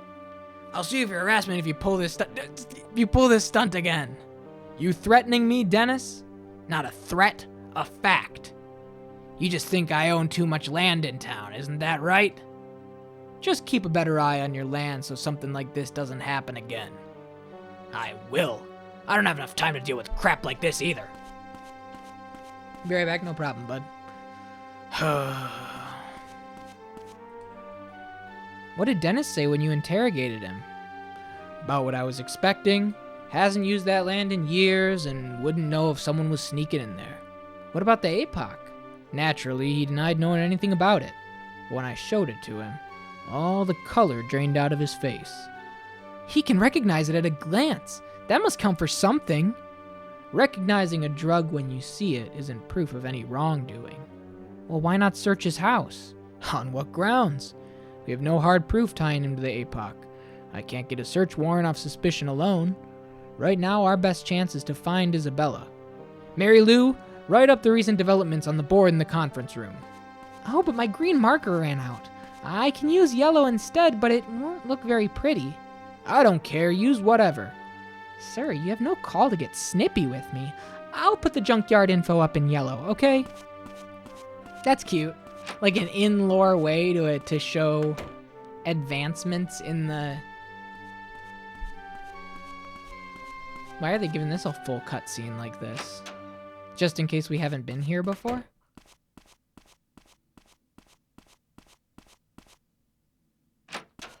Weird. Okay.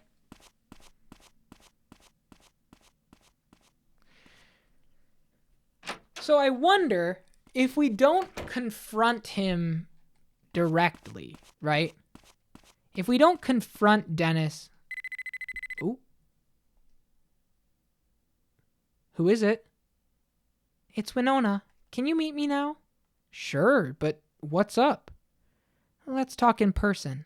I'll be at the boathouse. Can you come? All right, I'm on my way. Do I have room to check this? I'm going to. Winona, it'll be just a moment. Because the game, you know how it is. I got stuck on some boxes, Winona. I'll be right there. Mary Lou sus? No. All right. Junkyard. A large quantity of APOC was found on the junkyard. According to the land's owner, Dennis Aston, he's not used in the land in many years. It's possible that the drug dealer snuck onto the land without permission to hide the APOC there. Now the junkyard has been sealed off. Okay. Hospital. Kathy's found grievously. So are they going to show updates in yellow? Okay, no. Are there any updates in yellow? Updates in yellow?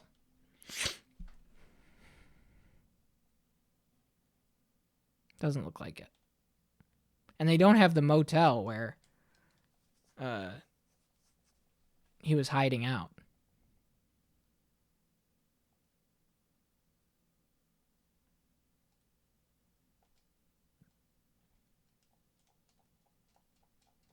We already read all these, so that's all right. All right. To the boathouse.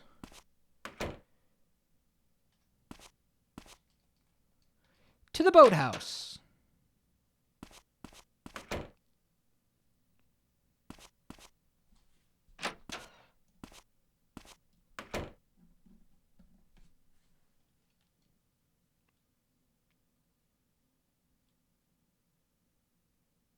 Come on.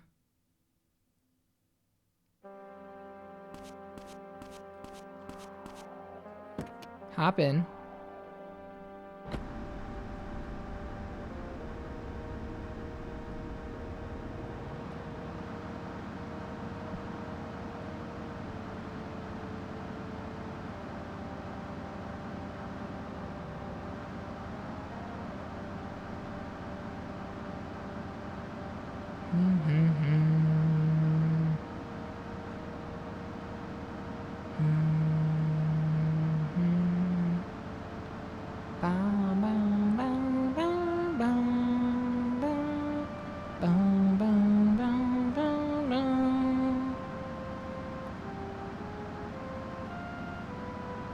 I'm glad that we got, a little bit of a ball rolling.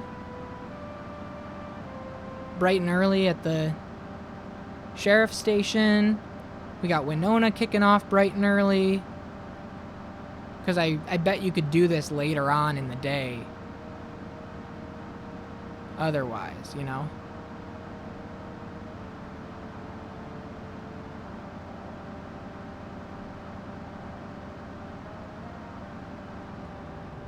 Your dad's here? Hey, Winona? Oh, right. He just says that. Okay. That's what he said last time.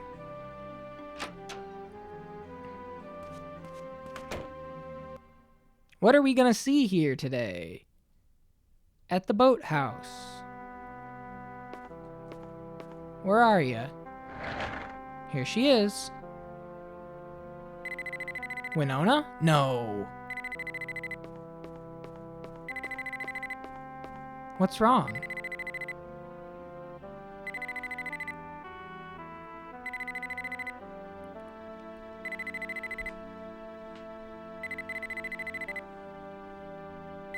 We can't pick it up.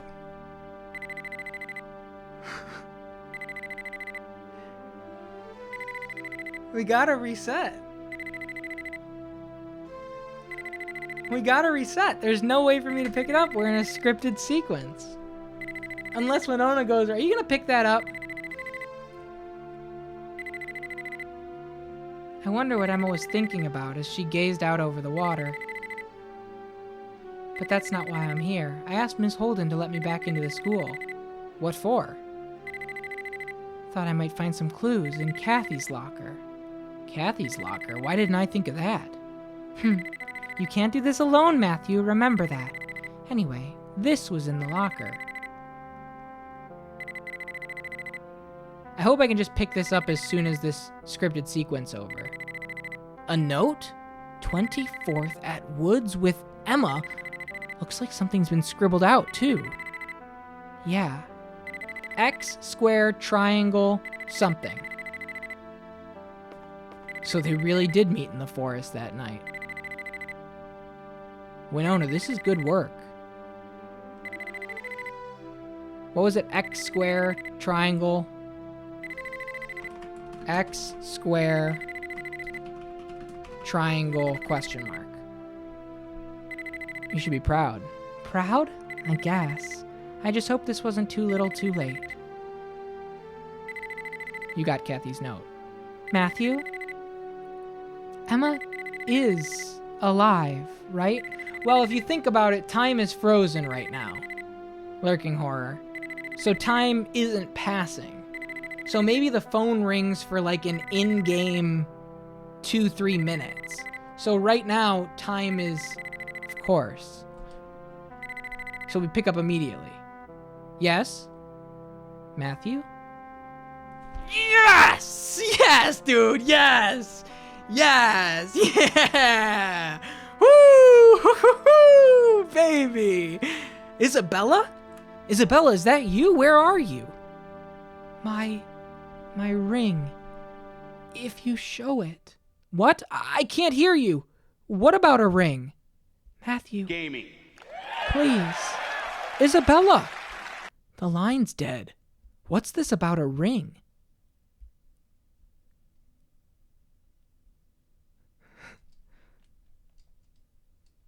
All right. Who could we show it to that we haven't shown it to? We have a new note here. X square triangle. It's a Club Wolves flyer found in Kathy's locker. 24th at Woods with Emma is written on the back. Emma was all alone. She had no one to talk to. This ring was in Emma's house clogging the sink. Could have been lost or hidden on purpose. Is it Emma's? I don't know. Mrs. Rowland said she'd never seen it. There's the initial I engraved on it. The initial I? Who could that be? We don't know anyone whose name begins with I. Maybe it's a group or a place? Who could we show it to, man? The boathouse operator? That doesn't seem right. Maybe he'll get scared? Remember, he was like, not you. You too? You want to go to the North River? I'd like to rent a boat. A boat? No, can do. Not many customers this time of year, so the boats are in for maintenance right now. There isn't a single boat you have to spare? Nope, can't use any of them. I'm thinking about quitting boat rental altogether for the winter season. But I need to get to the North Shore. It's important. North Shore? What, you too? Nope, sorry, can't do it. If you know something about Isabella. Isabella, look, I'm not going to rent you a boat, so just leave. What about this? What the hell is that? Oh, God! So you're with them. Them? What are you talking about? Huh? So you're not? Isabella's on the other side of the lake, isn't she? No. Cut the crap. Don't lie to me. All right. Those guys showed up and told me not to rent out any boats. Man, what a pain.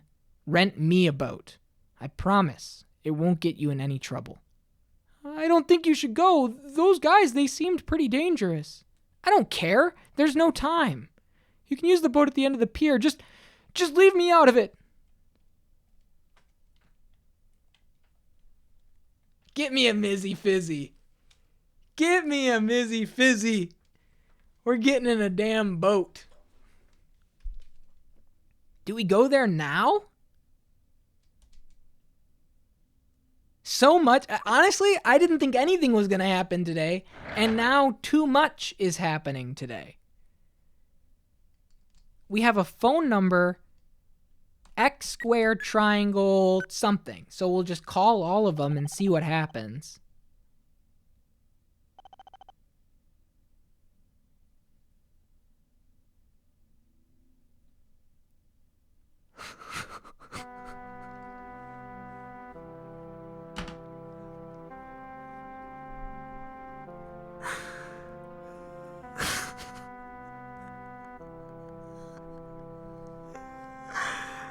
Oh my God!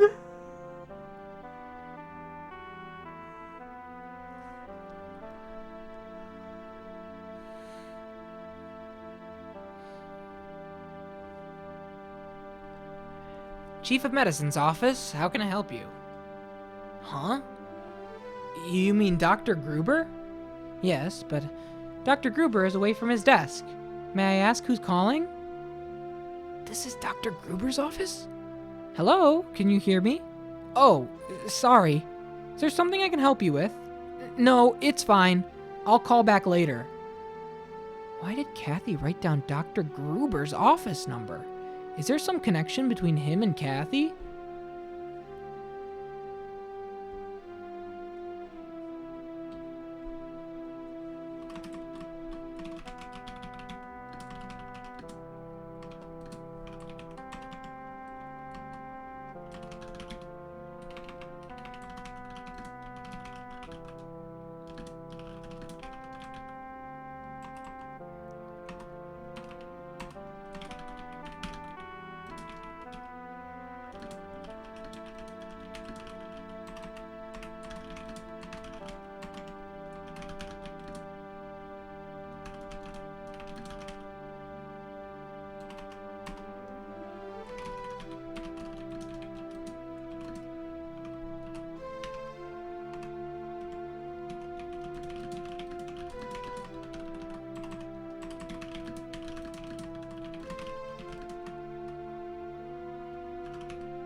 Wow. Wow. I simply can't believe it. I'm beaming. Man. Man, oh man.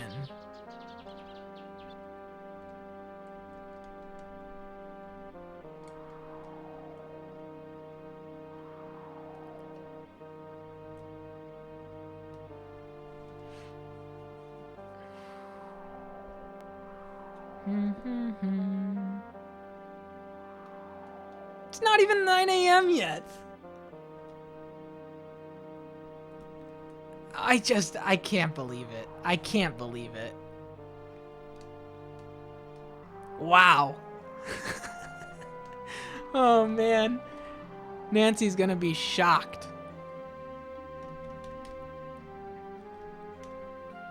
This is crazy.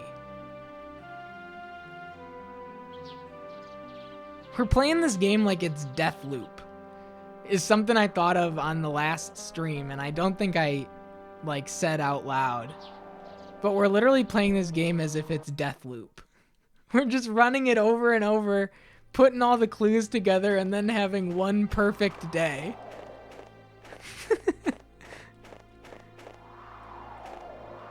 Alright.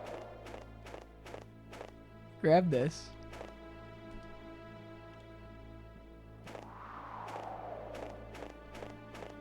Because we've been here before.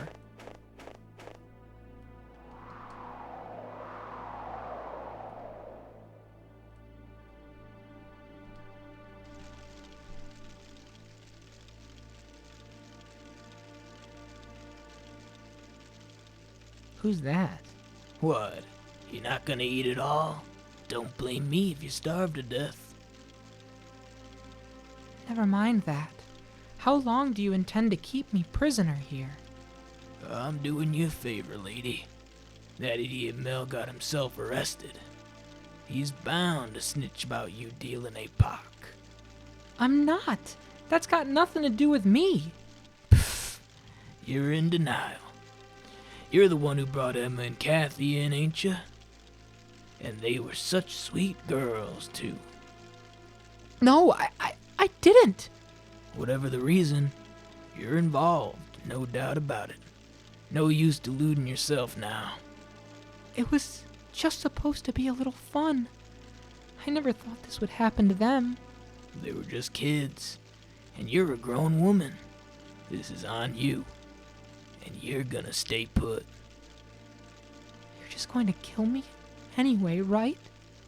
If it was up to me, I'd have you killed already. But the boss told me not to. Man, I've got my hands full babysitting the both of you. The both of us? Who else do you mean? A girl you know all too well. I can't believe it. She's alive. Yeah, no thanks to you.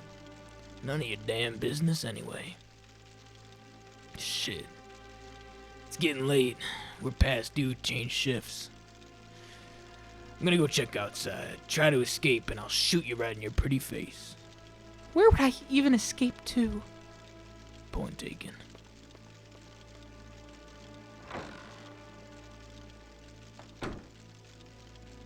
Isabella!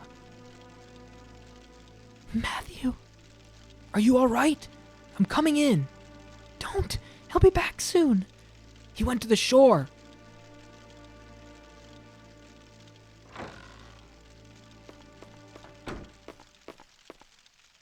Are you hurt?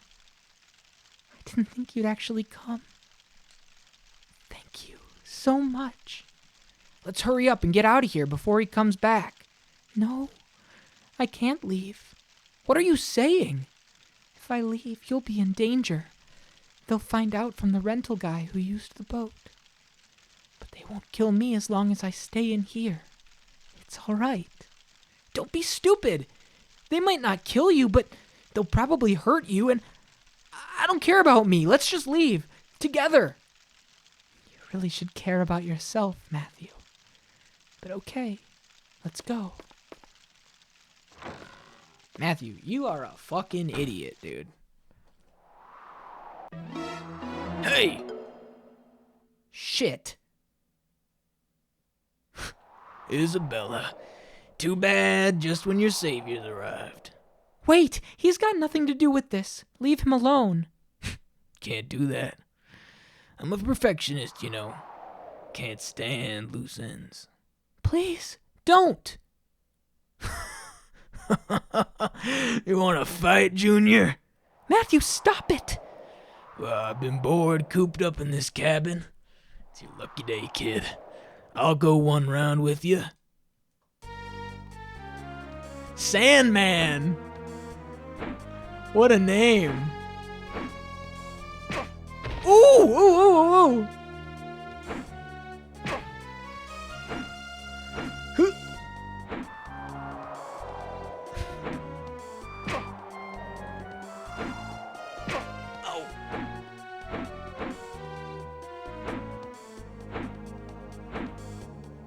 Come on.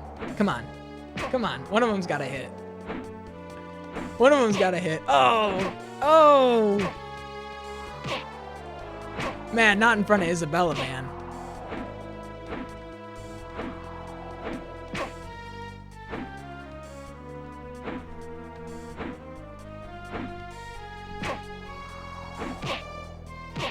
Ooh. Matt. My guy. Not like this, dude.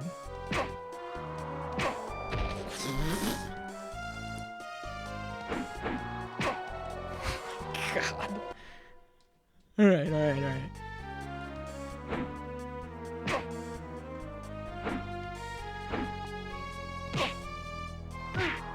Okay, there we go. Get up, old man. Nice headbutt, stupid.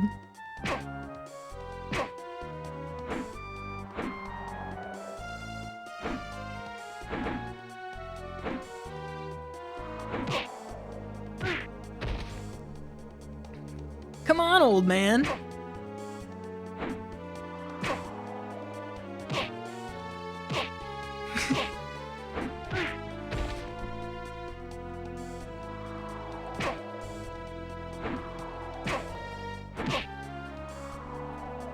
Get out of here. Lucky shot. Isabella, let's go. Matthew, wait. Let's just run. We can talk later. It's important. Listen, Emma is alive. What? She's...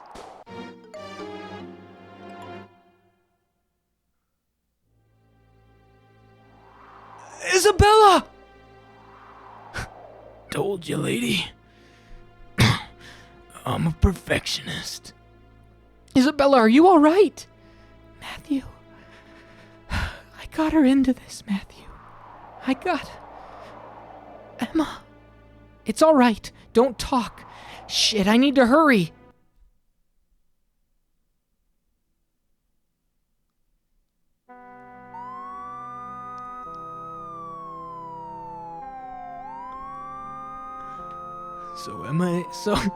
So Emma is alive. We need to get to Dennis. He's got Emma too, I know it. Calm down. Hudson's on his way to Dennis's place now.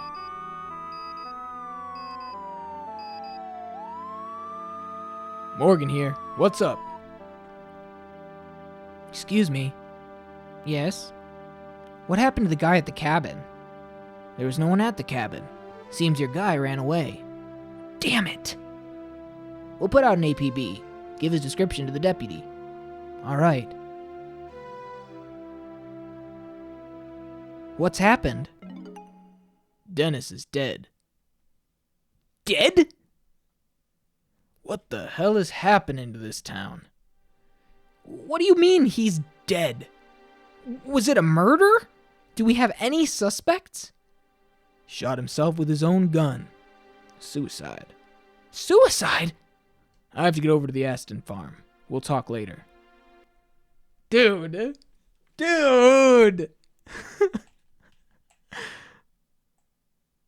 What the fuck? It's not even 9 o'clock. It's 9 o'clock. He's still standing here.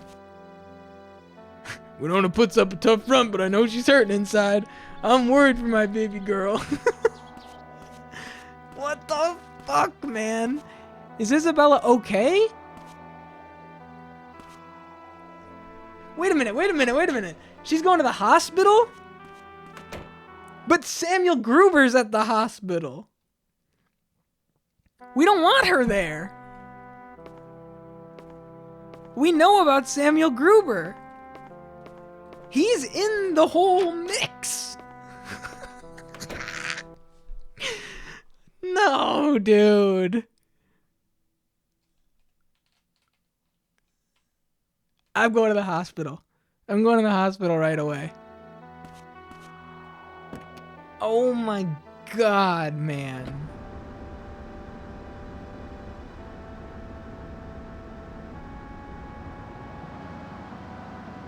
No!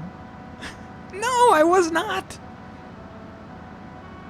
No! Not at all, man. Are you kidding me? Dennis is dead? The rat himself? Now I'm curious, can we like see his little garbage pile?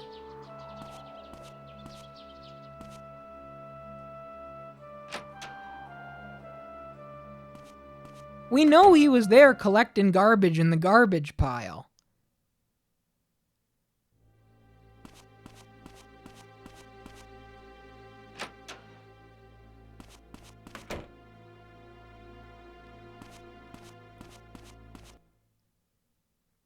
Dude.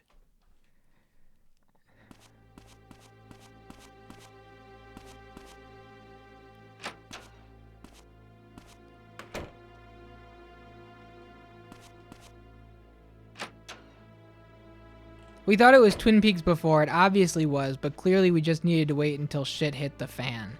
But even still, you know, it's doing Twin Peaks, but it's doing it, it's way more like crime thriller. It really is more Blue Velvet than it is Twin Peaks in terms of tone. Tonally way, like Blue Velvet's not joking around, you know? Blue Velvet is disturbing about a college kid that, you know, gets in way over his head. It's, oh my God.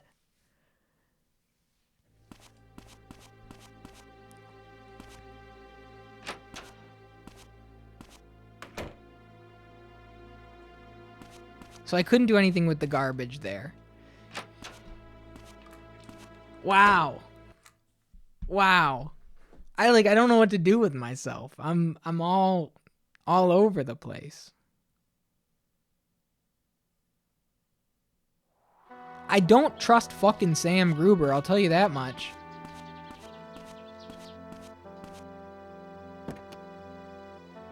Once they collect those background plot points over the full episode, it feels liberated to go nuts. No problem, Lurking Horror. It's a great movie. It's an absolutely great movie. If you like this, watch Blue Velvet, is basically what I'd say. It is truly wonderful. And speaks to this game's spirit so much. In fact, you know, one thing I learned, I mean, I knew it beforehand, but I didn't put the pieces together until after we watched it last Friday. The lounge singer in Blue Velvet, and unfortunately I forget the character's name already, but that's Isabella Rossellini. And so they named the Isabella in this after the actress's name of the Blue Velvet singer. And so it all lines up. And I didn't put that together until I think when the credits were rolling in Blue Velvet. Yeah. Oh yeah. Oh yeah. Shameless even. I'm astounded. I cannot believe all that happened.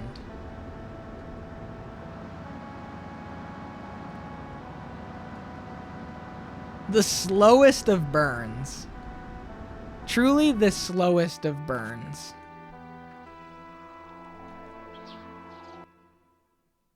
Wrong color range again? Did I not turn the...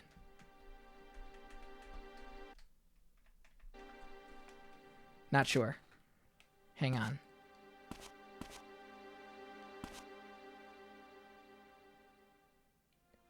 Dude!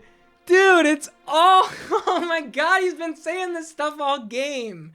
He's been saying this grimy shit all game. This slimy, grimy shit. Oh my god! Oh man.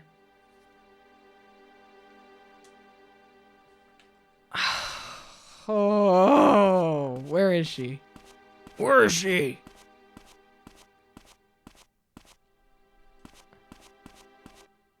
I was typing up a whole other message, but he has been. Remember, he's like, "You want me to hook you up with any of the nurses? Any of them tickle your fancy?" Oh my god. She's still resting. I won't let anyone in. Fuck you. Do you know who I am? He's like, "Not gonna work this time, pipsqueak."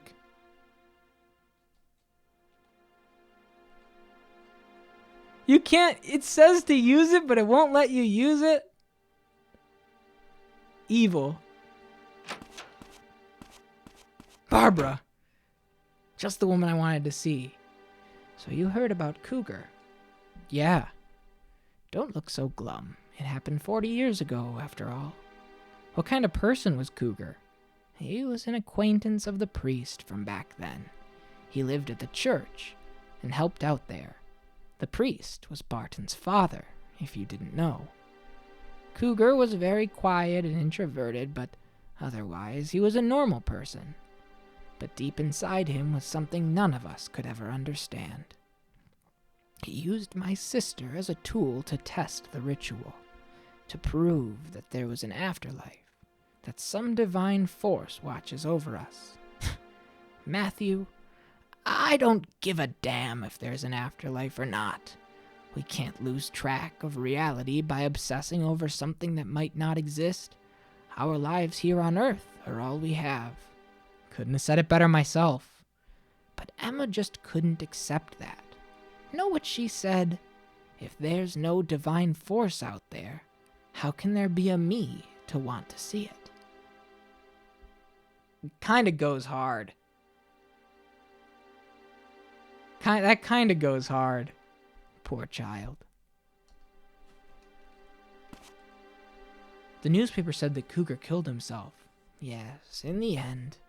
Hunted into a corner, he chose to perform the ritual on himself. Took his own life. He was a coward. Took my sister and wasn't man enough to face the consequences. But ever since he died, the church has been very good to me. Sounds like the church is trying to atone for Cougar's crime. Yes, the church were very forthcoming with the police.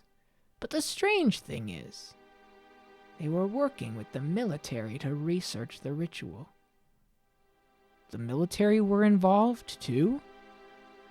Oh, it was too much for the sheriff back then to handle. This was only a small town. I do hate waking up. All the bad memories come flooding back. Okay, we got options. But first, my first order of business, Groob's downstairs, the Groobmeister.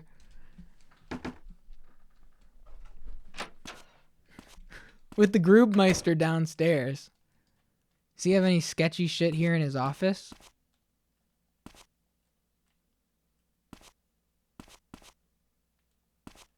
Doesn't quite look like it. Oh, man. I'm literally inspired by how open this game is about its inspirations. It's Lynchian Americana, openly borrows beats, but making an incredibly fun and ultimately unique product. Yeah. Yep, absolutely. Absolutely. I have... Inspiration is inspiration, and no matter to what end, and this is something I had to learn, and I think back to a platformer that I played 2 years ago that I was like, it's fine, but Why would you play this over the game that it was clearly inspired by? And I've since kind of kicked myself for thinking that way, because art takes work. And if somebody needs to make something inspired by something else to prove their worth and then make a stepping stone to make something else, or don't, whatever. It's like an inspiration, no matter how direct, you're always making a unique product, and there's always something to celebrate. I hope when I'm inspired by art, it's both clear that I've been inspired and have a unique and interesting enough piece by itself. Yeah, absolutely. Absolutely. All right, ready? Recognize this. What is it? A used napkin? This was in Kathy's locker, and it has your office phone number on it. Oh. Why would Kathy have your number? I don't... Listen, You know something about Kathy, don't you? Oh, all right. Look, it's no big deal. At the bar a while back, Kathy and a friend were there. I was drunk, you see, and I gave her my number. Her friend? Who was she with? A girl named Loretta. Loretta? That's the girl I met at Kathy's funeral. Listen, it's not like I did anything with her. We just had some drinks, I swear. What do you know about Loretta? Her? I was wasted. I don't remember. Oh, right. Loretta lives out of that van. So she's homeless? No, I don't mean she literally lives out of a van. I always see her there. What I mean is, she works at the taco van in the afternoons. You know, that yellow one parked in town? The taco van. Matthew, let's keep this our little secret, okay? About me and Kathy and her friend. All right? Why? Hey, men like me have to maintain a certain reputation. You see, I'm the chief of medicine. You should have thought about that before you started hitting on him. Come on, Matthew, please, I beg of you.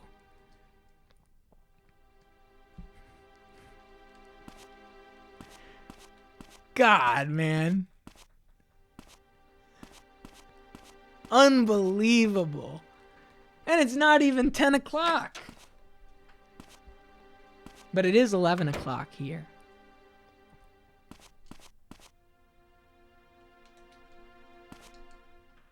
I think next time we've gotten our taste. Next time we play Mizzurna Falls, we're going to start December 29th, Friday, from the top, starting at 8 a.m., the most jam-packed 2 in-game hours of Mizzurna Falls yet.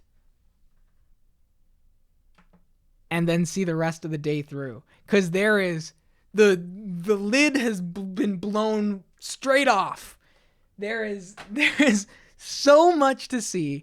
We got the church to go to off of Barbara's advice. We had all of that stuff with Isabella. We now have a Loretta thread that we can finally go down.